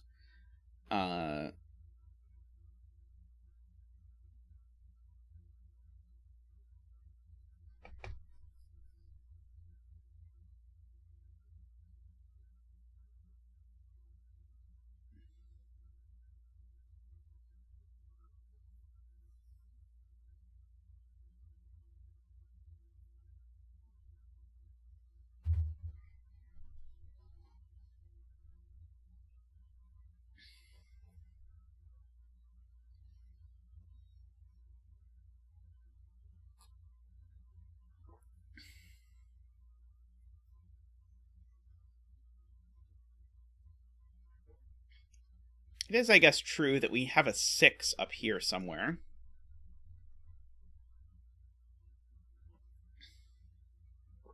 Yellow 1-9 in box 1 is a good one. I buy that. Yellow 1-9. So yellow 1-9 down here is now in one of these two cells. Of course, it would be nice if it were this one, but who knows?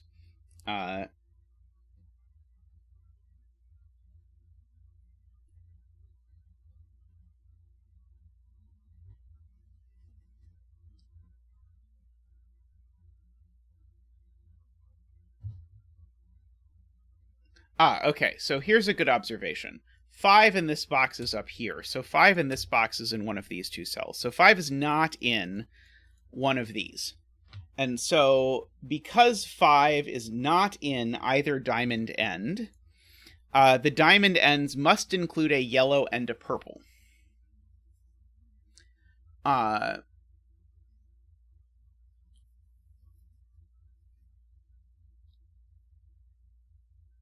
And now, this can't be a yellow 2-8. No, it could be a yellow 2-8, as long as one of these is 3-7. Hey, Kuraban.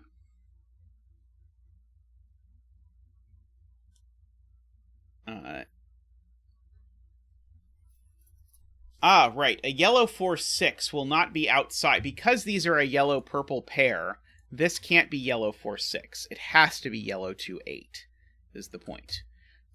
If this were yellow 4-6, then it would be between whatever yellow and purple digits I put out here, is the point.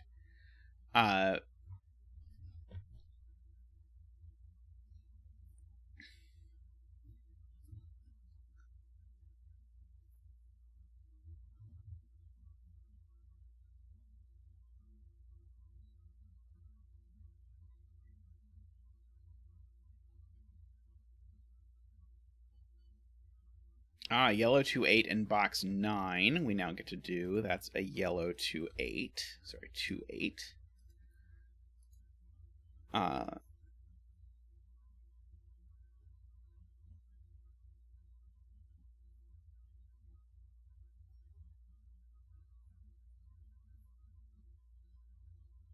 not sure what you mean by place 9 in column 4.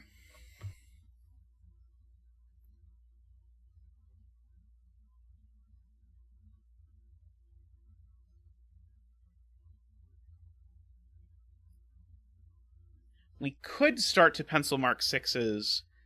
It feels to me like if the setters wanted us to pencil mark 6s, they would have set the puzzle differently.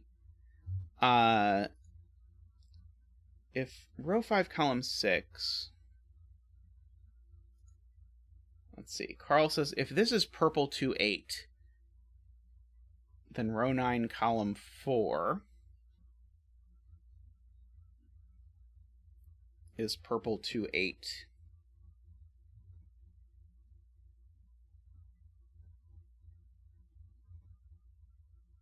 Sorry. Right. If this is purple 2-8, that's purple 2-8. Right. In fact, just if this is purple at all, if this is any kind of purple, then it shows up in those two cells, and so then it shows up in these two cells. Oh, sorry. It shows up here, I guess is the point. If this is purple, it shows up there. So if this is purple 2-8, that's purple 2-8, means I need a purple 1-9 in one of the circles, and I can't have one because this purple 1-9 sees both circles. So this is not purple 2-8. I agree. One of these is purple 2-8. Right. And the purple 2-8 is definitely in one of the diamonds, because remember, these diamonds are right inside these circles. So that's the one that's purple 2-8. That is Carl's point. That's nice. And so that means this is the yellow one. This is a yellow 4-6 now. Because this one's just inside the yellow side. So this is the yellow 4-6. And so these cells are both purple, because we're done with yellows for the box. And so this cell is yellow. Now there can't be a 5 in this circle, as predicted.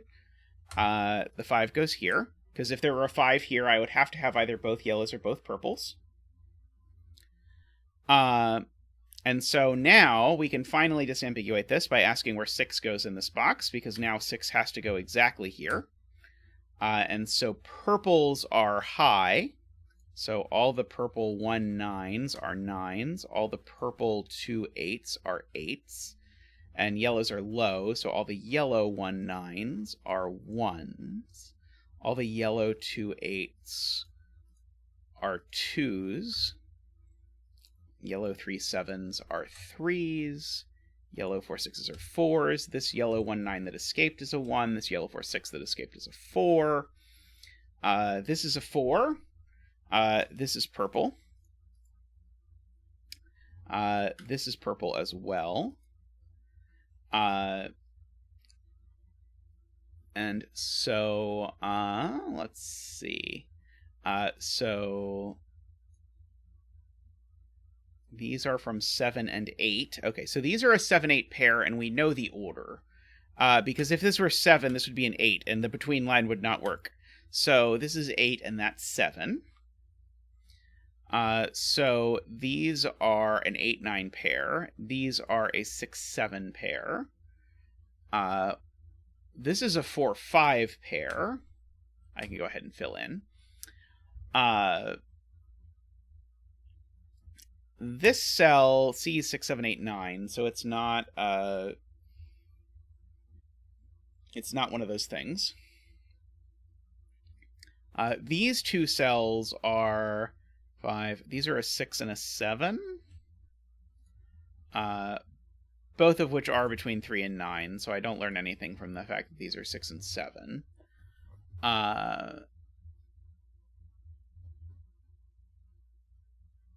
Let's see. So the yellow digit here is a 3, is the point. Because remember, these are a yellow-purple pair. And the yellow digit can't be a 1, a 2, or a 4, so the yellow digit is a 3. One of these is a 3.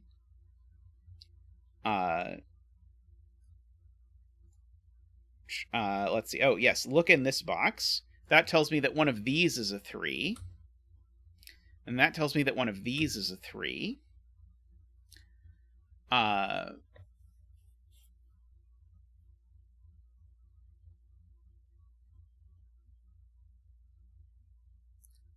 Where are 2 and 4 in this box? 2 and 4 in this box are only up here. So this is a 2, 4, 5 triple.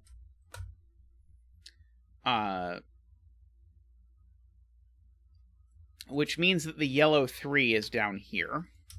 Which means that this isn't the 3. So this is the 3. This is the yellow 3. So this is purple.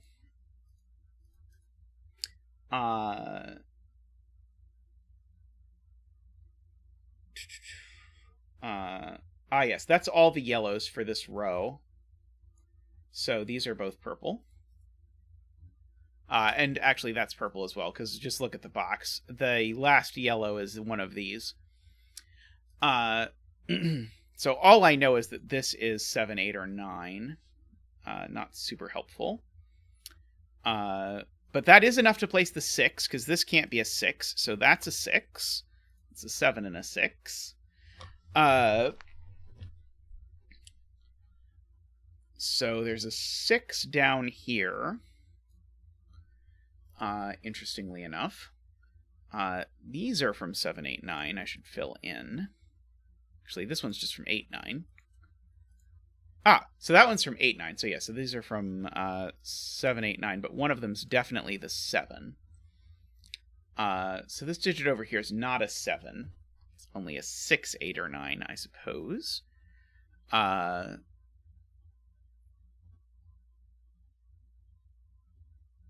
So 1 in column 8, many people in chat are pointing out, is forced here, I believe, just by Sudoku.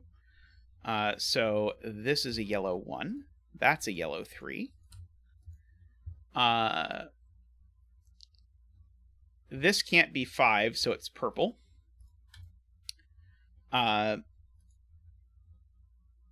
If this were an 8, it would force both of these to be 9, so this can't be an 8. And it can't be a 6 or a 9 either, so it's only a 7. So that's a 7. These cells are therefore both 8. Uh-oh. No, sorry. They're both 8 or 9. This one's 8, and this one's 9. So that's an 8. That's a 9. It's an 8 and a 9. These are a 7-8 pair. This is a 6 or a 9. This is a 4 or a 5, it looks like. This cell is purple for sure, because it sees every yellow and 5, so this cell is purple. This cell also is purple for exactly the same reason. It sees every yellow and 5. This one is a 6, I actually know, because it's the last purple in the column. So this is a 7 or an 8. Oh, but I know which one it is, because that 6 sees that 7 and 6 and makes that an 8. So 7 goes here, actually.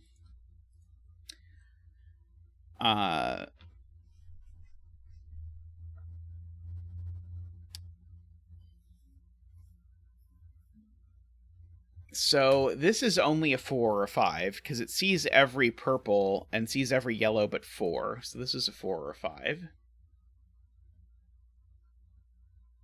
This also is a 4 or a 5, because it sees every yellow and every purple. Sorry, every yellow except 4 and every purple.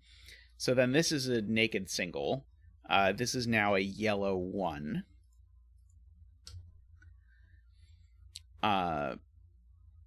So these are a 3, 4, 5. Yeah, so this is a yellow 3, 4 is the point. This is a 3, 5, but I don't know which yet. Excuse me. These two are a pair. 3, 4, 5, 6. These are a 7 and an 8. These are a triple. Oh, so they're purple. I should fill in. These are a triple. They are a 4, a 5, and a 6. Interesting. Let's start filling in this stuff around the between line. That might be the hope. 1, not 2, 3, 4, 5, 6, 7, 8. This one's definitely not a 1. That one's not a 1 either. So in fact, the 1 in the row goes here. I can't put an 8 on this between line. Oh, maybe I could. I can put an 8 on this between line if this is a 9.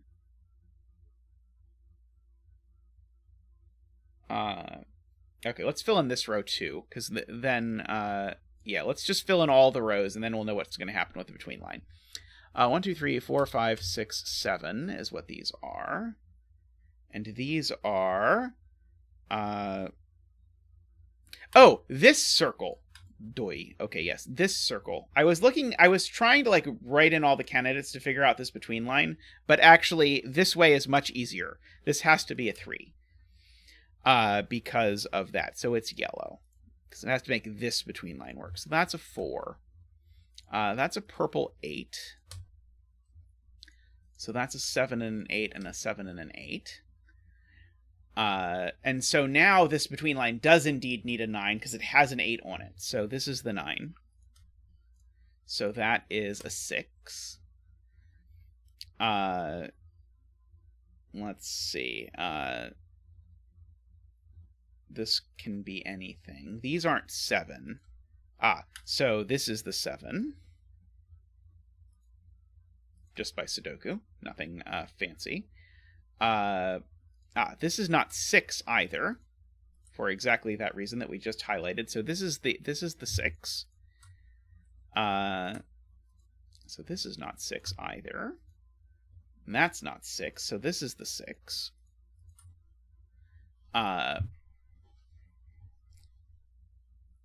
So what are these? Ah, this 4 gave me a 5 over here. Makes this yellow. So it's a 4. This is yellow and it's a 3. These 2 digits are a 2 and a 5 in some order.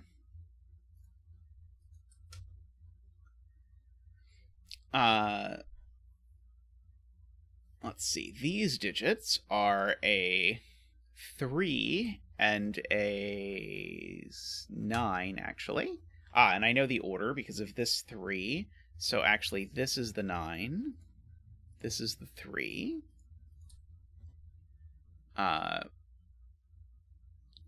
This is a 2, 4, or 5, but it's not a 4 or 5, so this is a yellow 2. So this is the 5. This is a yellow 2. 4. So this is a 5. This is a yellow 4. 2, 4. This is the 5. So these are both yellow. They're saved from the horrible fate of being 5s. So let's look at that. So that 2 makes that a 4 and a 2. 4 makes that a 5 and a yellow 4. And that's now yellow as well. 4, 5, 4.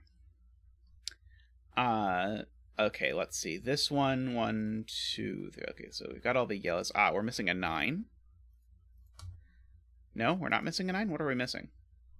Oh, we're missing a 3. When I counted yellows, I counted 4, but there were only 3 yellows, in fact. And so this bet cell is purple. So if you bet purple, good job. And the purple cell is a 9. A lot of interesting stuff going on in here. I really liked sort of the structure of the break-in. I would have far, far, far preferred to have the high-lowity broken immediately, but the break-in here with figuring out how all of this ties together is very, very cool. And then the way it sort of ties in over here. There's lots of neat stuff going on in here.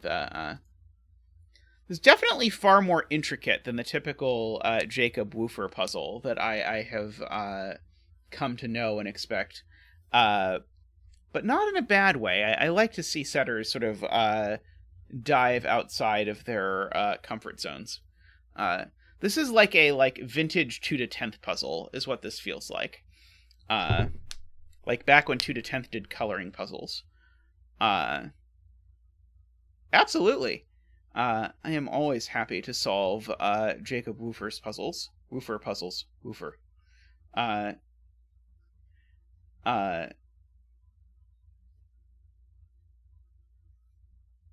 mean, the only time where resolving the thing matters at all is when you're thinking about the break-in. Afterwards, I don't care if I'm carrying around 1 9s or 2 8s or whatever, but for purposes of doing this without a visual aid and explaining what's going on in here, that's the only time when the high-low really matters. Like, I don't mind doing Sudoku with a yellow 2 8,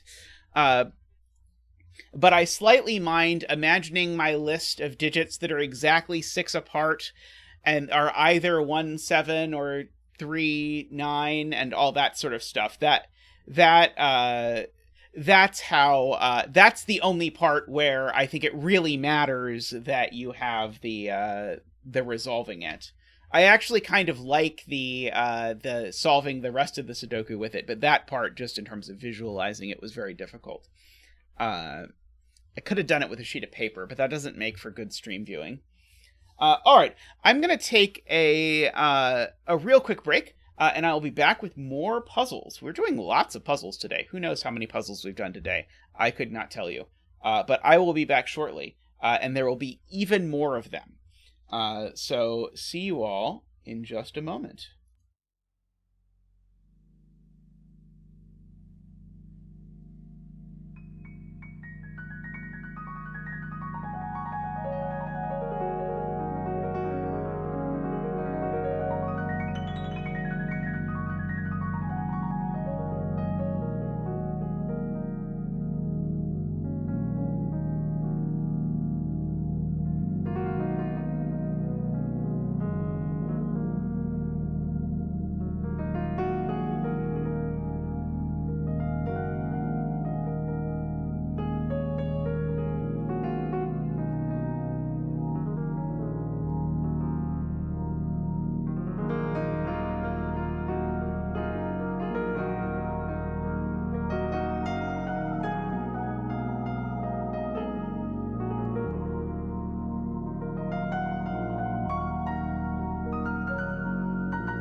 Alrighty, welcome back.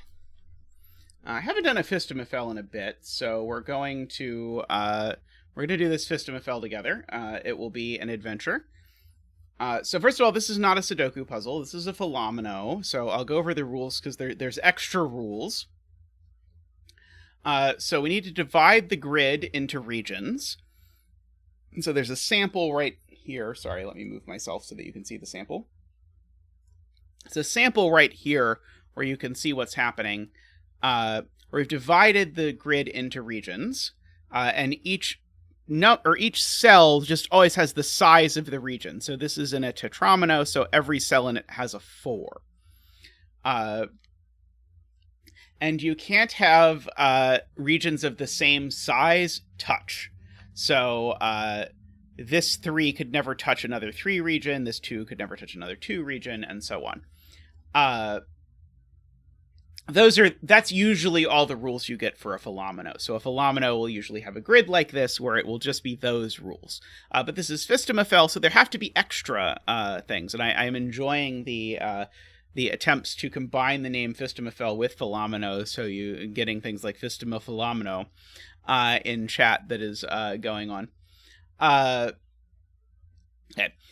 Also, the areas have to be divided into 2 groups, white and black, such that the white and black cells satisfy the Yin-Yang rules. That is, all cells of the same color must be orthogonally connected, and no 2x2 area may be completely covered by one color. Okay. So, in particular, no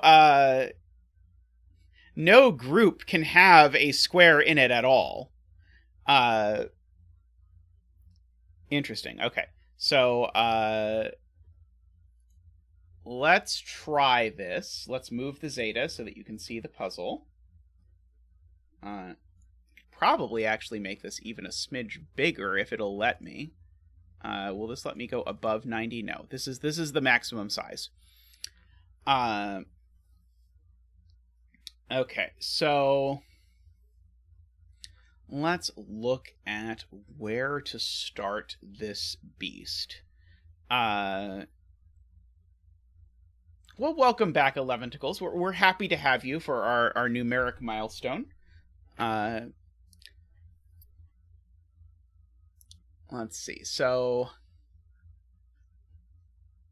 okay, so this whole, so an annoying thing about Fillomino is always that you can always have one size thing. So I could have a little region that sort of just plays an interloping role between other cells, and that can make life a bit tricky. And I don't immediately know. So maybe I should say the Yin-Yang stuff. So there's a few things about Yin-Yang, and I see an application of one of them right away. So maybe not. So here's a couple things about Yin-Yang. One of them is that you can never in a Yin-Yang puzzle have an arrangement where, let's see, I'm going to use purple and yellow, I think, where it makes a checkerboard. There's no checkerboards allowed. And the reason for that is that if you have a checkerboard, remember, all the yellow and all the purple are connected. So the yellow is going to have to make some connection to the yellow, and then the purple is going to have to make some connection to the purple. But as you can see, that creates a disaster, because as soon as purple connects to purple, it cuts off the yellow from connecting to yellow. So that's one non-obvious Fillomino rule. Fillomino do. The second Fillomino rule is that the border is always made up of either completely monocolor, or it's made up of a string of purple and a string of yellow. And there's no sort of alternating. So I can't have, say, 2 purple pieces like this. This looks plausible until you realize that you have to connect the purple to the purple in some capacity, and in so doing, you've separated the yellow from the yellow. So this doesn't work either. So all of either the border is monocolored, or the border has one chunk of yellow and one chunk of purple. Now, my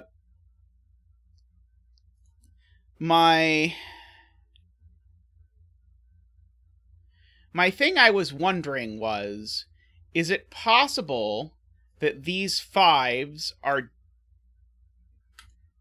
different but the same color? And they can't be different but the same color. That's not possible. So if these fives are the same color, they have to connect.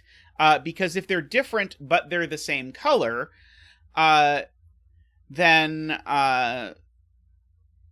oh, maybe that's not even true. Sorry, I think my argument is wrong. Never mind. I retract my claimed argument. Oh boy, what am I supposed to do here? Okay, so maybe I'm supposed to think about what's happening down here. Is that a good idea? Think about what's happening down here. So these cells all can be no larger than 3. I could sort of Sudoku that in. Because I can't make a region of size larger than 3 down here. But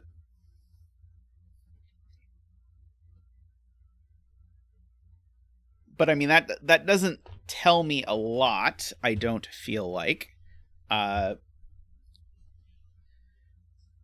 If there's not a color break down here, I guess I could never have all of these be 3s. Are there any of these that obviously can't be 3, or maybe obviously is generous? Are there any of these that can't be 3 for some non-obvious reason? Let's see. I guess if this is 3, then the 3s are done. This can't be 3. Because if this is a 3, then this is my region of size 3.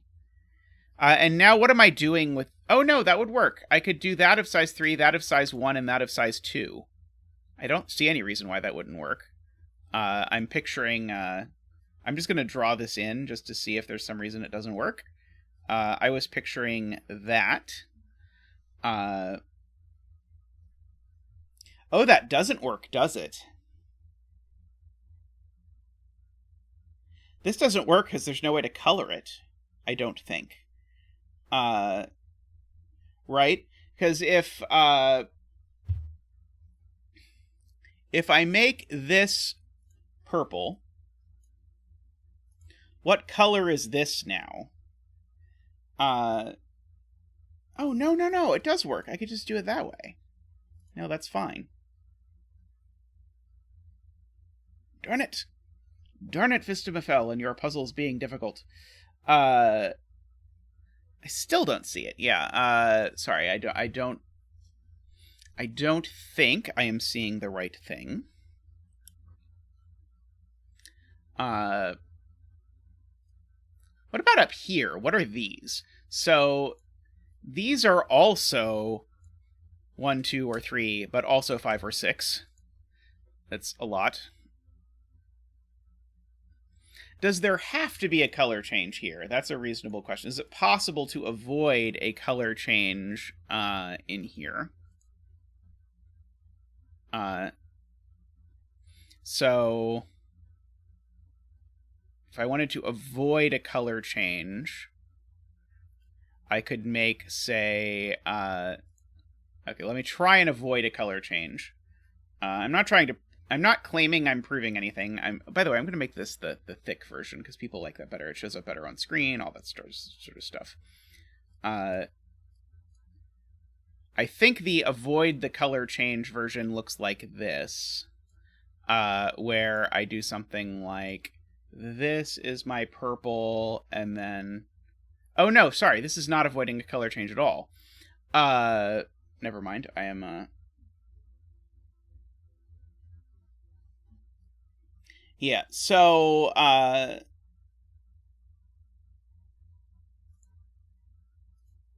if I avoid a color change, that means that this cell and this cell are different colors, right?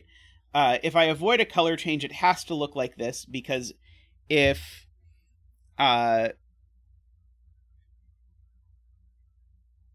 Yeah, because these two can't be the same color, because then if I avoid a color change, I create a square. So these have to be opposite colors if I'm trying to avoid a color change. And now in avoiding a color change, I'm definitionally putting yellow up this side and yellow over this side, which means that none of these are 3s, which means this certainly isn't a 3. This 3, so this can't be a 1 because it would make that a 2. So this was definitely a 2 in this universe. This is not a 2 anymore. It would make that a 1 and that a 2. So I'd end up with this kind of shape.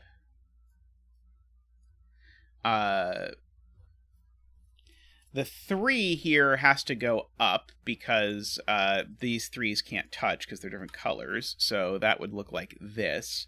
I'm really just trying to get a feel for this. This is obviously not a proof of anything. I mean, we might technically have something that constitutes a proof of something, but it's not going to be a proof I'm going to be eager to use. So the 3 is going to have, this purple 3 is going to have to come out over here. The yellow 2 is going to have to come out over there. We're going to have a 2 here. Going to have that, like that. The problem is this cell. This cell now has to be purple. But what is it? Oh, it could be a purple 1, can't it? I think this can be a purple 1. I think this is still, unfortunately, okay. This cell's now yellow, but sort of far extended beyond our thing. So, yeah, this is not... It looks to me like I can make it at least moderately far out of this corner without breaking it. Like, just by yin-yang logic, this is yellow and this is yellow. And this is purple. I mean, purple's 3 goes over like this for sure. But, I mean, this is quite a ways down a chain, to put it mildly. But this is all... I think this is all forced, but I don't think it breaks, that I can see. It was a very good idea. Is it possible that it's the right idea, but we did it in the wrong corner? What if it's up here? Is it possible that it's up here? Because these numbers are also big. So let's try the same thing up here. If this is yellow, again, this can't be yellow if I'm trying to avoid a break. So if I'm trying to avoid a break, I make that purple. Definitionally, that makes all of this purple. And now, my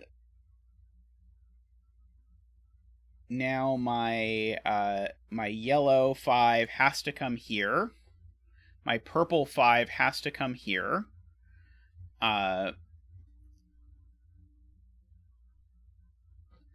am I doing with this mess down here? Okay, so in this case, I mean, I could easily just make all of these purple 6s, can't I? Yeah, these can just all be 6, and I think then we very easily sort of survive this theoretical apocalypse. So I think this is actually even easier than the other corner. The other corner, admittedly, is very forced, if there is no color change. Bet cell, we're doing a bet cell and a Fillomino. Yeah, we do have a preferred Penpa bet cell. One second, let me get up the bet tree. Let's see, shape, special. There we go. We will put the bet tree here. So you can bet on... could bet on that. Yeah, sadly, no, kuraban. It was a great idea to try and prove there had to be a color change over here. It just did not succeed.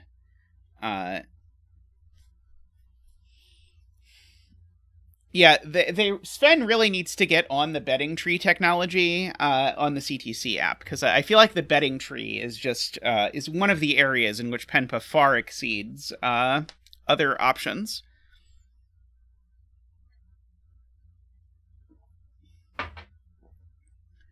Okay, so what else can we try to break? Well, I could try and break this being a 3. Let's just, for purposes of illustration, let's imagine that that's a 3. And see what happens. If that's a 3, we create a color string like this, which then forces the other chain down like this. Sudoku means, or by Sudoku, I mean Fillomino, I suppose.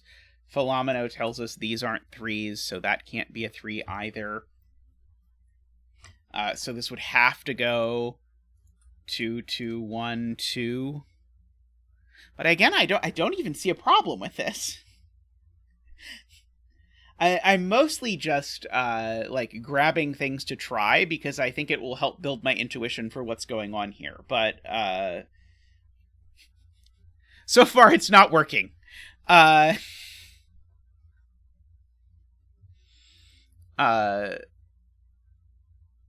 It's not working. Oh, hey, Isabella. Welcome all the way from Brazil. That's awesome.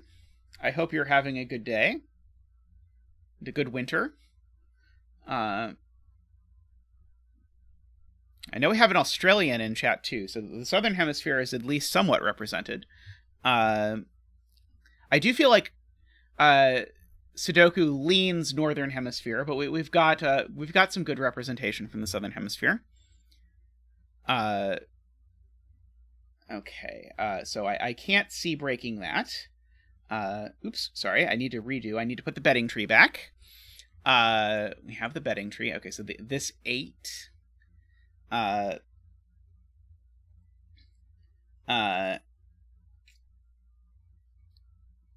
Like, I'm tempted to ask, like, for each diagonally touching piece, is it possible that we get some piece sort of connecting them, like that's a 5 or that's a 5? Like, that's basically the only thing I can think of to look at. Granted, I may not be thinking very well.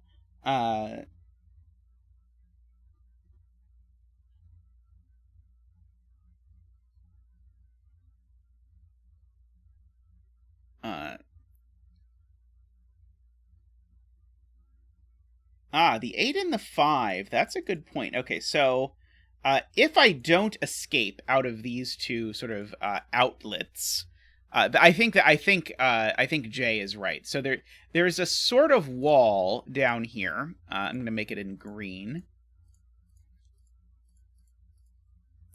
And so the question is, if the 5 and 8 don't escape through one of these two, what happens? And so there are 1, 2, 3, 4, 5, 6, 7, 8, 9, 10, 11, 12, 13, 14, 15. I guess there are 15 total cells in here. So I guess technically possible that the 5 and the 8 don't do that.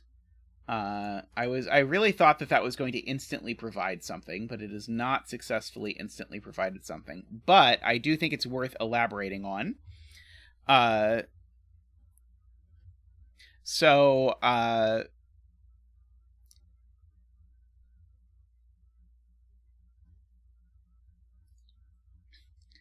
Thinking about this 5. Okay, so what shapes can this 5 take?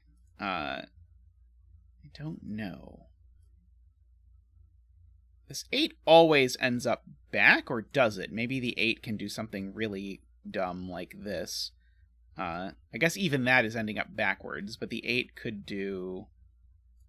Oh, I guess the 8... Is the 8 exactly enough that the 8 has to take a cell back here?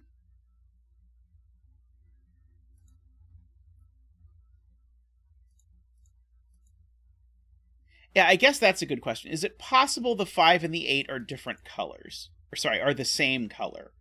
So the 5 and the 8 are the same color. then we run into a real problem with avoiding 2x2s in here. So if these are the same color, I need one of these two cells to also be yellow. But we have this problem that there can still be a break in the border around here. Or maybe there can't?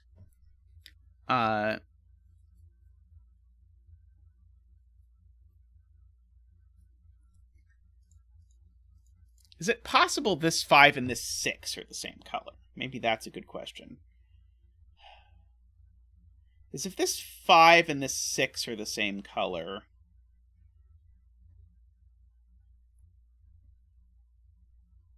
it's going to be very difficult to handle this corner.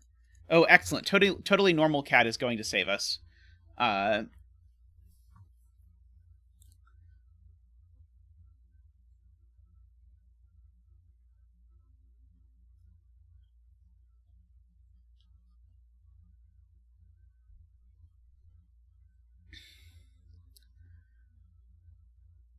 Oh, so what happens in the top left if I don't have a change? Wow. Oh my god, we looked in exactly the wrong place. That's amazing. So what if there's no change in color around this 4? Well, now the 4 is forced by Yin-Yang rules to be purple and loses immediately. So within these 5 cells, and I'm just going to draw a line in, that's amazing. We picked exactly the wrong place to look. So there's definitely a break in color in these cells somewhere. Otherwise, the 4 is broken. Let's try and do the same thing down here.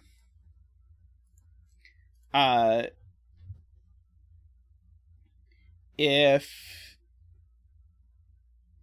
this is purple, this is a little trickier to see. Yeah,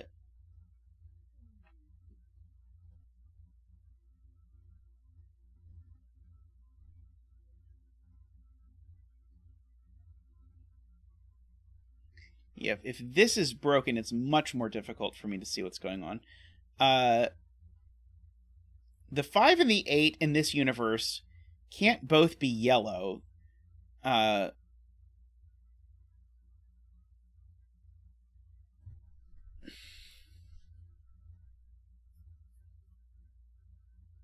Okay, so what colors are the 5 and the 8? They can't both be yellow. So at least one of them is purple. And so the point is, as soon as one of them is purple, then, well, in order to finish, that one's going to have to touch over here. There are not enough spaces for it not. So it's not quite there, but those cells is enough. There has to be a break in these cells, because if there is no break in those cells, then there is no way for these shapes to finish. Because one of this 5 and 8 has to be purple, because otherwise purple is one cell, which is not going to go well. And whichever of these is purple, it does not have enough room to finish. It only has 3 cells. So somewhere in this zone, we have a break. And I like that. That's a pretty elegant proof. And so that means that over here... Oh, good night, Phelis. Whichever you prefer. You can let me know which you prefer. I will try to remember. So all of this is forced now. And so now we get to look at everything that is forced. And so basically we did all of this earlier. This yellow 3 has to go up. This purple 3 has to go over.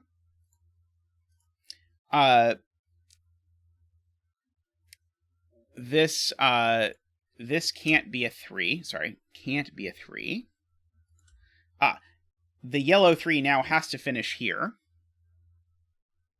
Sudoku normal. That's a 3. That's a yellow. So this is the yellow 3. I can go ahead and pen that in. Oops. So I think the answer to our earlier thing of does this break is it did not. So now by coloring logic, this has to be yellow. This now has to be yellow to avoid a checkerboard. So this is now a 1. We can go ahead and fill that in. Awesome.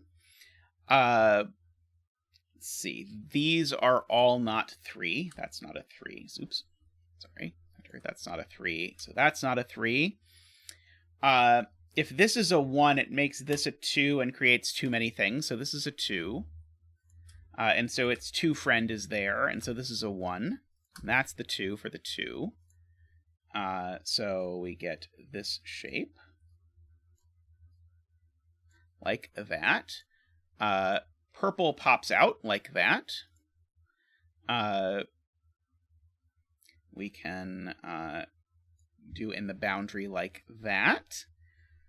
So the 3 has to continue, the purple 3, and now purple 3 is done. And now we can have Zach do an unspecified Fillomino dance, because some Fillomino is happening. So this is the Fillomino is happening dance.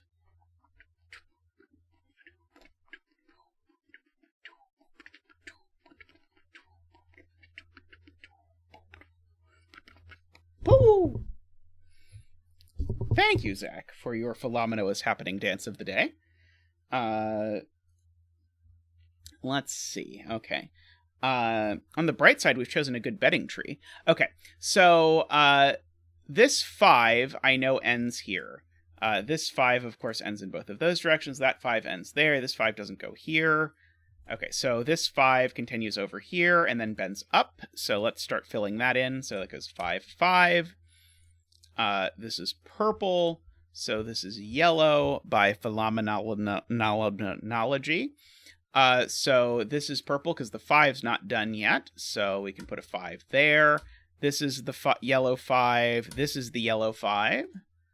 So yellow goes over here. This is now purple, but not a 5.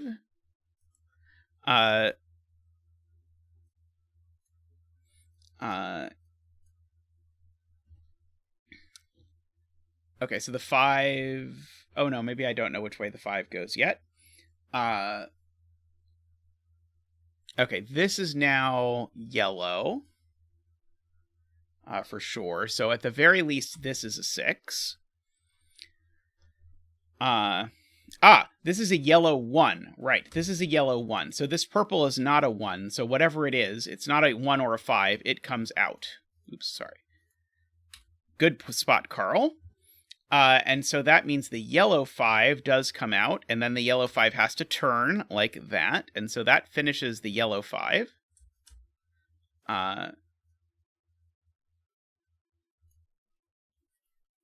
Like that. Now, this cell is yellow to avoid a 2x2.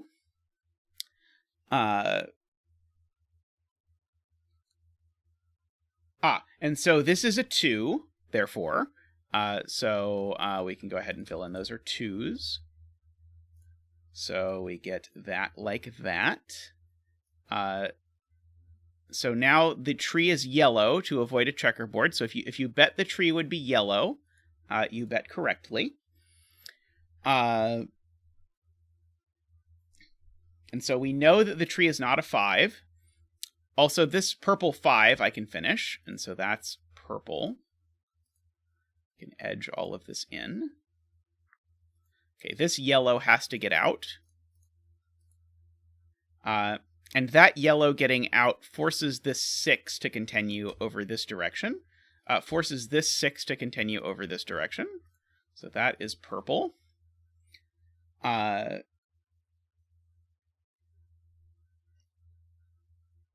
Let's see.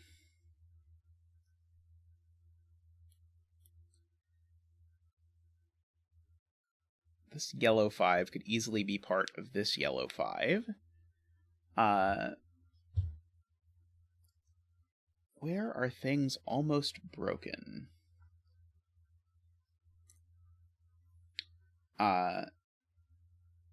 I think if I thought about this very carefully, I could extend my yellow up at least one more.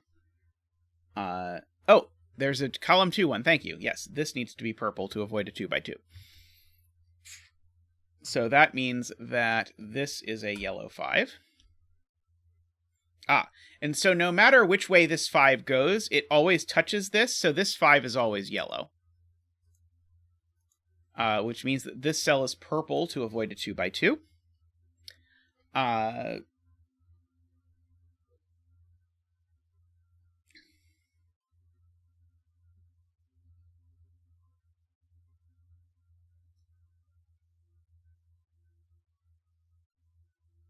Purple 6 can extend. Why can't the purple 6...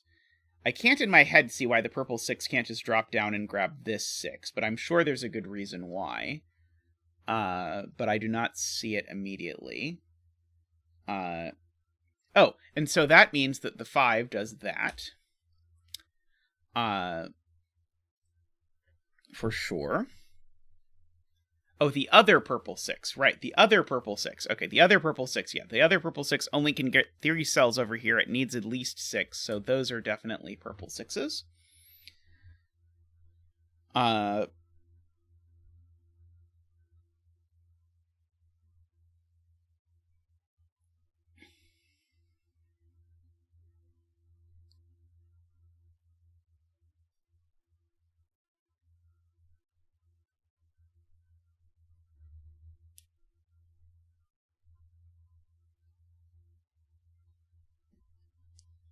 This is cool, especially having gotten out of the break-in.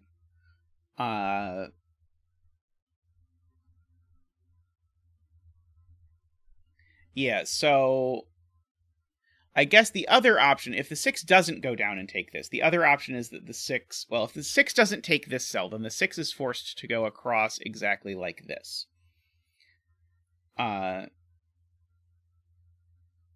Is that a problem?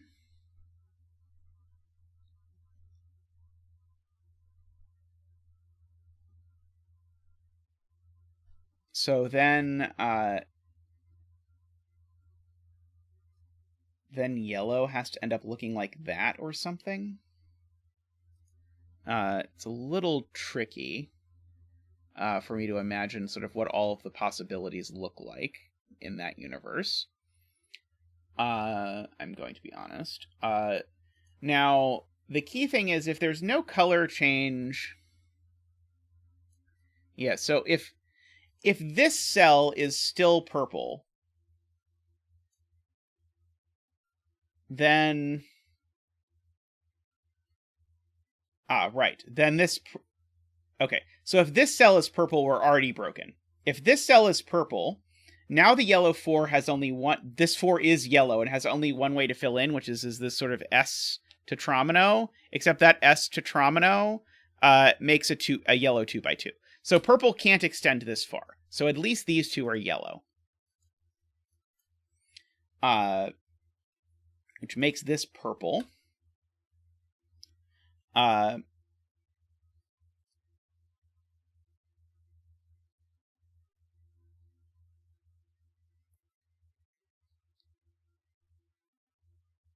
Now if the 4 is yellow... Oh no, maybe I could do an L.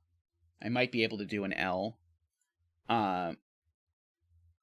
Okay. What if yellow extends up to here? Let's do it the other way. If yellow extends up to here, now this 4 is purple, and it's definitely broken.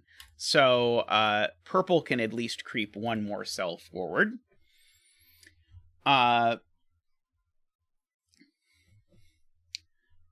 So purple goes there.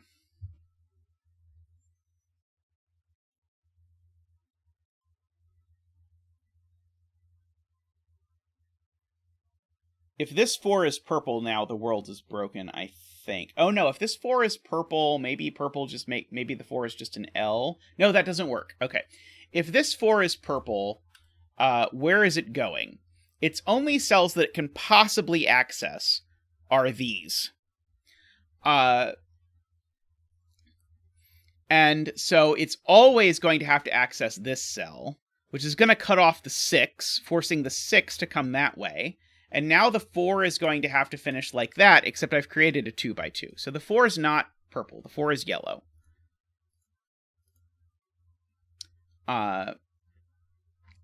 And now, no matter what happens, the 4 can go forward if it wants one cell. The 4 is always coming backwards, at least one cell.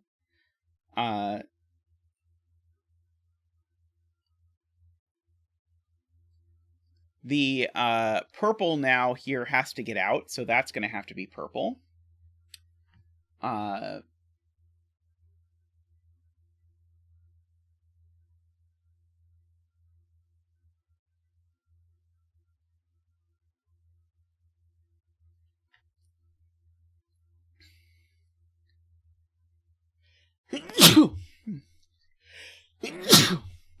Excuse me. I'm imagining paths for this 4 and how they interact. I mean, the 6 obviously really wants to go there, but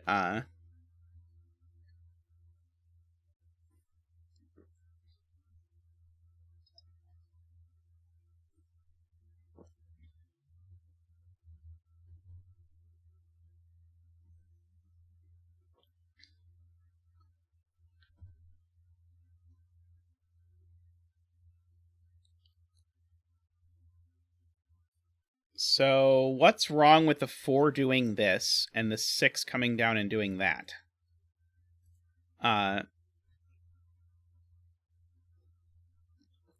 Must take row 3, column 1 to avoid cutting off the 6s.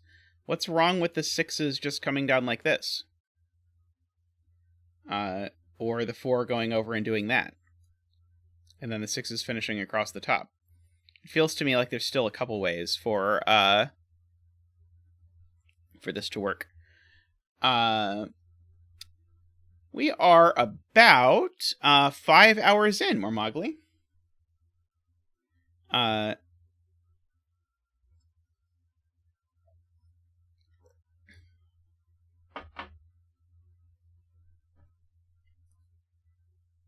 Oh, so we're saying... Okay, sorry, I think I misunderstood. If this is not the yellow 4, then the yellow 4 does this. Okay, so this is always a yellow 4. Sorry, I think I was interpreting a stronger claim than was actually being made, but I agree. If this was not a yellow 4 would be forced into this exact L, and that exact L breaks the purple 6s. So this is always that. That means my 5s are done. Sorry, I know Chad has been trying to explain that one to me for a while. It took a bit for my Zeta brain to get all of it. Let's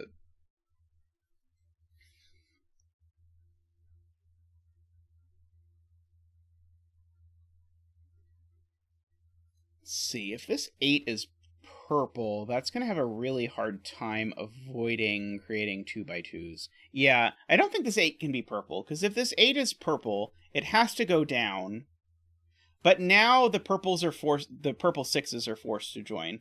So the 8 is not purple. The 8 is yellow.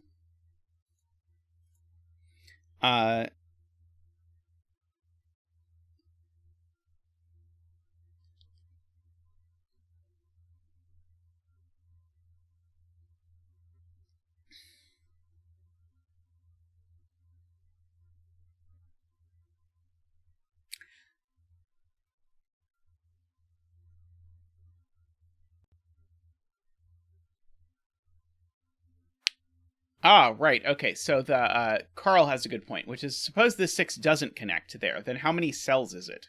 It's now at most 5 cells. So Carl is completely right. 6 has become stranded in a sea of 5 cells only if it doesn't connect up here. So this is the 6. We can Sudoku in that 6. We can do our careful edging of the 6. So this is definitely a 1. Now the yellow 4 is forced to finish like this. This is a purple 1. Sorry. Yeah, purple 1. So yellow up here. Go ahead and put in the edges like that. Uh,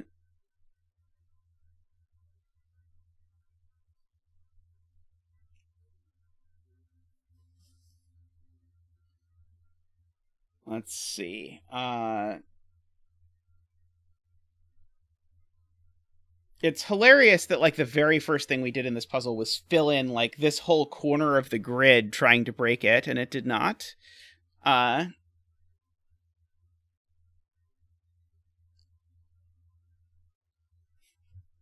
Yeah, the things you're sure won't work that end up being part of the solution ends up in a lot of pencil puzzles, I think. Okay. If this 8 is not yellow, then this 8 can't touch it still, and so this 8 just dies horribly. So this 8 is definitely yellow. And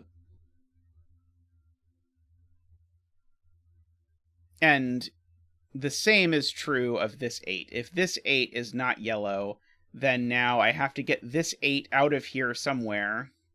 Oh, wait, maybe I could. Sorry, I think I could. I think this 8... Oh, no, sorry. I drew something with a 2x2, but I think... Yeah, this 8 I think I could get out. So yeah, I think this 8 can still be purple. At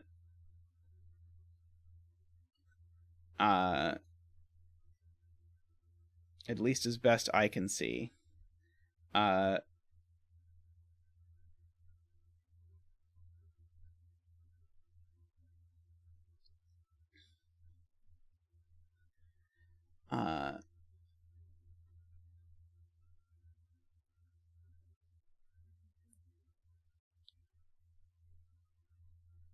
One of these cells is purple, and it needs to get out, so this is purple. That's an excellent spot ranks. These can't both be yellow, so one of them is purple, and so even if it's that one that's purple, this one's also purple. So so this cell is always purple, and this cell is always purple.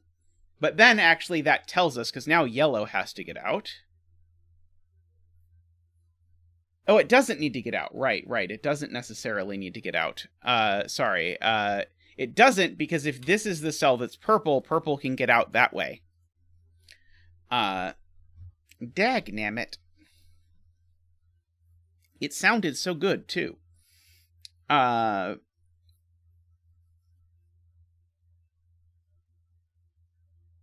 it was going to do lots of coloring. It was going to be great.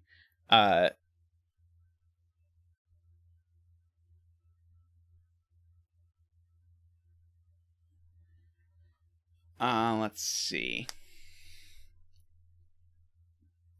Can I go any further? Can I creep these in? That's probably a good thing to ask about. But boy, does it hurt my head to think about.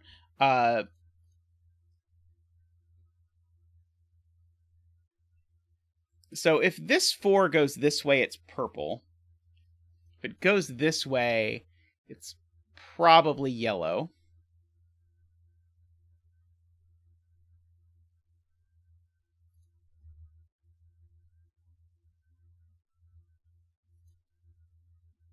Yeah, this 8, I guess, that's a good question. Where is this 8 going? It can take at most 4 cells above it. And so I think there's no way... Let's see, the 8 could take that cell. I feel like if this cell isn't part of the 8, then the 8 is broken. Because the 8 is sitting in... If I assume this cell is not an 8, then the 8 is now constrained to this region. But because of the no 2x2 rule, we end up with at most 7 cells. So this cell's always an 8. And is connected to that 8.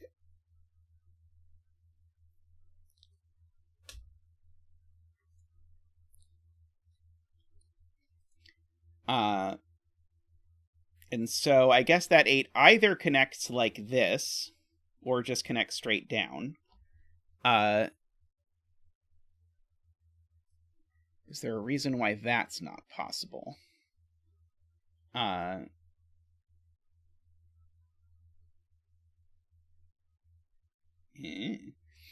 Oh, maybe the 5 is what I'm supposed to look at now.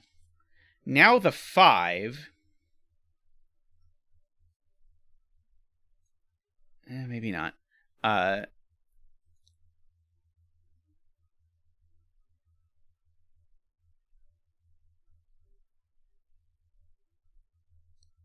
see. Carl says they don't believe row 3, column 4 can be yellow because it breaks the 2 purple cells on the left without numbers. So if this is yellow, then immediately this is purple. And this is yellow. I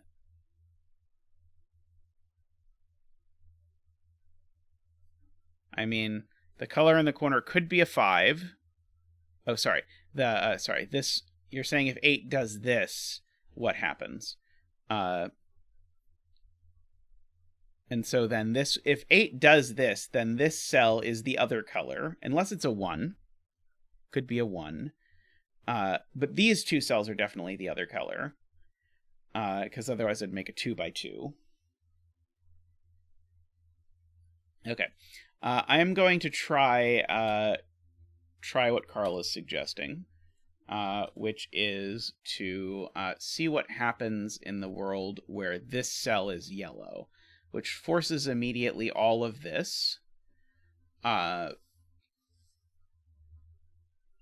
It definitely makes the 8 part of the yellow in that instance. Makes that purple.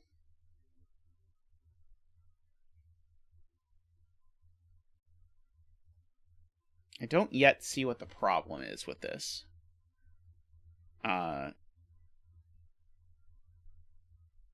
I grab the wrong cell?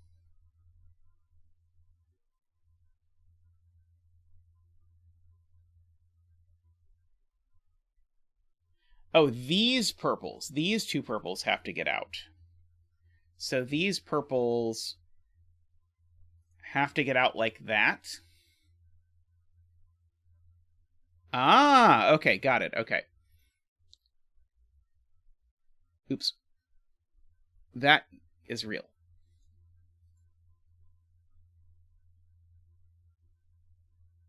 So I think the real problem is if this is yellow, right?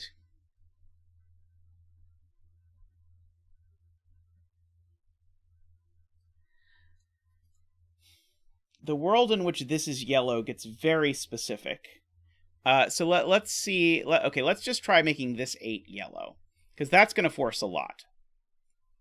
Because if this 8 is yellow, these purples have to get out like that, which is going to mean this is going to have to be yellow.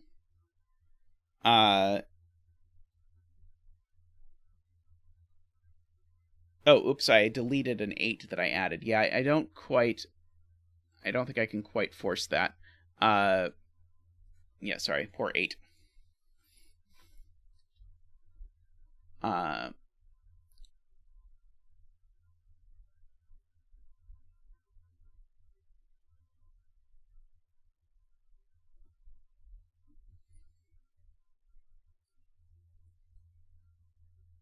I really don't know what shape I think this is going to be. But yeah, this pair of purples is very, very constraining. So I mean, it's almost certain that this is purple, just given how the puzzle works. But I don't think we can prove it yet. But I would be surprised if this ended up not being purple. Oh, that's right. We did prove that this isn't yellow, so this cell is purple. That was the whole point of all of that. So the yellow has to get out, so this cell's yellow.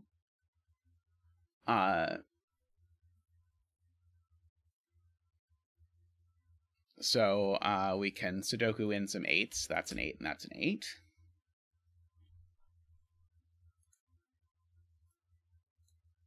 Draw in some edges.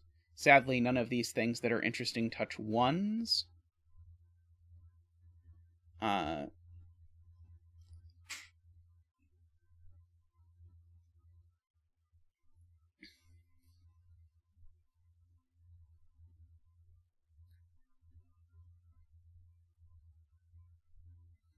I'm looking at if I can say that this cell is always purple. Because if yellow comes this way, it's purple. Otherwise, this cell is purple, in which case, then, is it possible to say that this has to be yellow? But I don't think so. Or, sorry, it has to be purple.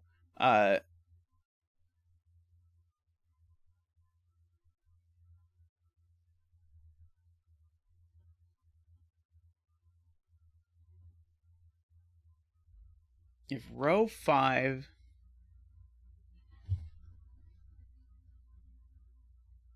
column 3, 4, 5...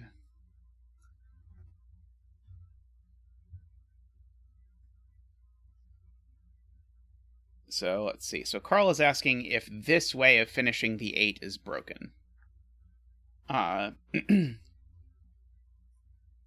This would be purple. That would be a 2.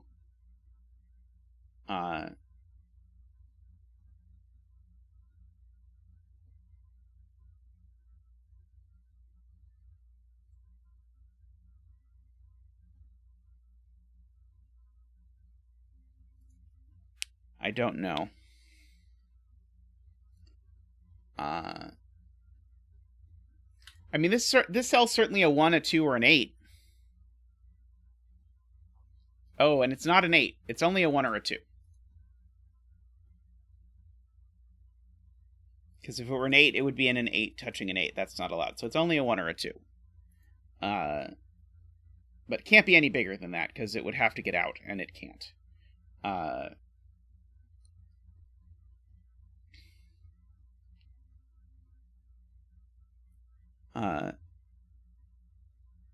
Yellow in row 4, column 4 causes the same issue.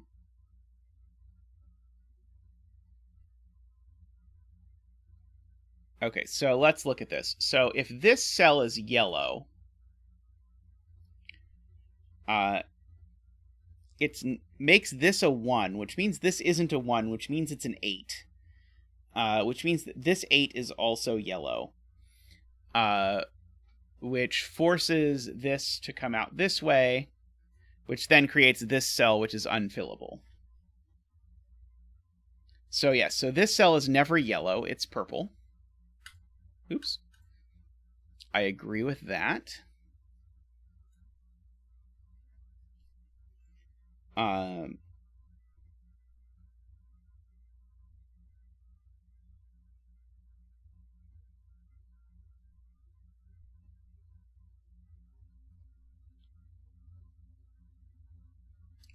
It's unfillable, Jessica. Let me redraw that for you really quickly. If this is yellow, this is yellow, and now this comes here. This cell right here has to be yellow because to avoid a 2x2, and has to be purple to avoid a 2x2, so it doesn't work.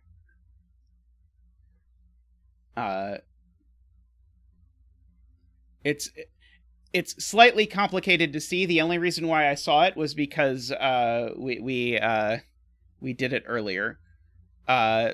So this can't be yellow, so it's purple.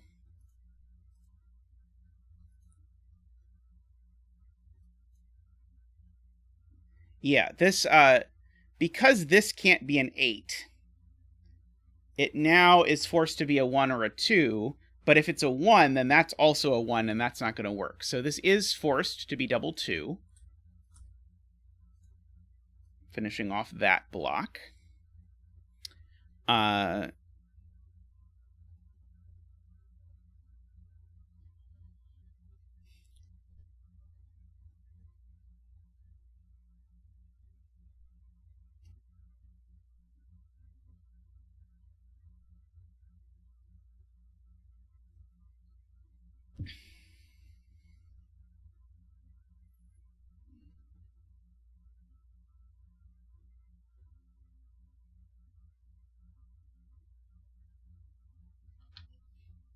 I feel like we're almost going to be at the point where we can prove this 8 can't be yellow. But annoyingly not quite. Because it looks like the purple can still skate out under it if that 8 is yellow.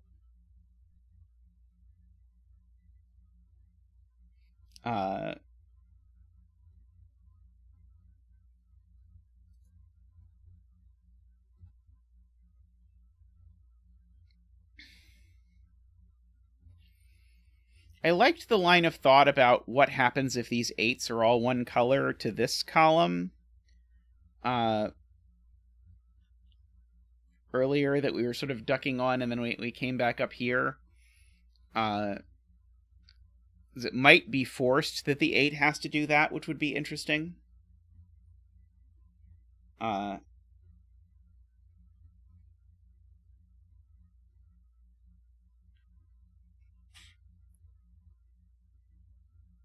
it get you anywhere, Jay? Okay. So what we proved before is that if all of these were the same color, then either the 5 or the 8 breaks. So these are not all the same color, and that means that one's purple, and this one's yellow. We can at least go that far. I don't know how much further, but we can go at least that far.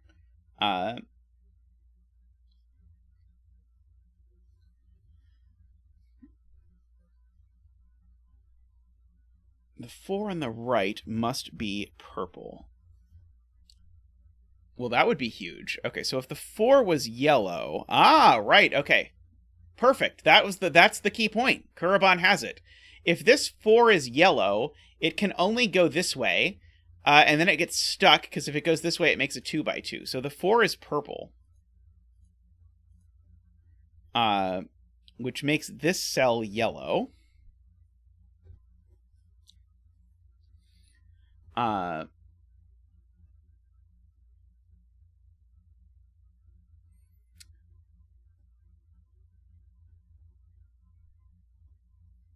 Sorry, in my head that did more. But the 4, I realize, can escape off this direction or this direction without having much problem. The 6 or the 8 is yellow. I really thought that was going to be a huge point. Let's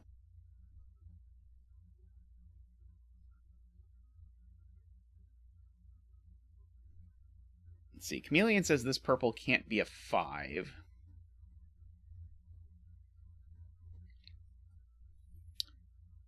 Or sorry, this 5 can't be purple. Because it can't, like, come through here, because it separates the 8s that we know are connected. So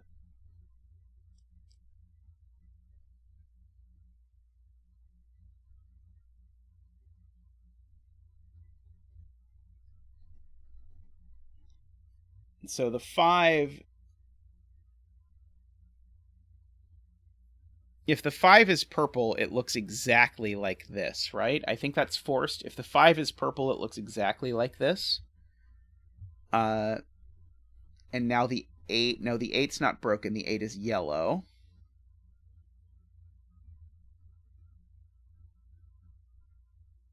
I think the 8 is fine.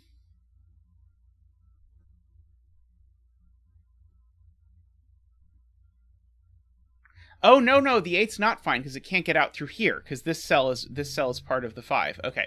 So if the 5... Okay, so yeah, if the 5 is purple, it looks exactly like this, and if zetas can count, zetas will realize that now the 8 only has a finite number of cells that is less than 8. So the 5 can't be purple, it's yellow.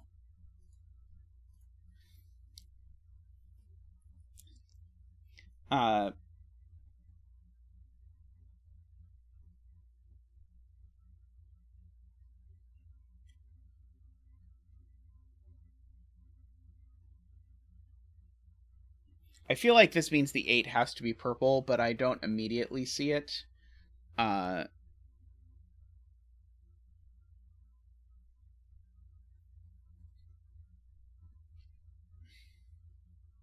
was just missing that the 5 I drew in touched the border. In my mind, the 8 was going under the 5 I drew in. Was the problem. Yeah, if the 8 is yellow, it looks like it forces a 2x2. But I doubt it can be yellow too, but I don't see an elegant proof of it yet. Let's see. If this 8 is yellow, what cells can it possibly take? Well, it can't even do that. Yeah, the, right. So I think this is a little messy, but if the 8 is yellow, it could take some of these cells, but it could never take this cell, I think. Uh,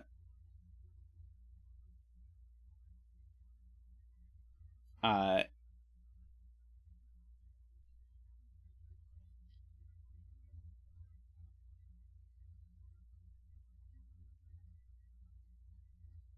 yeah, I don't see a nice way to argue it if this 8 is yellow, but I do see that just by, like, looking at cells it could possibly occupy, that it's a problem. Uh,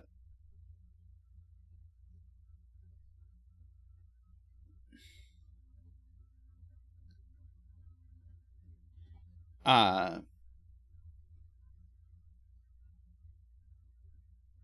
I'm sure there is an elegant way to articulate this. I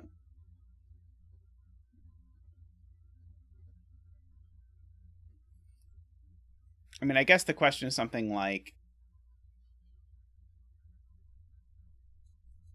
the 5, I think, would have to get out like that or something. I don't know. I believe the 8 is purple. So Chameleon suggests counting. So if I just look at all of these cells without the 5, or sorry, if I look at all of these cells, then how many are there? There's 1, 2, 3, 4, 5, 6, 7, 8, 9, 10, 11, 12, 13.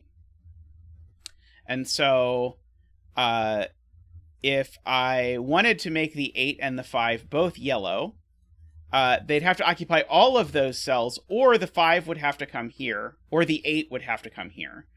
But that creates lots of 2x2s. So I am content with that argument. I don't think it's very nice, but it'll have to do. So this yellow needs to escape. This needs to be purple to avoid a checkerboard. Purple needs to chase all the way down the board to avoid changing along the thingy thing. Changing along the border.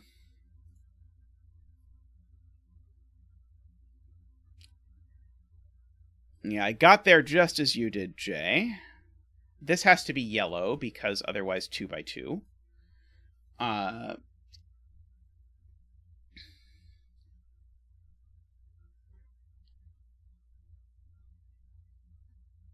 This 5, if I count the cells it could possibly have,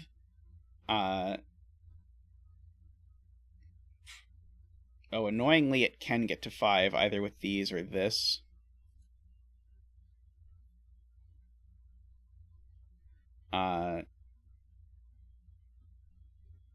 The 8 definitely has to connect on this side. The 8 can't connect on this side because that would isolate yellow. So I know those are 8s. Just by counting, I know that 8 needs to take either this cell or this cell.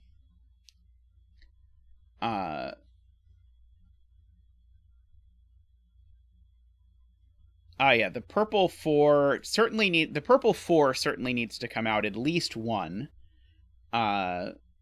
Because it can currently not get more cells.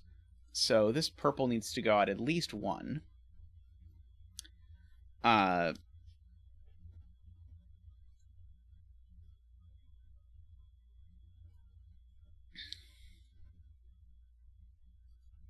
don't see the argument for at least 2 yet. Is the... Okay, so, yeah, okay. So the 8 could take these 3... So... right, okay. So if the purple doesn't come out 1 more, then the only cells the 8 can take are these 2. That's not enough. So the 8 does need to come out 1 more. Got it. Okay. Or sorry, so the 4 does need to come out 1 more. And I can enter the digits. Those are 4s. See that. And so the 8 is, indeed, I should record forced up, because these are the only 2 additional cells the 8 can take, and it needs to get to 6. There's probably something wrong with 8 taking both of them, but I don't know what. This 6 is never escaping anywhere that doesn't involve touching this 6. Because this 6 needs to connect either left or down, and either way it touches this 6, which forces that 6 to be yellow. Oh yeah, this one now. This 6 could maybe take this cell, but it needs to take 2 up that way. Agree with that.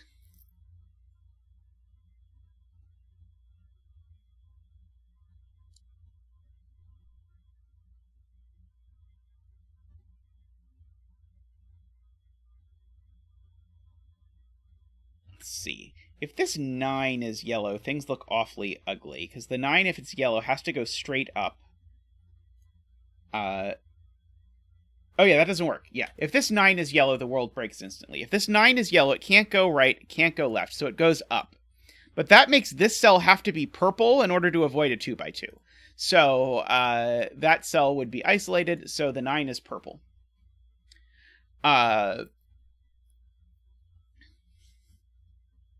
I don't know if it does anything, but the 9's definitely purple.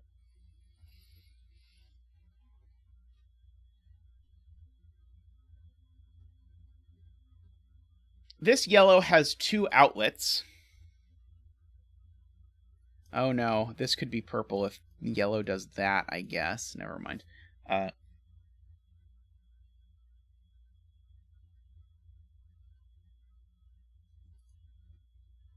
This can't be a yellow 6.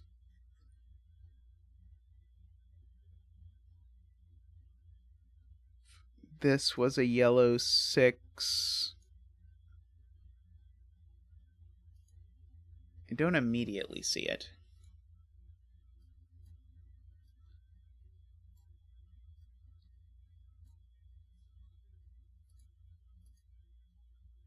Breaks the purple 8.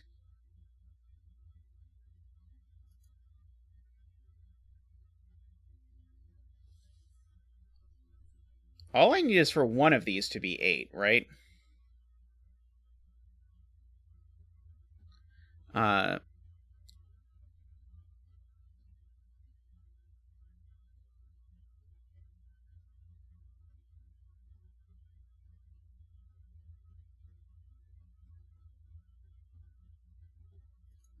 Okay, right. Okay, I see. I like Rank's way of saying it. Whichever the 8 has to take one of these 2, and whichever one of these the 8 takes, this cell is going to create a checkerboard if this is purple. So one of these 2 is purple. So this can't be purple, or it would make a checkerboard. So this cell's always yellow. That's a really nice way of putting it, Ranks. Which then actually makes both of these cells purple. Which then makes this yellow to avoid a checkerboard. Well spotted. So certainly now the 4 is done. So the 4 goes back here. And now the 6 is done. And now the 8 is done. This 6 needs to come out. Like that.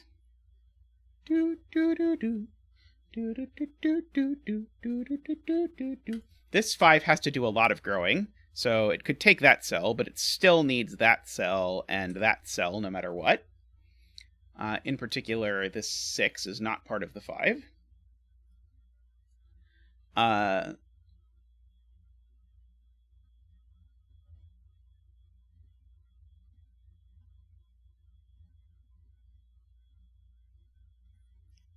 This 9 seems like a nightmare.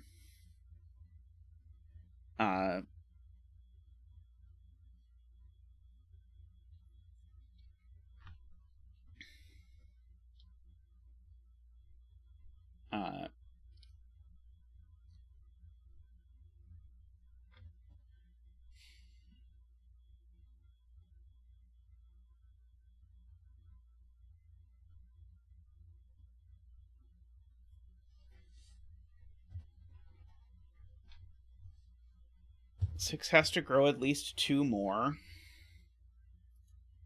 So if this cell was a 6, that cell would also have to be a 6, because I couldn't make this one. So this cell can't be where the 6 grows. So the 6 has to grow up here. That is very cool. Good spot to 57 thorns there, which immediately makes this purple. Now, if this is purple, the 9 is broken, so this has to be yellow. So the purple needs to come out at least that far. We have to avoid a checkerboard here, so that's purple. So we get to do a bit of edging in through here.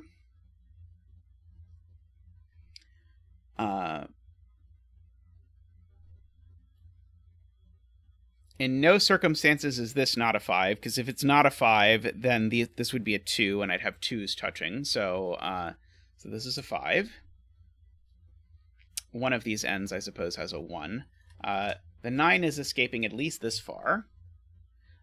No, the 6 still has to grow, and so the 6 needs to take at least this cell, because the 6 only has...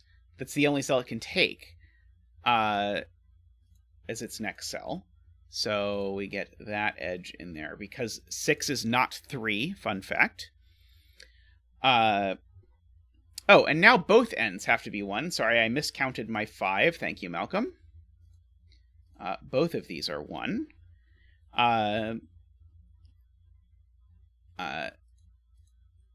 This 9 has to keep coming out, and keep coming out.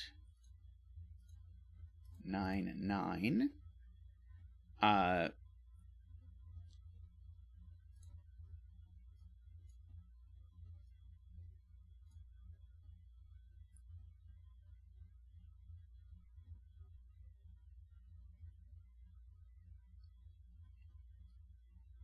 Finishes the 6 also.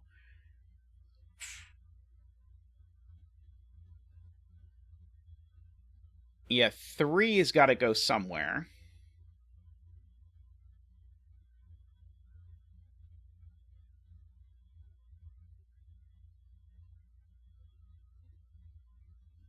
Yeah, this 8, I think despite my bets, this 8 is going to be yellow. Because if the 8 is purple, then I've got to cram 8 purple cells into here.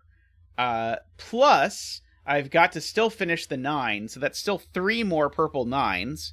And that's too many cells. So this 8 is yellow, which means this cell behind is yellow.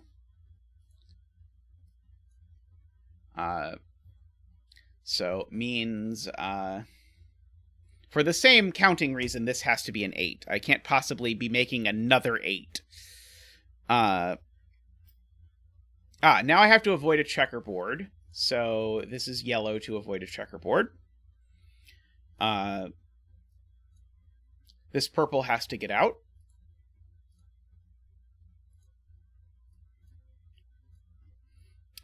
This region is a 2.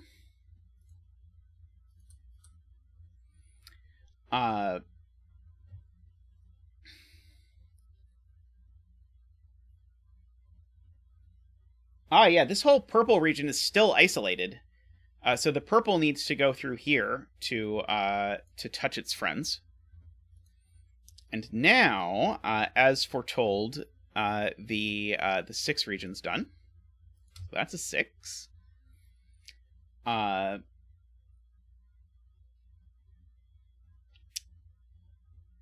9 now needs 3 more cells. So it could take that one, but even if it does, it still needs to take these 2.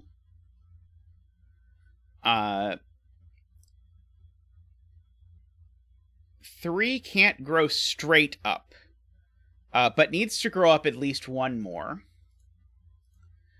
Because as soon as the 3 grows up 1 more, yellow has to grow up 1 more. Or sorry, yellow has to grow 1 right, which finishes our coloring. Actually, that does finish the 3. So now the 3 is done. So now the 9 is done.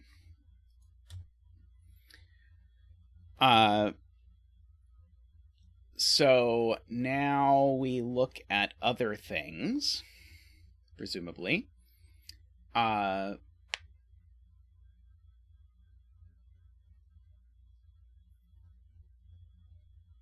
Okay, so now I need to finish this 8, which still has 2 more cells to go.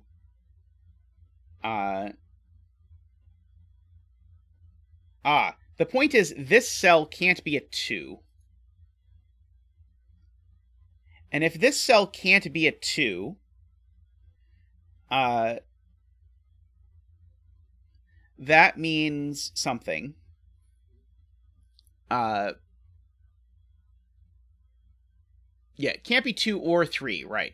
And it certainly can't be 1. So this cell has to be at least 4, which means it connects to the 8. That's the point. That's the nice way to see it. So this cell is an 8. And so it goes over there. And now my 8s are done. So we're about to fill in the bedding tree. Congratulations if you bet that the bedding tree would be a 1, because we have now finished the puzzle, and we apparently did not do it in the right way to make answer check work. So close. You bet 8. Very cool puzzle. I really enjoyed that. That was quite a journey as these things go, but that was very enjoyable and fun. And thank you, chat, for your help. My favorite part of this was that we honed in early on the idea that, oh, we've got to prove that there's a break over here, and maybe we've got to prove that there's a break over here. And only 20 minutes later was it like, wait, there has to be a break over here and a break over here. Very nice. Yeah, this is a very, very nice, pleasing yin-yang pattern. Very cool puzzle. Alrighty. Oh, there's some edges on the outside of the grid. Good point. Sorry, that's why answer check isn't proccing, because I missed my edges on the outside of the grid.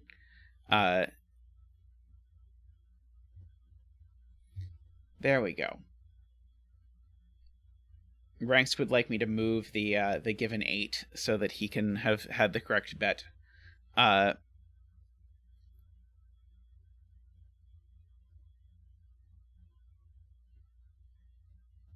Alrighty. I'm going to take a short break just to stretch after that. That was quite an experience, but I'll be back with more puzzles afterwards. So I will see you all very shortly.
Welcome back. Next up, we have this puzzle by ICHTUES, which combines a number of standard constraints, but I will go over the standard constraints to start. So we have Sudoku X from the tutorial at the beginning, which is along each diagonal, I need to have the digits 1 through 9 once each. Black dots mean that the digits between them have a ratio of 2 to 1. Excuse me. Good night, Daniel. One of them is double the other word. One of them is double the other, in other words. The square digits are even, so these are 2, 4, 6, 8. And the killer cages don't have repeated digits and sum to the number given. So these two digits sum to 6. These digits sum to nothing, but I can't repeat digits between those cells. So that is pretty fascinating. And that is, I believe, all of the rules for this puzzle. I'm immediately drawn to the fact that 5 in this column is quite restricted. It can only go in these 3 cells. And I was looking for that to line up with something else, like going for some sort of sword fishery or whatever, but I don't have it. What I am going to start doing is I'm going to color evens in blue and odds in orange. For the reason that I notice I already have 3 oranges on each diagonal, so I need to put a lot of blues over here, no matter what I do. Okay, what is the sum of these two digits? Let's figure that out. The sum of these two digits, let's see, that is 25, 35. Ah, these two digits also sum to 10. Aha! These two digits sum to 10 too. So therefore, my point is actually useful. So because the whole bottom row sums to 45, these two sum to 10, if I did my math right, 25, 35. So therefore, this can't be a 5, because then this would also be a 5. And therefore, where does 5 go in this column? 5 goes in one of these 2 cells.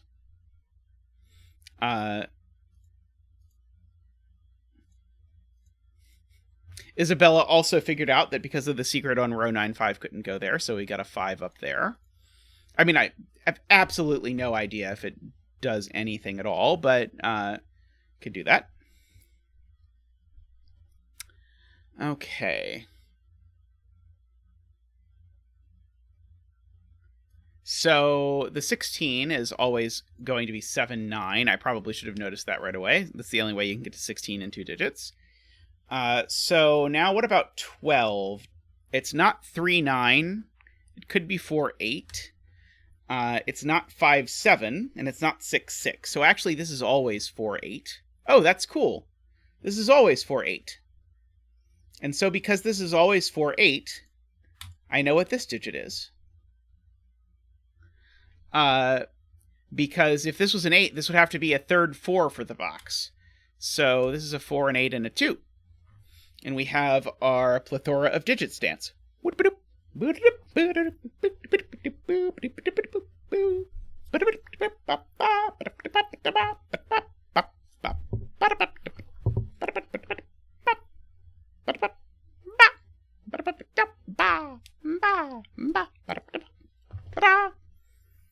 Thank you, Zach. Much appreciated.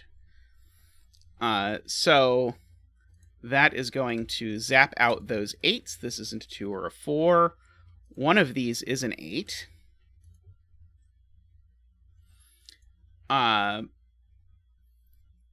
Let's see. Oh, bet cell. Yeah, let's do a bet cell. I'm going to guess that this cell will be an acceptable bet cell. We will do our very best. This 9 cage is probably forced now, huh? It's not 1, 8. It's not 2, 7. It could be 3, 6. It's not 4, 5. So it is 3, 6. So this is 3, 6. So there's not that many things left in this column, actually. In fact, actually, the 5 in this column is forced up here, which due to this none X-wing means that the 5 over here is forced there. But let's fill in our triple. our triple here is 1, 2, 5. Yep. And this one's not 5. Remember that these two cells sum to 10. In fact, I'm going to make them yellow just so we remember they sum to 10, which makes this an 8 or a 9. And now the 6 cage comes into its own, because now the 6 cage isn't allowed to have a 5 in it, owing to the fact that the 5 in the box is over here. So this is always a 2-4. Gorgeous. So those aren't 2. That makes this a 1-5 pair, which makes this a 2 and that an 8. And we can lose the yellow now. Very cool. ICHTUES is known for making some of the world's best killer puzzles, so I'm not too surprised. 27 in 3, huh? 27 in 3, well, we're not using a 4. Oh, and we're not using a 5 either, because the 5s in the row are there. So this is actually a 3, 7, 8, 9. We can learn from our magic cage thingy-majigger. So this is not a 2, 4, or an 8. So there's 2 worlds. It's either 1 and a 2 or a 3, 6. Those are the only options. Oh, I enjoy that this lists all the options, all 126 options for a killer cage with of 5 digits with no sum. That is delightful. Oh, sorry, this isn't a 3, so this isn't a 6. I did that backwards. This isn't a 3, so this isn't a 6. So this is a 1, 5, or 6. Just by the row.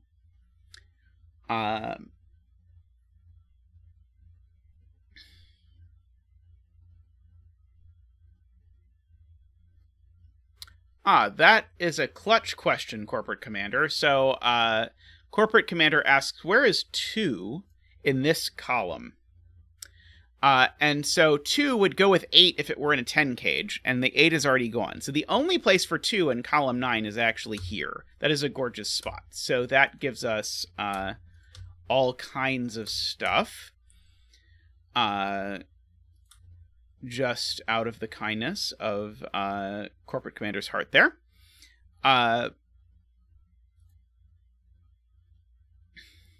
So we have that. This cage definitely has a 1 in it somewhere.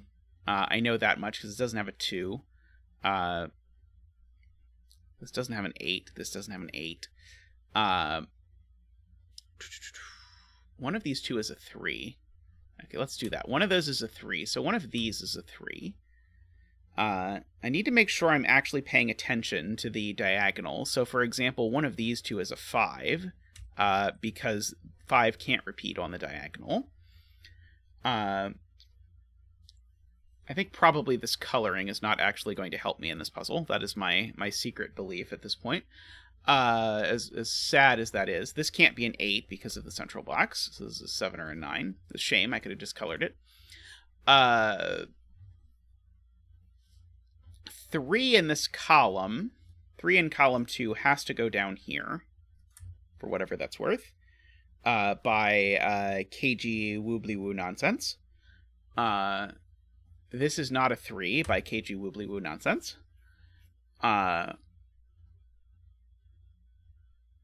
2 is over here by Sudoku in this conflagration. This isn't a 6 by Sudoku, just by looking at things. I know the 1 in row 9 is in the 10 cage because the 10 cage without a 2 needs a 1. But there's a bunch of options. But I do know the 1 in row 9 is in this cage somewhere. Oh, thank you, David. David donates $7 in honor of the lovely ICHTUES puzzle. I also love ICHTUES puzzles. I strive to do more of them on stream. I admit that the killer calculator makes the puzzles more approachable for me. The 2 there looks up and makes that a 4 and a 2 while we're doing Sudoku. Just hypothetically, Sudoku occasionally is useful.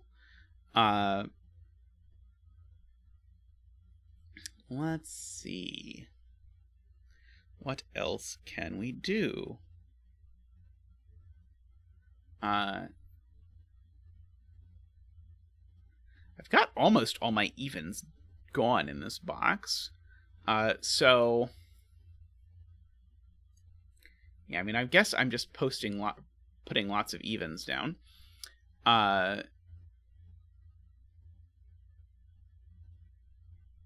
I guess I could ask where 8 goes in this box, and it's only in 2 places. 8 needs to go in one of those 2 places.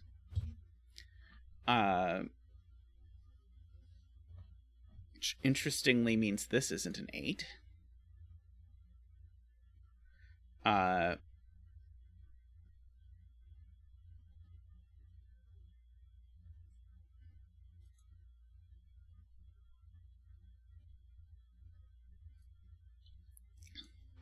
Do I want to try and fill in? I guess, actually, this is very interesting. This blacked out on a 12 cage. I just didn't even look at it at first.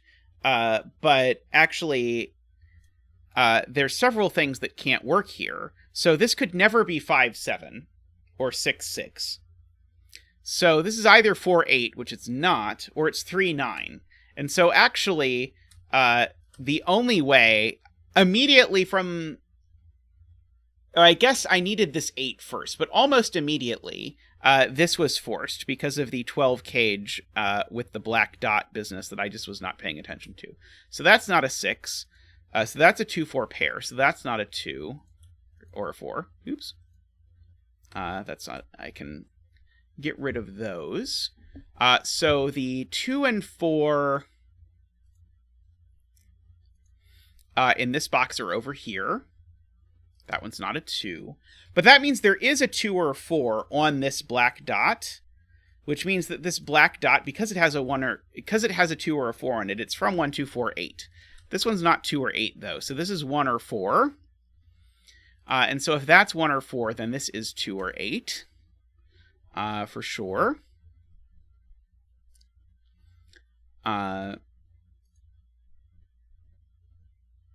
6, 8 seems fine. So if this is 1 or 4, let's go ahead and fill in. That means this is 9 or 6. Those are my only options there. Where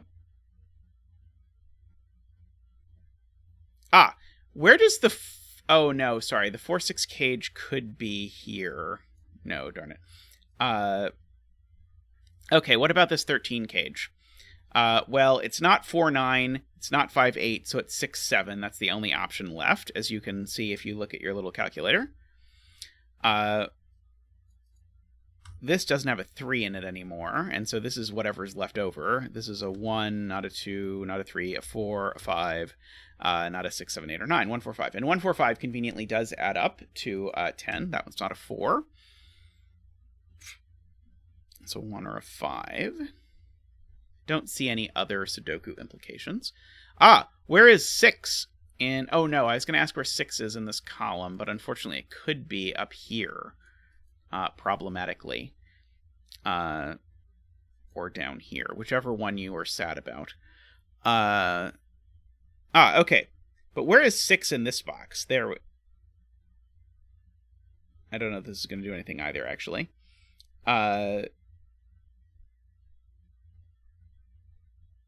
Okay, I think the correct thing to look at is this 10 cage, which is not 2, 8, 4, 6, or 3, 7. So this 10 cage is 1, 9, which makes this a 4, 6, makes this a 3, 7. Funnily enough, I don't know whether this is a 2 or an 8, just based on that. I don't think. Let's fill in these digits, though. We've got, we need a 2, a 3, a 4, and a 5. And then we've got 6, 7, 8, 9. So these are 2, 3, 4, 5.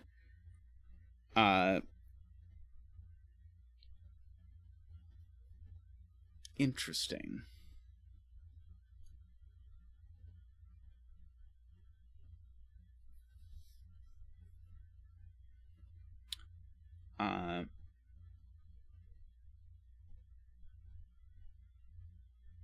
It's making this cage very interesting, but I don't quite know what's going on here yet. Oh, right. No 5 on the diagonal, because 5 is corner marked into one of those two cells. So I don't remember how that happened, but it happened. Oh, because I needed a 5 in this box. That's the point. So these aren't 5. So one of these two is a 5. So where's the 5 in this box? The 5 in this box can't be in the cage, so the 5 in this box is over here. And if the 5 in this box is over here, then that's not a 5, and so that is a 5.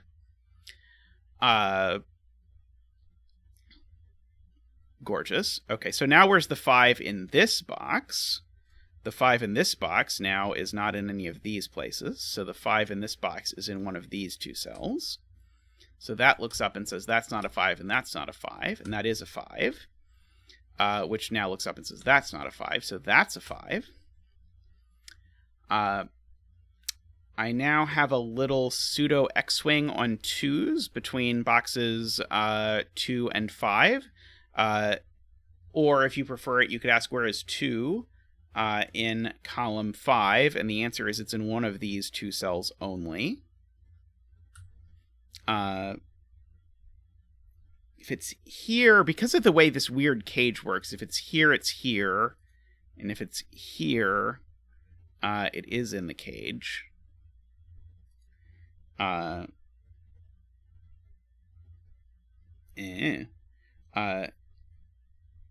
in row 9 looks up. 9 in row 9 looks up. Thank you, Malcolm. These are not, that's not 9, so those aren't 7.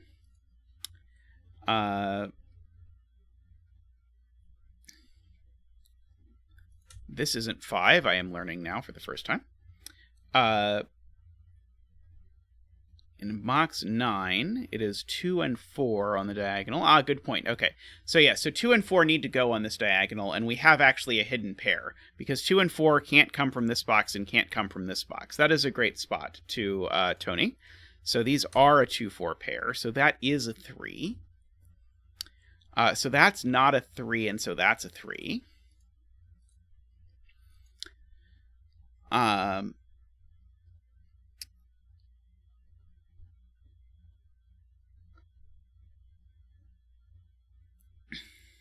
So now...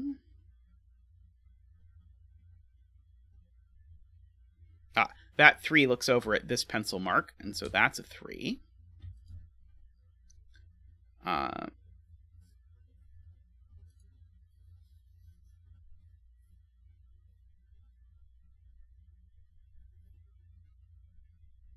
3 in box 5 is placed. Yes, beautiful. 3 in box 5 is placed here. Well spotted.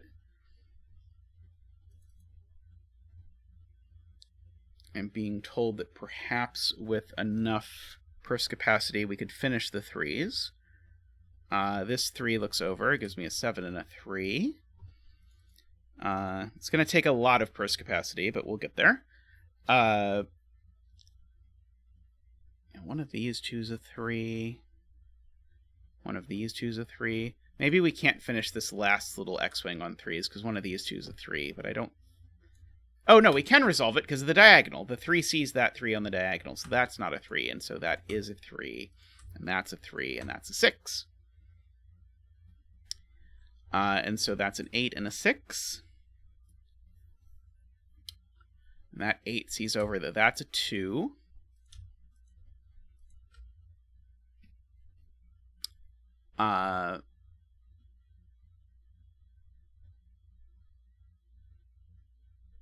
One of these two's a 6.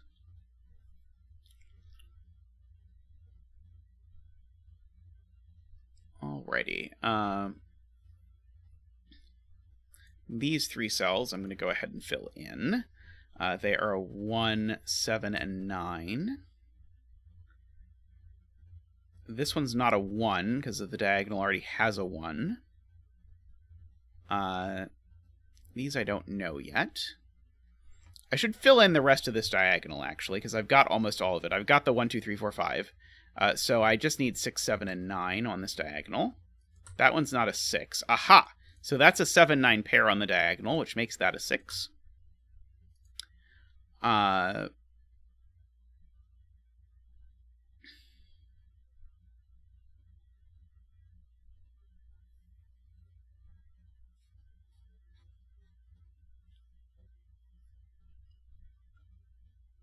So 6 now on this diagonal is not in any of those places, it's not in any of those places, and it's not here. So 6 is now there. I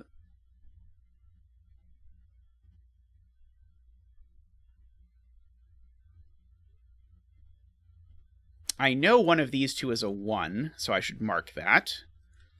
And so these don't include 1. So these are not 1 or 2 or 3. They could be 4. They're not 5. They're not 6. They could be 7, 8, or 9. So let's examine that closelier.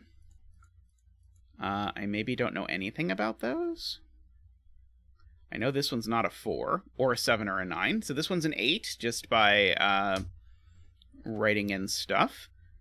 Never be afraid to just write in more stuff. These aren't 8.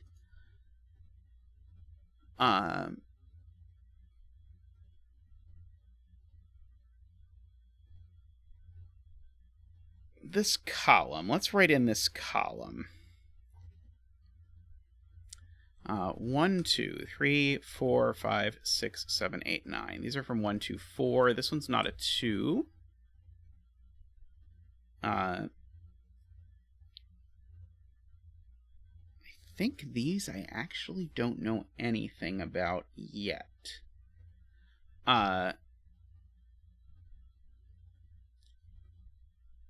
Let's see. Branks is encouraging more pencil marking. So, for example, that 8 sees that 8, so this is an 8. So this is a 7 or a 9. And so that's a 7-9 pair that looks at this, makes that a 4. That's not a 4 anymore.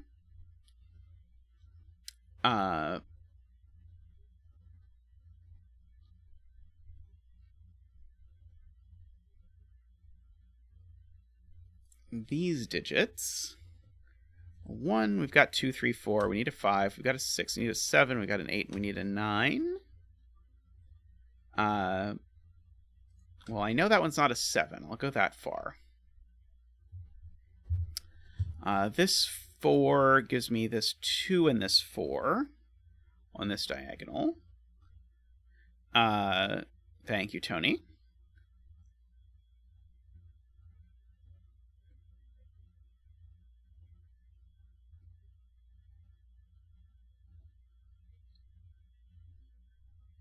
This 2, remember this 2 knocks... Oops. This 2 knocks a 2 out of this cell. So that's the 2 by our corner marks.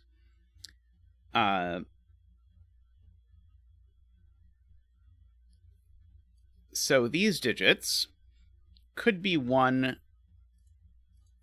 They're not 2, 3, 4, 5, 6, 7. And they could be 8 or 9. This one's not an 8.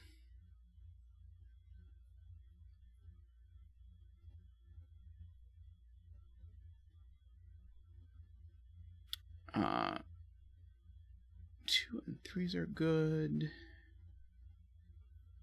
Okay, what about this row? This row needs a 1. We've got a 2, 3, 4. We need a 5. We've got a 6. We need a 7. We've got an 8, and we need a 9. This one's certainly not a 9. This one's not a 9 or a 7, owing to the 7-9 pair in the box. That gives us a 1-5 pair in the box. There we go. Makes this a 4. It means this isn't a 4. What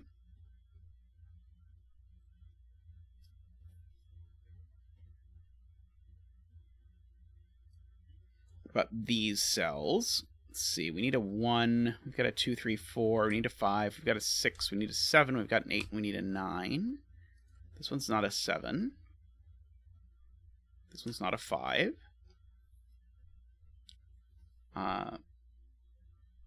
This row, we need a 1 and a 2. We've got a 3, 4, 5, 6, and we need a... No, we've got a 7. We need an 8, and we've got a 9. So these are from 1, 2, 8. That one's not 2, I know. Can I do anything with these? Maybe not. What about that one? I've got a 1, 8, 9 triple now in this column. And so the 1, 8, 9 triple in this column gives me a 7 there, which gives me a 6 and a 7. got there.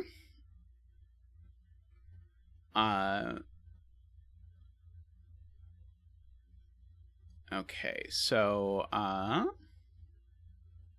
let's look at these. Need a 1, we've got a 2 and a 3, we need a 4, we've got a 5, 6, we need a... No, we've got a 7, we've got an 8, and we need a 9. Okay. Well, this one's certainly not 4. What about this one? Could be anything, really. Could even be a boat. Now, interestingly, I have the 9s in rows 1 and 2. The 9s in rows 1 and 2 are aligned in exactly this formation. So this cell is never a 9, which means that one of these is a 9, for whatever that's worth.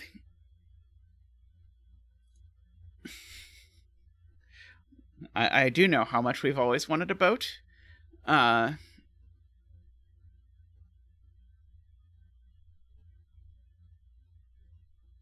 Oh, let's see. Aha. Yes, this 7 here gives me the 1 and the 9 and the 7 and the 9. Excellent. Thank you to 11 Tickles there. So that's a 7. This is a none 7 number.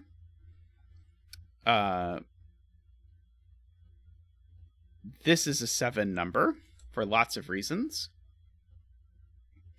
This is a none 9 number. So one of these is a 9 number.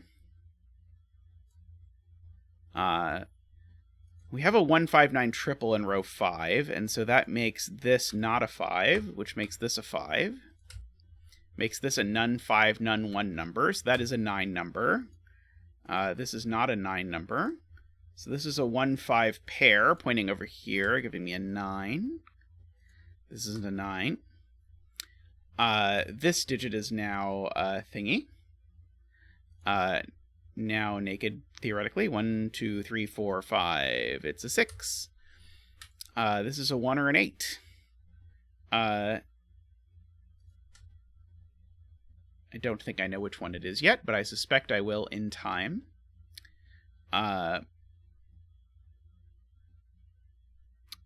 All good things in time. Let's see what else is up.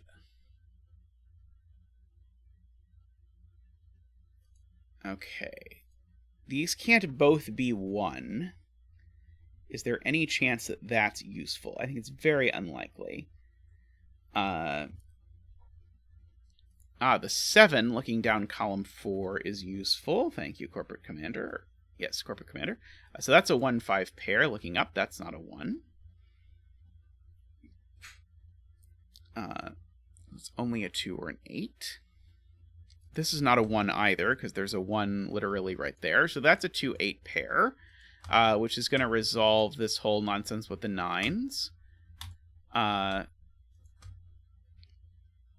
So that was cool. That 1 makes that a 5 and a 1.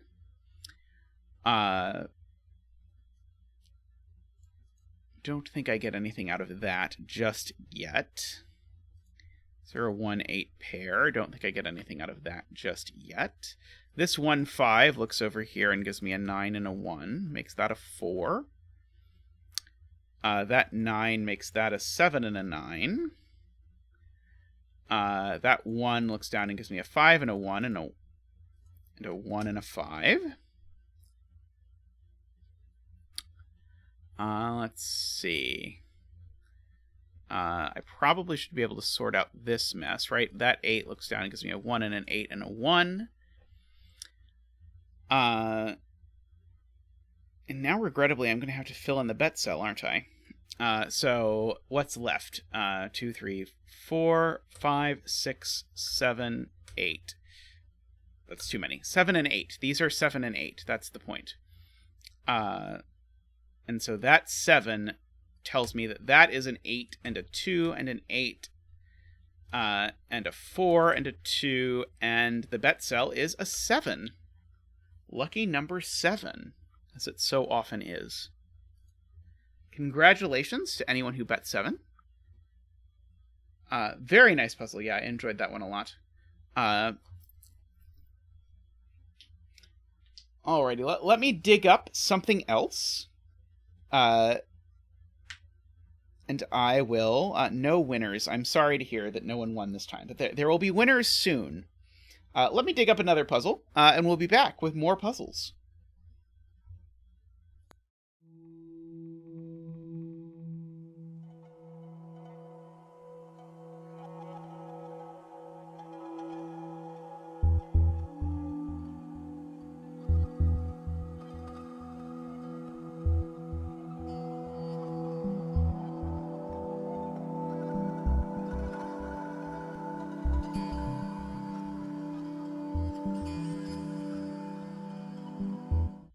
Alrighty, let's do this next one.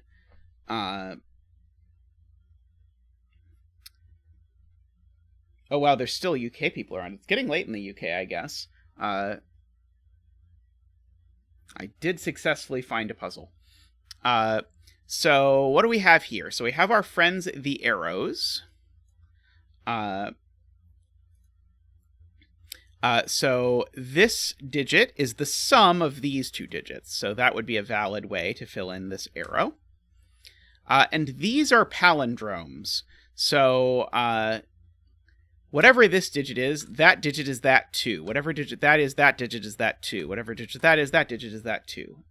Runs same forwards and backwards. I'll be very sad when I run out of puzzles. But so far it seemed to go the other direction. It seems to be I'm accumulating more puzzles than I can solve. Although it helps that I've been solving more, perhaps slightly easier puzzles lately. There's this palindrome. Okay, we've done palindromes, arrows. This diagonal needs to have every digit once each. And this last rule is just telling you this is one big long palindrome. Okay, so the first thing here is something about roping, maybe? I don't know. Do I want to talk about roping? I feel like... kind of. So what do I mean by roping? What I mean is that because this is a palindrome, if I make these all yellow, then these are all yellow. And then I can ask where the yellow cells go in this box, and the yellow cells all go up here. Oh, that's right. We should have a bet cell. Sorry, bet cell. That'll be the bet cell. And what this immediately forces is a sort of Neapolitan ice cream shape. Because if this, if I now label these as green, those digits are now forced to go here, which means they're forced to go here. And if these are the red flavor, then red now has to go here, and red goes here. And so... So we get this sort of equivalence from the shape of the palindromes. And so this, anytime you see a renbon or a palindrome sort of set up like this, you get this sort of ice cream. I forget, what's the Italian ice cream that sort of is these colors? I forget what it's called. So one thing that's interesting is if I look at this arrow and this arrow, the circle here has to be on this arrow. Because if this circle was here, then these two and these two would be the same. Oh, no, sorry, never mind. Sorry, there's an extra cell. Never mind. Neapolitan is the one I was thinking of, but there's a separate kind that also has a similar sort of colors, but it's more mixed.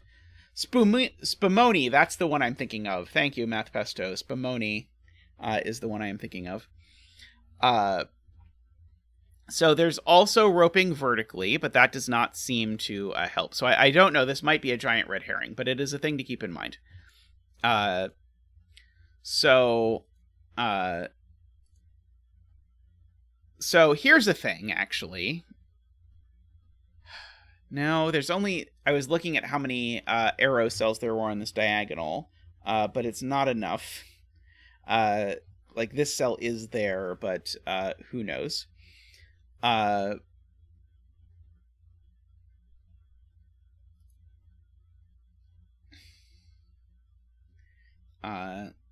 This arrow, I don't know much about. I probably want to start coloring stuff on palindromes, but that's also unclear what I am hoping to do with my life if I do that. Okay, let me bring back my coloring and let me see if there's something to do with... okay. Well, not quite. So, here's a thing I can do with roping. I can do a little bit, which is to say, I know that actually all 5 of these numbers are different. And this is good. All 5 of these numbers are different. And so that's the total of these 2 arrows is at least the sum of 5 different numbers, which means that these numbers have to be from 6, 7, 8, 9. They have to sum to at least 15 because of that. So that's something. Do I get the same thing vertically? Probably. Let's try this vertically. So if I do now vertically, those are yellow, so those are yellow. So now I let these be green. So those are green, and these are green. And then we've got the red, and the red, and the red. And now if I look at these arrows, again, there are no repeated digits in these 5 cells. And so, again, this arrow has to be from 6, 7, 8, 9. From the same hoodiki. That's pretty cool. I've never seen that before.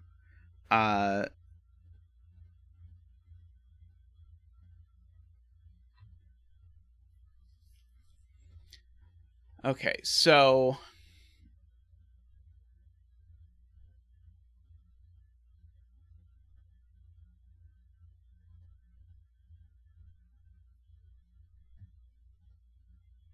So Ranks is pointing out that these 2 cells mean that this cell goes on the arrow.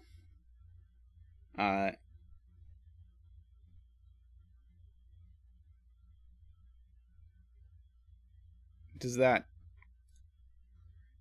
Are you wanting me to, like, double color over this, or what? I can get rid of this coloring for now. I'll try and remember how that works. I can always reproduce it. Oh, I see. You want me to just... Okay, I can do that. Okay, so we'll do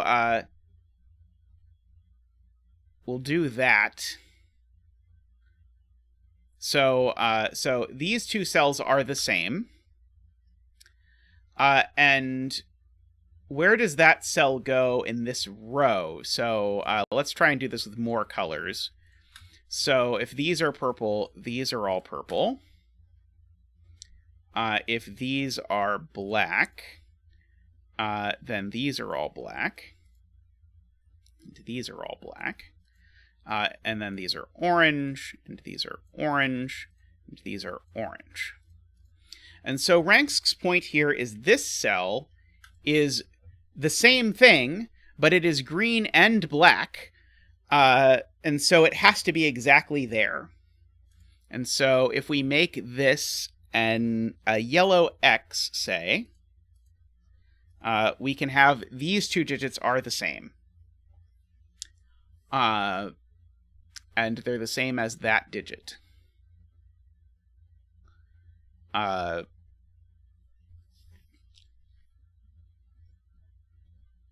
Which is cool.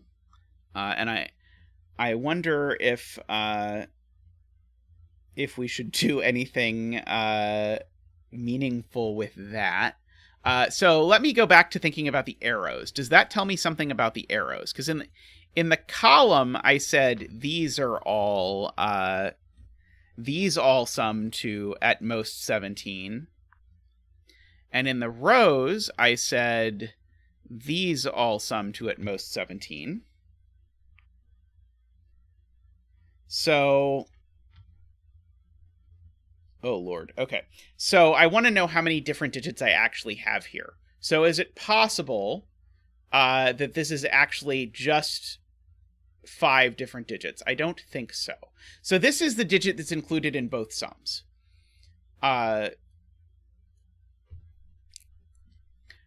these 2 digits that are included in the arrows this way, they end up all down here. And so at most one of them ends up on this arrow. And interestingly, it only ends up on this arrow at all if this cell is there, and that's crazy because this cell is in a circle. Does it have to? I feel like now it might have to. Because what if these 7 cells only actually contain... Yeah, what if these 7 cells actually contain 7 different numbers? Then, so in other words, what if these 2 numbers don't appear over here? I know they only appear over here, but if they don't appear over here, then these sum to at least 15... Sorry, no. Then these all sum to at least 28, plus 6 is 34. And so that would be saying that the sum of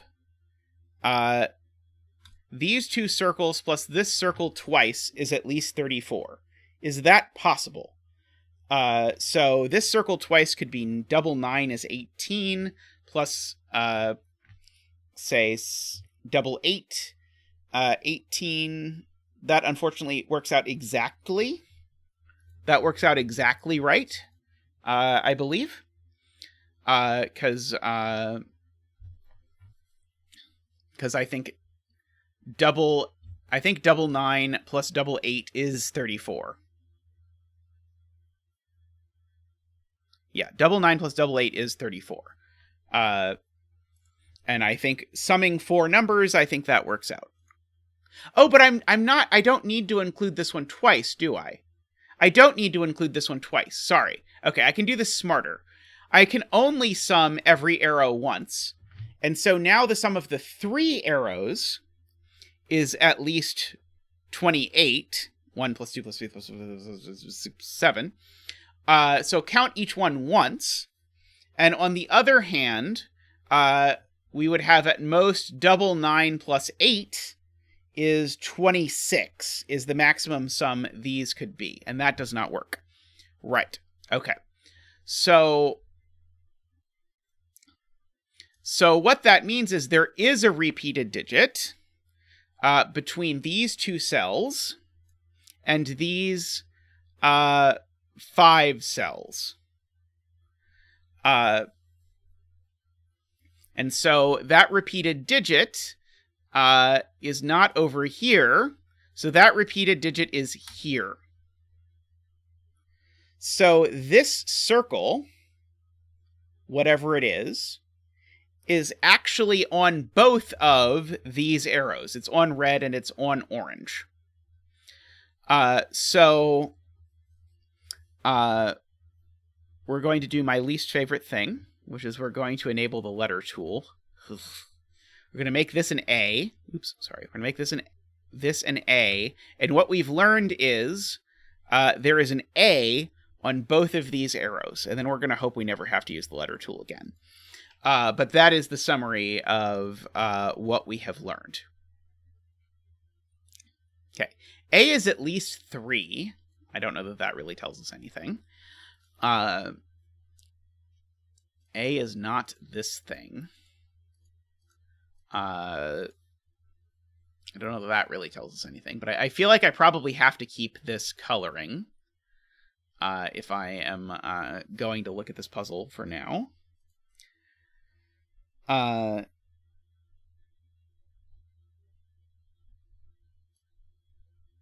X in box 7 goes in one of 2 places, I think.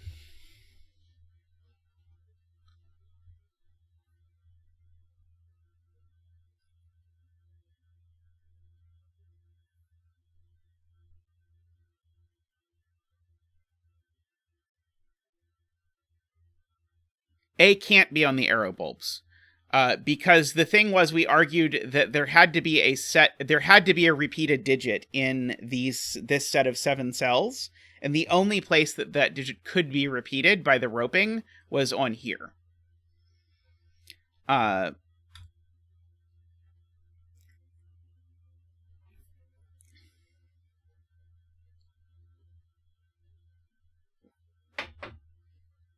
This is a very neat break-in. Not that we're done it yet by any means, but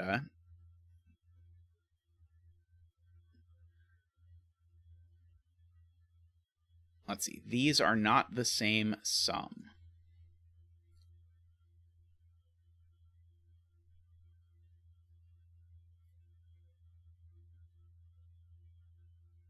I'm trying to figure out if I know that. Right. If they were, they would be A, and they're not. Right, because if they were the same, they would be orange-red, and they're not orange-red. Okay, so these are different. What is my actual sum now, though? Because my sum now is... So the sum of these digits, they only contain 1 repeat.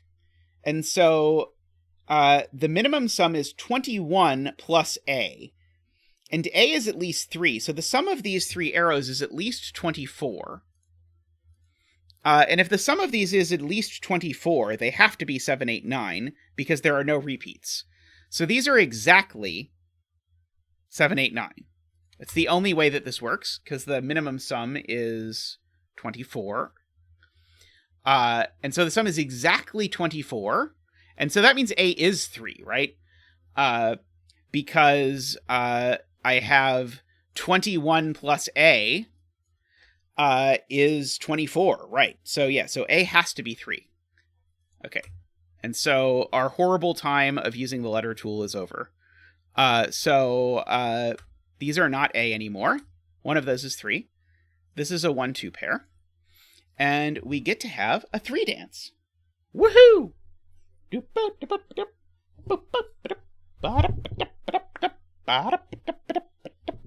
Oh no, 3 dots.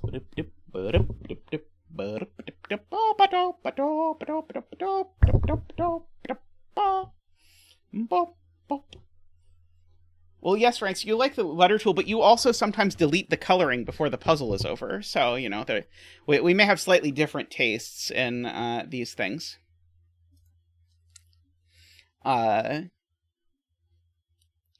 See, one of these is a 3. Who knows? This could be the 7.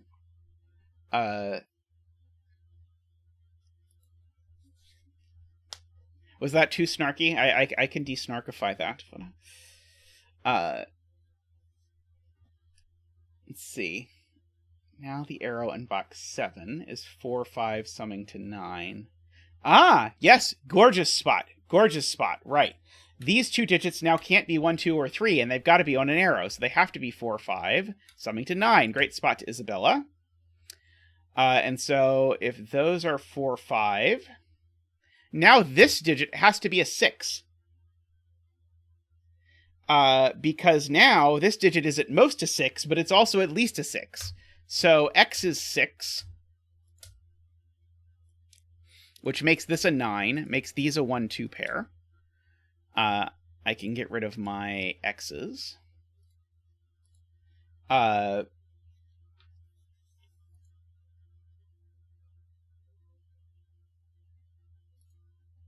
So these aren't 9. And of course, these now have to be from 3, 4, 5. Those are the only options for those.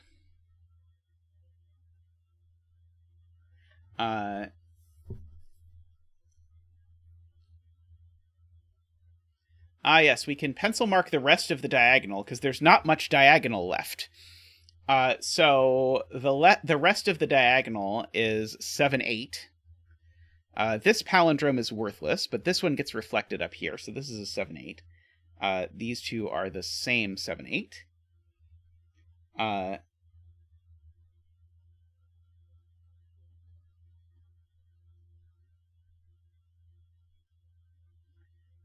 One of these is a 6.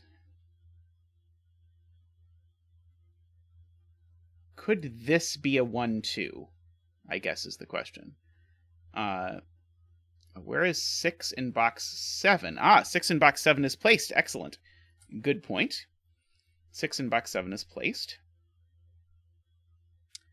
And so now 6 isn't here. So 6 is... Actually, 6 is here. Because 6 can't be here either, because it would put a 6 there. So 6 in this box is exactly here. Getting all the 6s. So suddenly one of these is a 6. Are there even more 6s to be found? I would not be surprised if there were even more 6s that a diligent Zeta could place. Let's see. So that's not a 6. Is there a reason the circle can't be a 6? Yes, because if that circle was a 6, it would make that a 6. Right. So that can't be a 6, and that can't be a 6, so that's a 6. By palindrome stuff.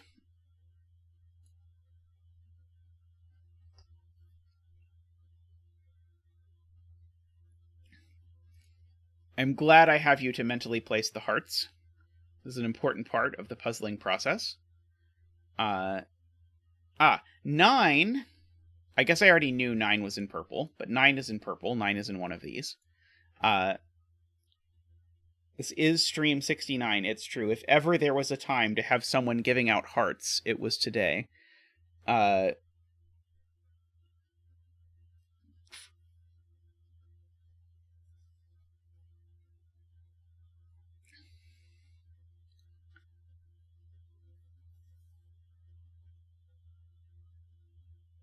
There is a virtual 1-2 pair in black and purple. Because one of 1 and 2 is black, and one of 1 and 2 is purple. Let's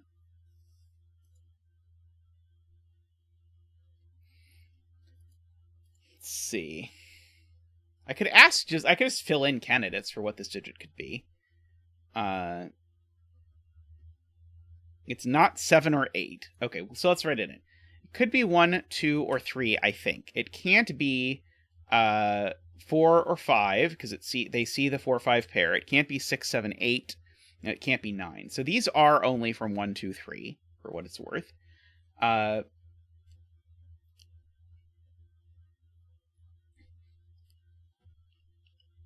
feel like I might be able to do something with 3s if I tried really hard, but I don't quite see it yet.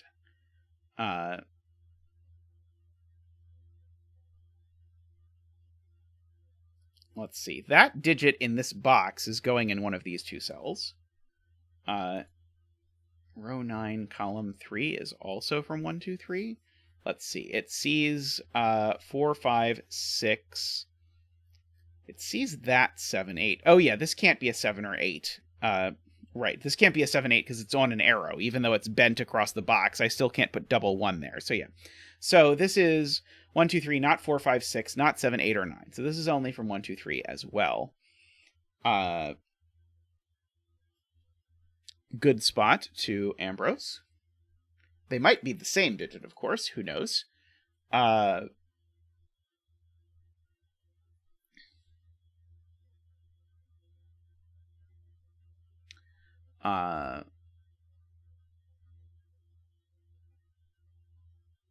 So...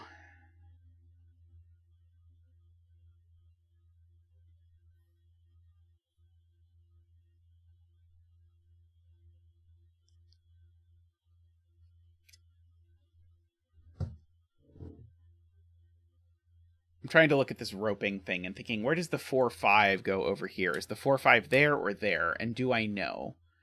And I think I don't necessarily know which of these is the 4-5 that's up here. Likewise, I know one of them is a 7-8, but I don't quite know which one. Let's see. Do any of these others see something really exciting? Like, could look at these. So, oh, these don't see a 7-8 pair, do they? Oh, no, they don't see a 7-8 pair. Darn. So these could be 7 or 8, annoyingly.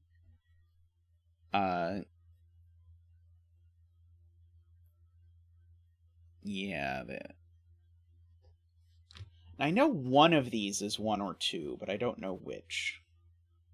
Okay, maybe this digit? Is this digit restricted?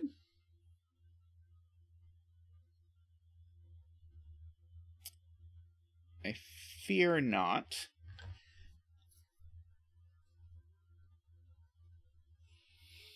Let's see.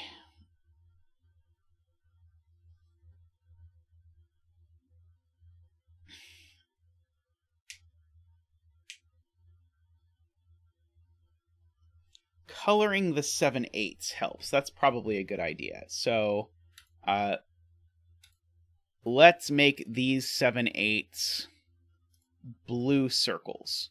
Not to be confused with the bet cell, which is, of course, a red circle. These are the blue circle 7/8. These are the pink circle 7/8. So the blue circle 7/8 is up here somewhere. So I guess the question is, where does blue circle 7/8 go in this box? It certainly doesn't go there. So blue circle 7/8 goes down here somewhere. Ah, got it. Okay, perfect. So blue circle 7/8 in box 8, where does it go? It doesn't go there. If it went here, it would also go there, which would put 2 blue circle 7/8s there, so it doesn't go there. So it goes down here, which means this isn't blue circle 7/8, it's pink circle 7/8. And this is blue circle 7/8. Very nice. Indeed. Okay, so now purple circle 7/8 goes over here somewhere.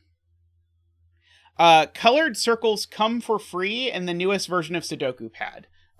They just automatically happen in the newest version. You get to choose.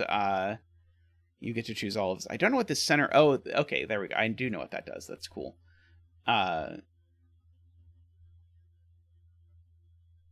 Okay, so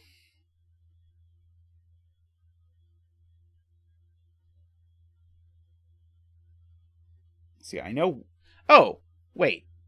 Oh, I guess blue circle could be here or here. I don't know which. And blue circle is in one of these two. But I don't know which.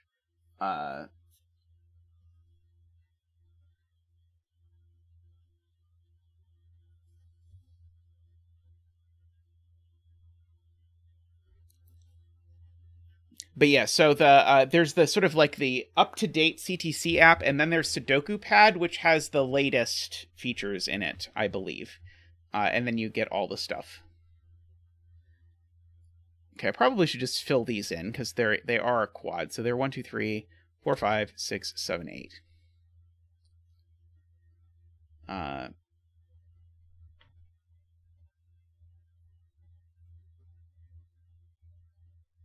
And the 7/8s are orange and red. Unfortunately, I don't think that immediately tells me. Is there something I can do with 7/8s in this box that I can figure out? I am not sure.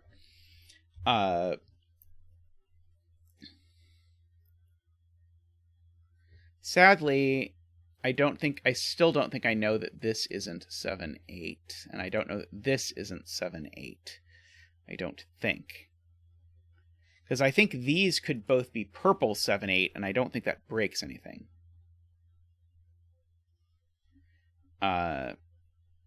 Unfortunately.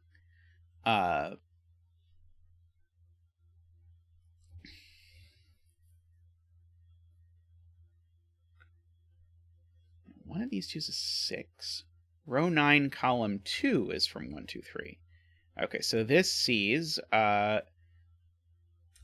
5, 6. It sees both 7/8s, and it sees 9. Okay, gorgeous. Well spotted to Isabella there.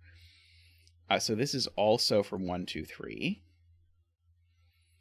So it is true that the pink 7/8 is over here.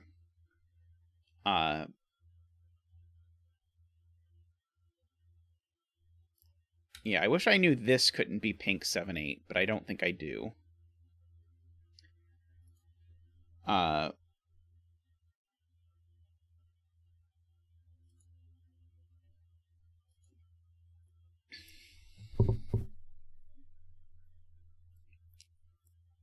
Let's see. What else can we do with our lives?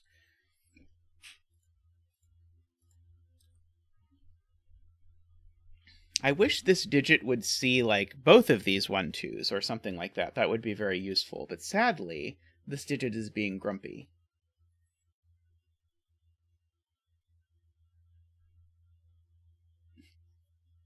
And I honestly am not completely sure I know this digit is even a 2. I'm pretty sure if I had to, I could prove it's not a 2, but oh lord.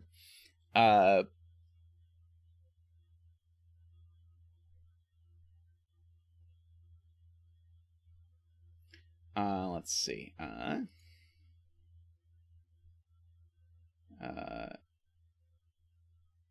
Hide user on this channel. Okay. I will debotify the bot. Okay. Carl says that they don't believe that the pink 7/8 can go on this palindrome. So, just to be clear, you're saying you don't think the world where these are both pink 7/8 is acceptable? Oh, the purple palindrome. Sorry, this one. Okay, this one. Okay, so Carl is saying they believe that one of these two is purple 7/8.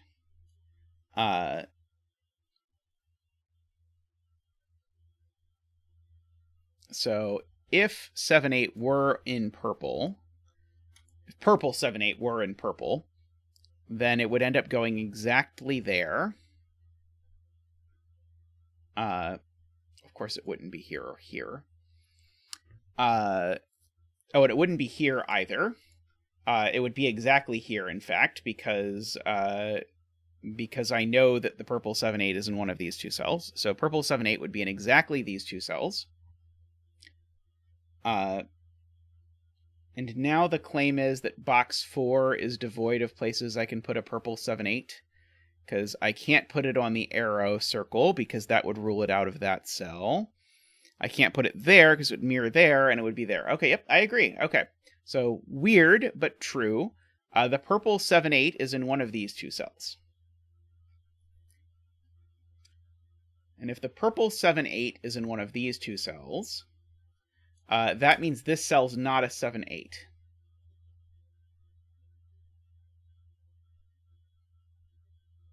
Oh, sorry, no, it's in black. Right, it's certainly not in orange. So yeah, it's in black. Yeah, so one of these is the purple 7/8, and it's not that one, of course. One of these two is the purple 7/8. And so, and what that means is this isn't 7/8, and this is 7/8. Because now the purple 7/8 is the cell that is both red and black. So this is the purple 7/8.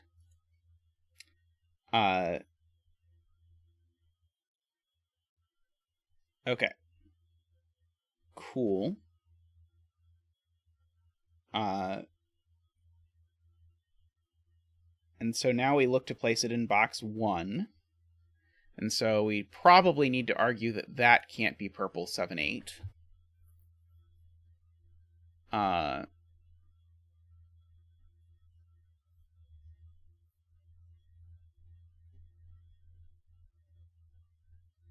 Right. If this is a 7 or 8, this arrow now has to be a 7, 8, or 9, but those are all gone from this box. So that is the purple 7/8. Good.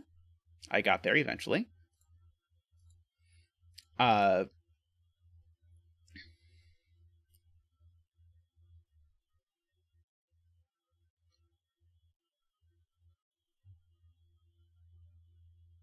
Okay, so these cells now at least are a little bit more restricted. They're not from 6, 7, 8, 9. And they're not 3, so they're from 1, 2, 4, 5. Oh, I know it's 1, 2, because it's that 1, 2. That 1, 2 is black and needs to show up there. So it's only 1 or 2. That's all that this can be. And this 1 or 2, of course, shows up over down there. Yeah, it's the 1, 2 from black. That does give me a 1, 2 pair in this row. Yeah, I probably need to color the 1, 2s. So, going to get messy. Apologies in advance for this. These are going to be the green 1, 2, so that's the green 1, 2. The green 1, 2 is black, so it's that one. The non-green 1, 2, we're going to make orange, I guess. So that's the non-green 1, 2, that's the non-green 1, 2.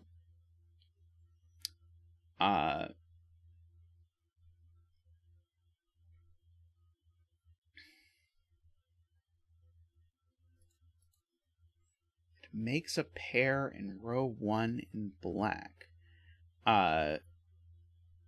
Right. The green 1, 2 and the 6 both have to go here. So these are from 1, 2, 6. And now this is the other one. This is the other black digit. So this is the 7, 8. This is the purple 7, 8. Oops. Excellent. And so now the purple 7, 8 is either here or here. If the purple 7, 8 were here, it would put another purple 7, 8 over there. Put a purple 7, 8 here. Not immediately seeing a problem with that universe, but let me know if you do. Purple 7, 8 here is one of those. Let's see, row 5, column 3 is now, yeah, this is now pretty small. It's now not 6, 7, 8, or 9. Thank you to Corporate Commanders pointing this out. But on the other hand, it is not 2. Because if it were 2, this would have to be double 1, but green's over there. So this is at least 3, and at most 5. And if this is at most 5, that means this digit's at most 4. And this digit's not a 3. So this is a 1, 2, or 4. Right. If this were a 4, I would need this to be double 2, or a 1 and a 3, neither of which is possible. So this is not a 4. Very interesting.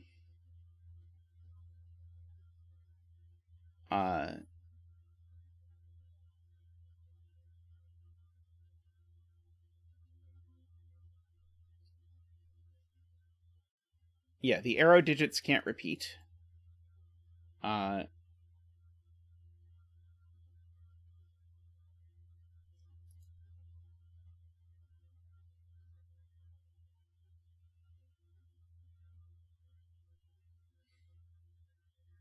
The green 1, 2 and box 6 is in yellow. That's true.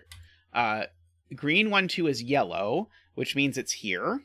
Very good spot. And so that means it's here.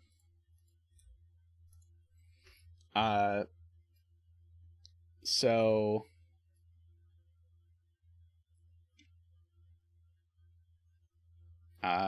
that's certainly not a green 1, 2. That's certainly not a green 1, 2. That's certainly not a green 1, 2. So this is the green 1, 2.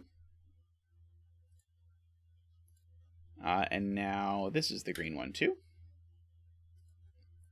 Oops. Is that all of the green 1, 2s now?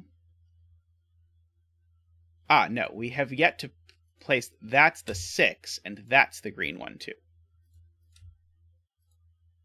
There we go. So... if this is a 1, now this arrow has to be pretty big.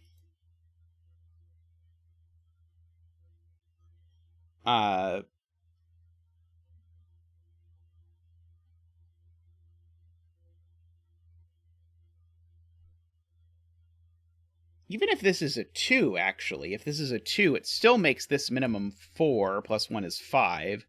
So this digit is always at least 5. And if this is a 1, then this is at least 7. So this is, 5, 7, 8, 9, I believe.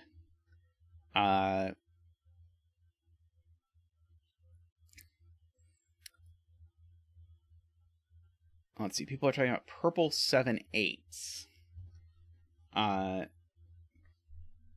Oh, and box 7, right, box 7. Sorry, I was looking at box 8, even though people were saying box 7 very clearly. This is purple 7/8. Because it's the literally the last digit left, so where else could it be? And so now purple 7/8 is placed here, which is also here. And now purple 7/8 is placed here, just by pure Sudoku, nothing fancy.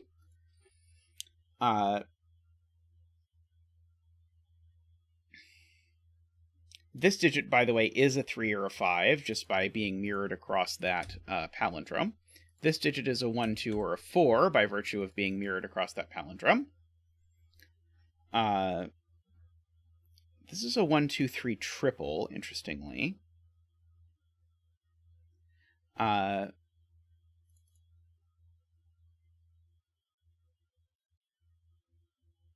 see, I can finish the 6s. Okay, so 6 in this box goes here. 6 in this box goes here. And that's all the 6s.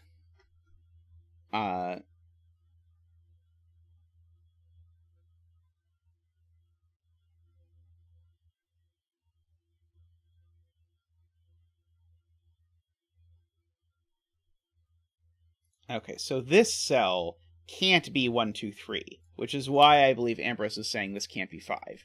Because this cell's actually at least 4. And so this cell can't be 5. Because it's at least 4 plus 2 other numbers, which might be the same number.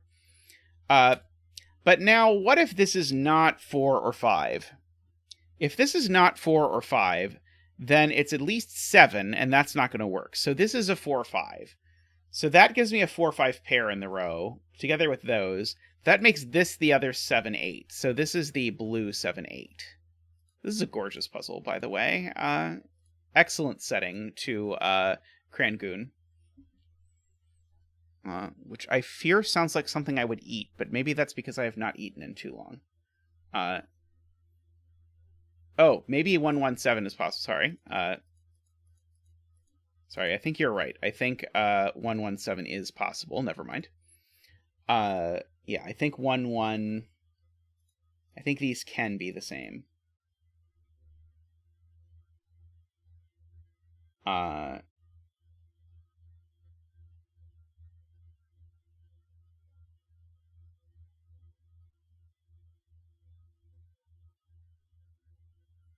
right, 9 is yellow. That's a good point. 9 is yellow, so 9 needs to go in one of these two cells, and it's not that one. So 9 goes there and there, making this the blue 7, 8.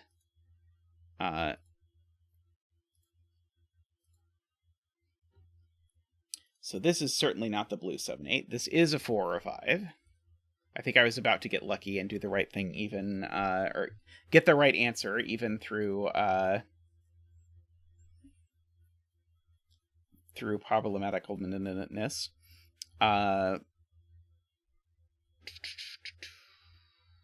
Okay. Let's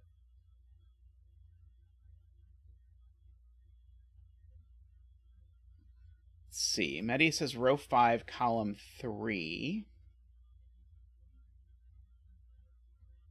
Can't be 3 because there would be too many 1, 2, 3s in column 3.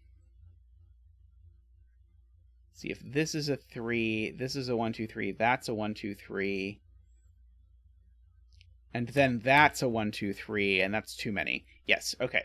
Beautiful spot. So that's a 5. Means that's not a 5. And so if that's a 5, this is never a 1. Or a 2, actually. Ah! Excellent. Beautiful. This is now a 4. So this is a 4 and a 4, meaning this is a 3 and a 5, making 8. Blue circle is 8. Pink circle is 7. That's a 5 by mirroring. That's a 7. Green circle is 1. Pink circle still 7. I need these to be a 2 and a 2, because they can't be 1 and they need to add to 4. That's a 3. Let's see. That 2 gets mirrored over there. That 4 makes that a 5 and a 4. That makes orange 1, 2, a 2, and a 1. That 5 makes that a 4. Let's see. What are these digits? A 2, which has to go there and there. And a 9, which goes there and there.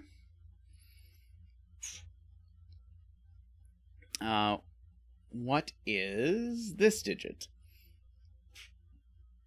Let's see, I've got 1, 2, 3, 4, 5, 6, 7, 8. This is a 9. What are these two digits? 2, 3. I need a 3. And a something else. Oh, I need a 3 and a 4, which can go anywhere, I believe. These are 3, 5, 8, just by roping. These are 3, 5, 8, just by roping. Let's see, that one's not a 5, that one's not an 8. This one's not a 5. Actually, that one's not a 5 either, because that's the 5, 3 arrow. This is the 3, 4 arrow that adds to 7. That one is a 7. What about these digits? That 4 looks over and gives me a 3 and a 4. So these are 3 and 4, just for the record. The other yellow digit is the green 1, which should just be there. Let's see. Okay. The green digits include a 2, right? The green digits include a 2. That 2 doesn't go here, so the 2 goes there. And then this is a 5 or an 8, and it's not an 8, so it is a 5. And so that's an 8 and a 5. That 8 makes that a 7, which I guess it already super was if I was paying better attention. 1, 2, 3, 4, 5, 6, 7. This is the time when someone comes into the chat and asks me to explain the notation that is going on. Uh-oh, did I break the puzzle? I have 2 4s in box 3. Uh-oh, that's a problem. I just overwrote that one cell somehow. I don't know how. Okay, so I have to do this again. Okay, green needs a 2. It's still true that green needs a 2. The 2 has to go there. So now this is a 5 or an 8, but it's not an 8. So it's a 5 and an 8 and a 5. So now this digit is 4, 5, 6, 7. This digit is an 8, so that's an 8. So now green needs a 2 and a 6 and a 5. That's the 5. That's the 2. These two cells include a 3 and a 9, it looks like. So that's the 3 and that's the 9. 3 there looks up, makes that a 5. It's not a 5. It's a 3, 8 pair. This 3, 4 pair means that these two cells are not from 1, 2, 3, 4. They include a 5, which has to go there. And an 8, which has to go there, making that a 3 and an 8. This column is missing a 9, it looks like, so that's a 9. This column is missing a 3, makes that a 4 and a 3 and a 4 and a 3. And the official bet cell, remember, the others are just decorative circles, but this is the official bet cell, is, let's see, 1, 2, 3. It is a 4, I think. Oh, I failed to finish it. Sorry. Well, we're going to finish that, and then we're going to fill in the 4. There we go. Very nice puzzle. Very nice. I think this is the second puzzle I've seen that did this double roping trick, because we did a 2 to 10th puzzle that used like 17 cages and the double roping trick or something like that. That was similar to this, but this is gorgeous. This is the very cool puzzle. Nice execution of everything, and I really liked the opening of using the palindromes to figure out that there had to be a common digit and where that common digit had to be. Just that part by itself, I thought was just amazing.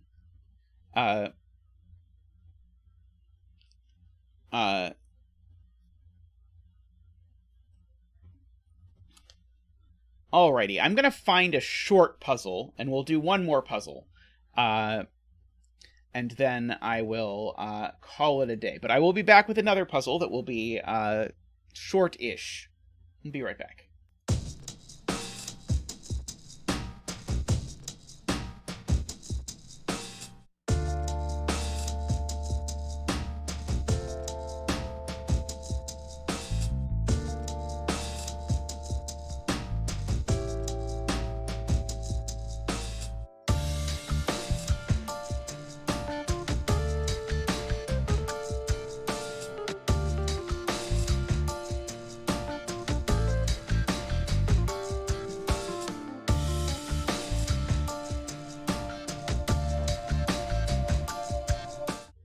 Alrighty, welcome back.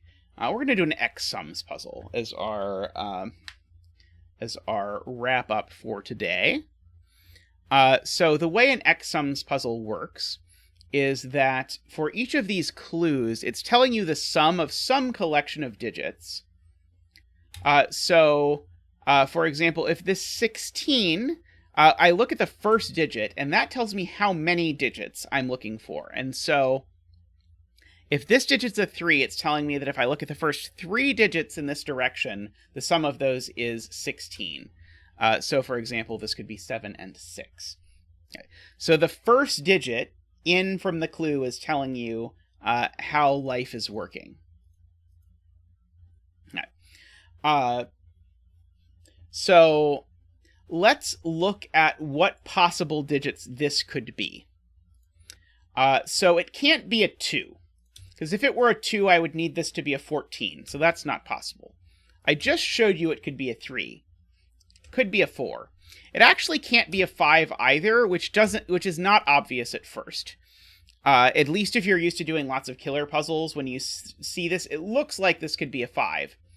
But the problem is, although it is very possible to make 5 digits sum to 16, when you make 5 digits sum to 16, you don't use a 5. And so there's this weird sort of X-sum trick, and this is the X-sum trick, which is that you have a few things that can't be something that you feel in your heart of hearts they should be allowed to be. And so let's go ahead and fill in. That's also 3 or 4. 3 or 4. That's also 3 or 4. And now let's do the same thing for, say, the 11. Likewise, an 11 can't be 4, because although you can make 11 in 4 digits, you don't use a 4 when you do so. So this is a 2 or a 3. Let's go ahead and pencil mark the 7 as well. So again, it's going to be a 2. Oh, it can't be a 3, actually. Because if I tried to make 3, that would be a similar problem. This looks like an inviting bet cell, I'm going to say. So the 7 is actually forced to be a 2, which makes this a 5, makes that a 3.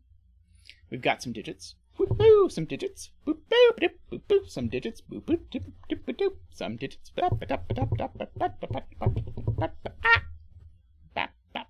Don't knock over the monitor, Zach. I know you're excited.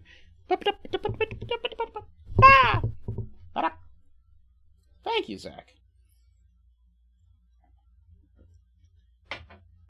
Welcome, Chris Palmer has become a Windmill. Welcome, welcome. So that 3 actually makes that a 4 and makes that a 3. I was looking forward to doing some fancy stuff in this column, but I think we don't have to. So these 4 cells and these 3 cells each sum to 16. Welcome, Chris. I'm very grateful for your support.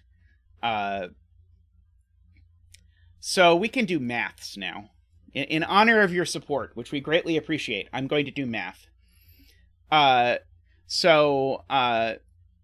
continued support is still support. Even if you switch over how you're doing it, support is always appreciated. So these sum to 32.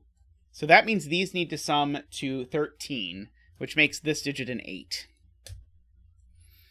By maths.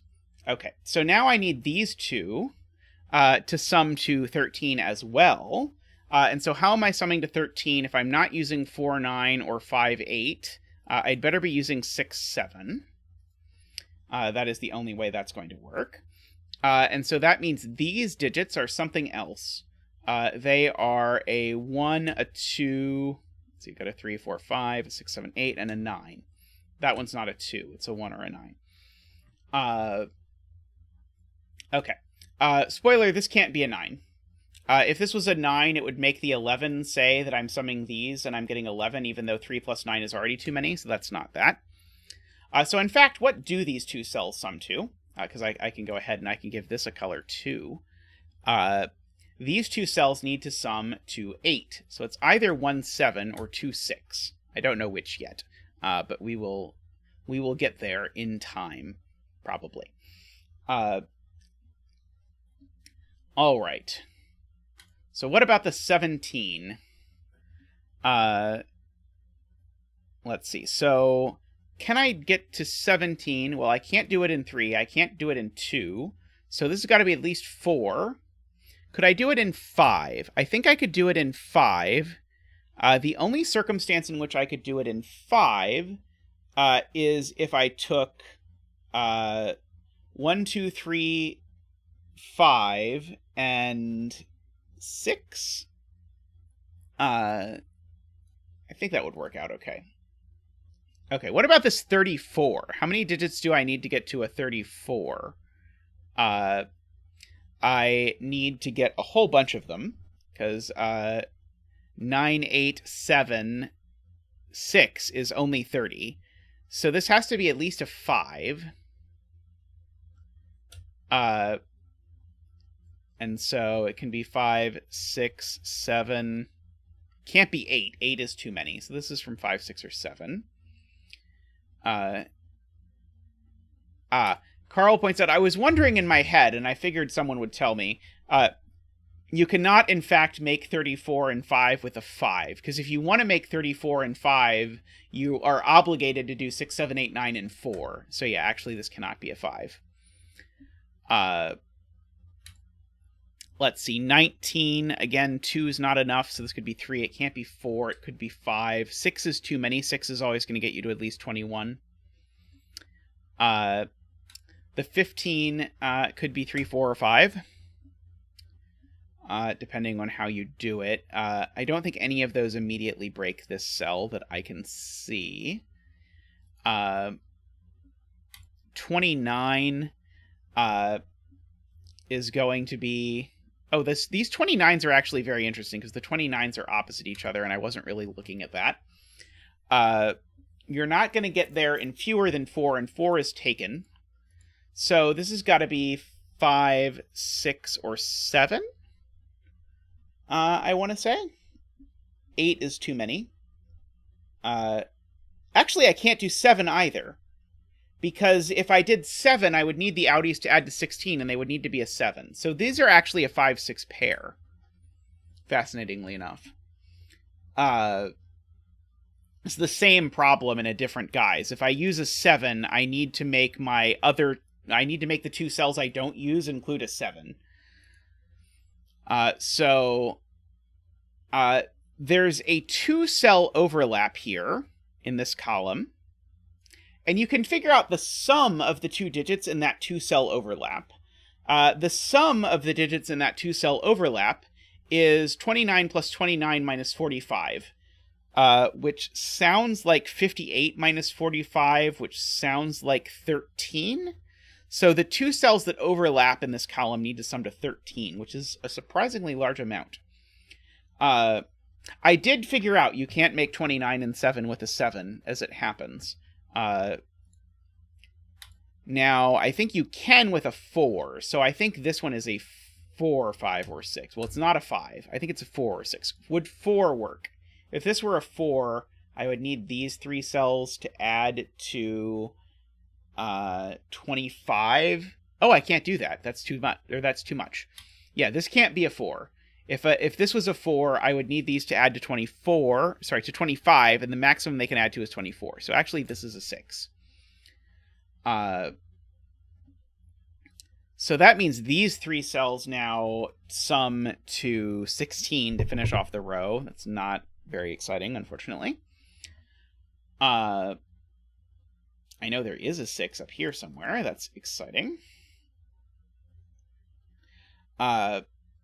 Okay, so my sum of 13. How am I making a sum of 13 in my overlap of 2?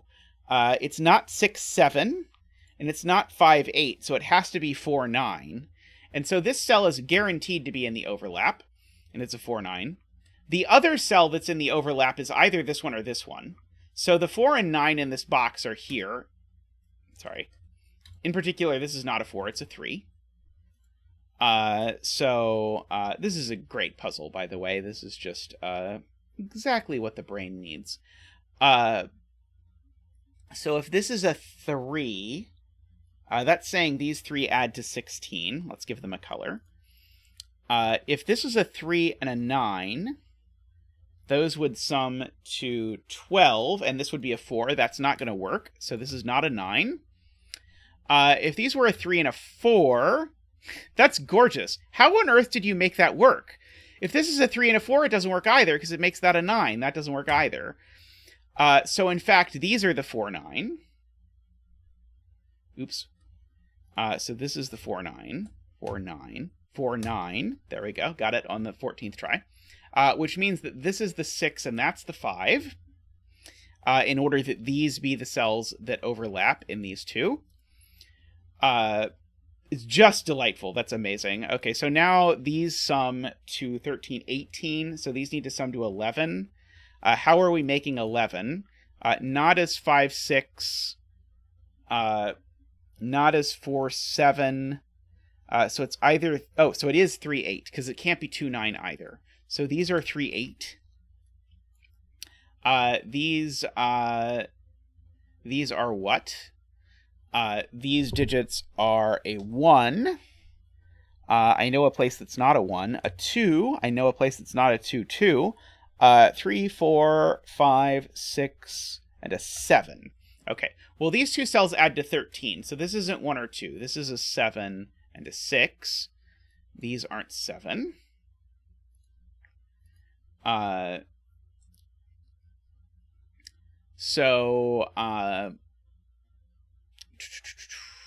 these digits, let's go ahead and fill in, are a 1 and a 2. We've got a 3, 4. We need a 5. We've got a 6, 7, and we need an 8.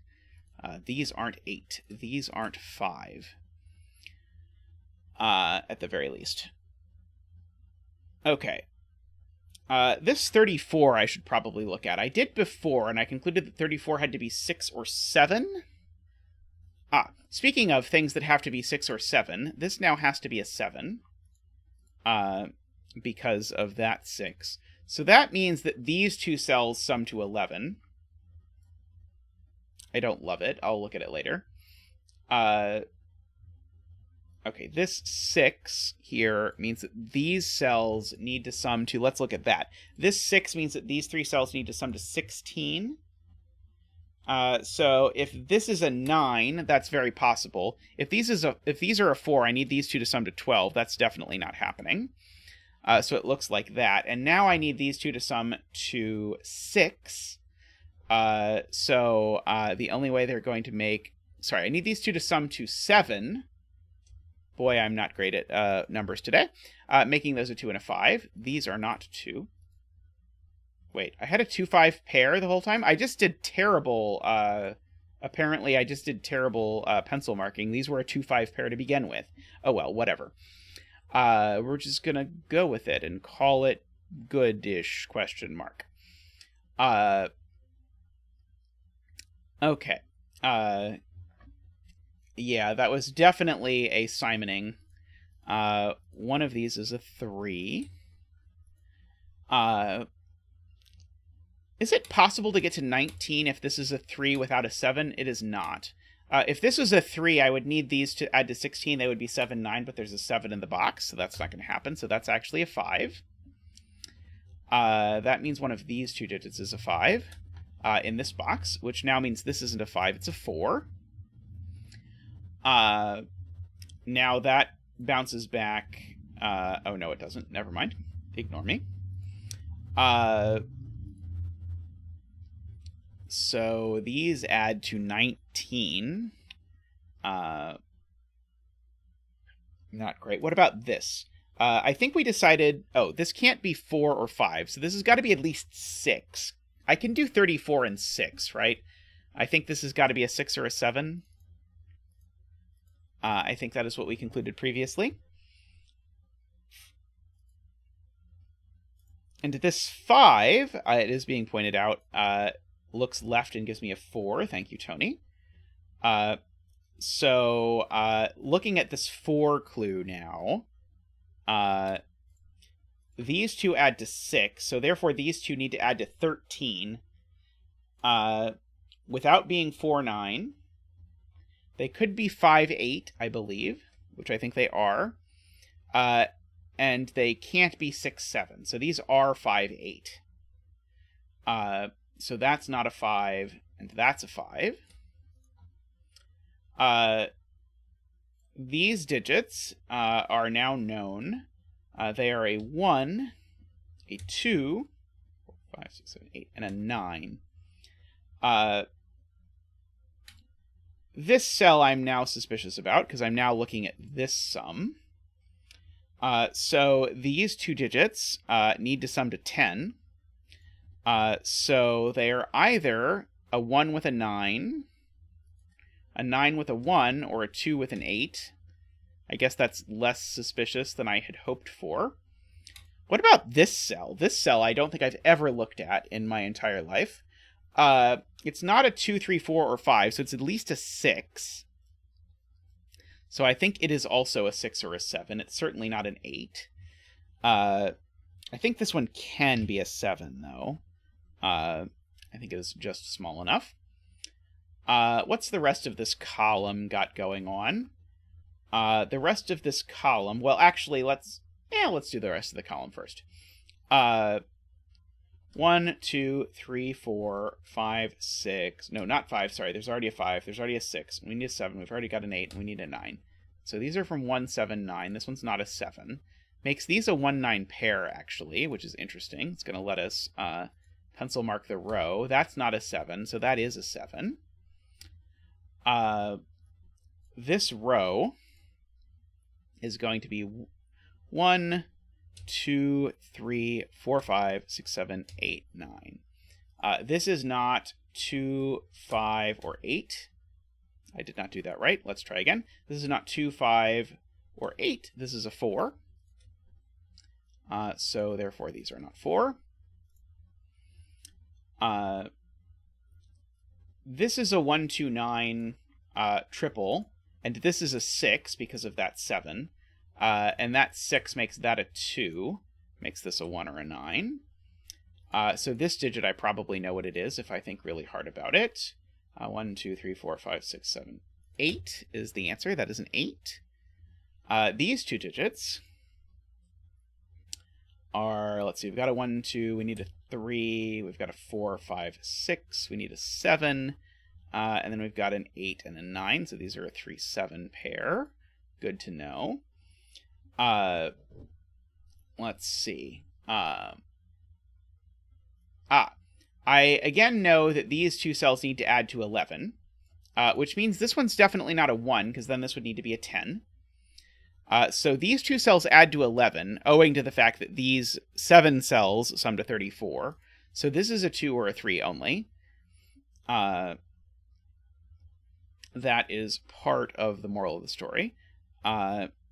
If this was a 7, I would need these two cells to add to 14, which would make that a 9. Unfortunately, that's possible.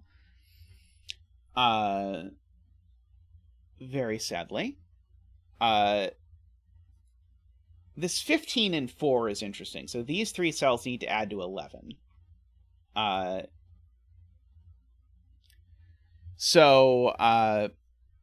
If this is a 1, that means I need these two to add to 10. And if this is a 2, I need these two to add to 9. I don't want to think about that. Let's see. What about the 29 and 6? No, that's already done. The row 8. Yeah, the row 8 needs outies here, so that's the point. What is the minimum sum of these two cells? The minimum sum of these two cells, as Carl is pointing out, is 11.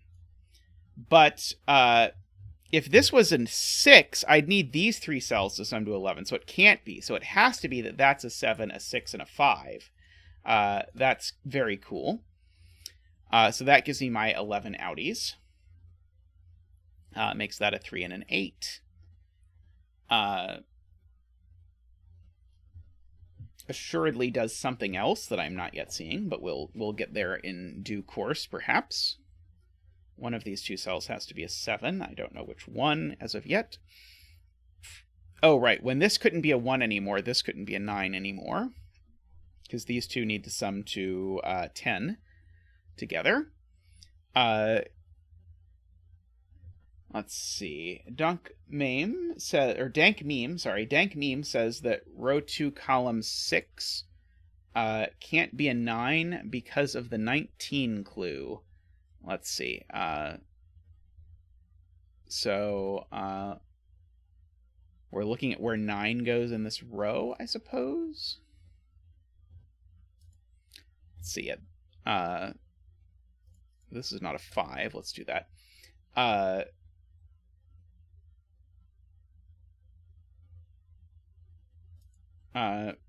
Yeah, so let's look at these two clues. So the sum of these two clues is 50. So the overlap between these two clues needs to sum to 5. However, the overlap between these two clues cannot be one cell, because then it would be a 5. So the overlap between these sums to 5 without being 5, which means the overlap has to be 2 cells. And certainly the overlap can't be 3 cells, was actually the problem. 3 cells would be too much, so this has to be a 6. And so this is a 2 and that's a 3. Making that a 7 and a 3. Making these none 2 digits. Some people's favorite kinds of digits are none 2 digits. What are these summing to now? 5 plus 2 plus 3 is 10. These two need to sum to 9. So they could be 1, 8, and that's it, because they're not 2, 7, or 3, 6, or 4, 5. So these are 1, 8. So these digits are the remainder. 1, 2, 3, 4, 5. Not 5. Sorry, there's already a 5. There's already a 6. And then we need a 7. We've got an 8. We need a 9. Okay, these are both not 7. So that is 7.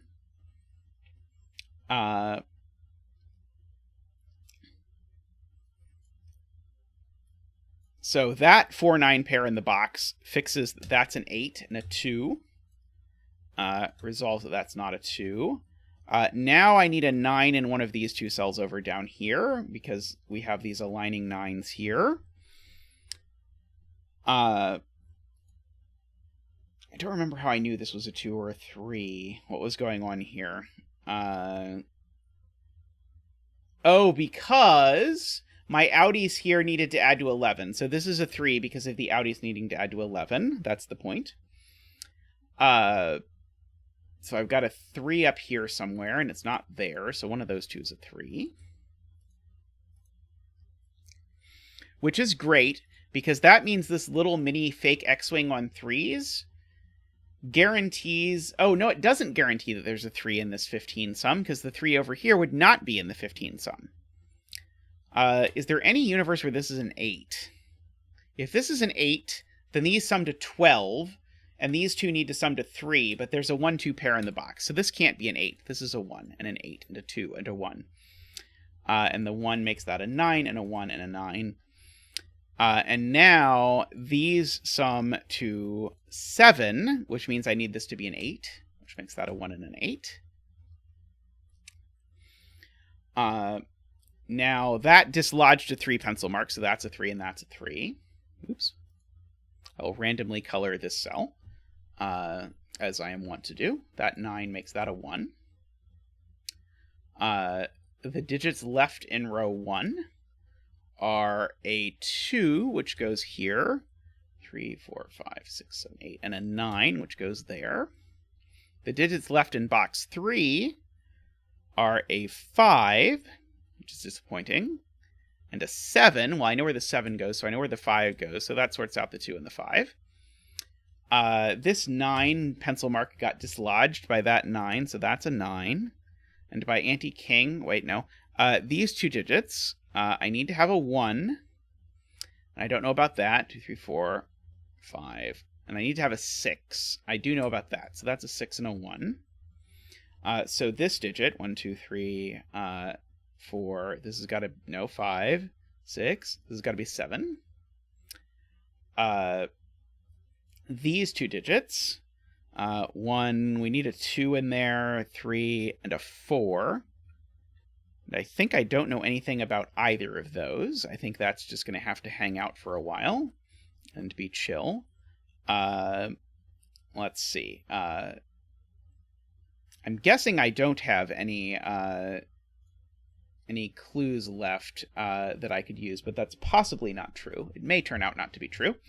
What are these two digits? We've got 1, 2, 3, 4, 5. We need a 6 and a 9 for these two cells. It'd be 6 and 9. What about these 3 cells? How about the octuple in row 3? Let's resolve the octuple in row 3. Got 1, 2, 3, 4, 5. This looks like it's a 6, so that's a 9 and a 6. Congratulations for our 69th stream. There were those who did not believe we made it, but we showed them. I actually don't know that there was anyone who didn't believe in us. They may have believed in us the whole time. It's possible. 4 and 9 is these, so they go in that order.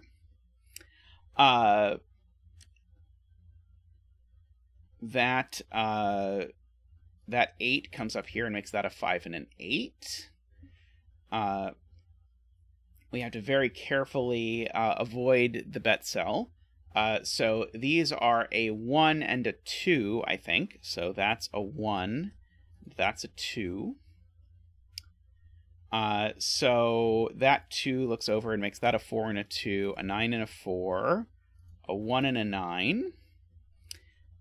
This is now a 1 for the row. 3, 4. This is a 5 for the box. And we're now ready to proceed onward towards the bet cell, which seems to be a 4. Did anyone guess 4 today? I hope you guessed 4. Zach is very happy for you if you guessed 4.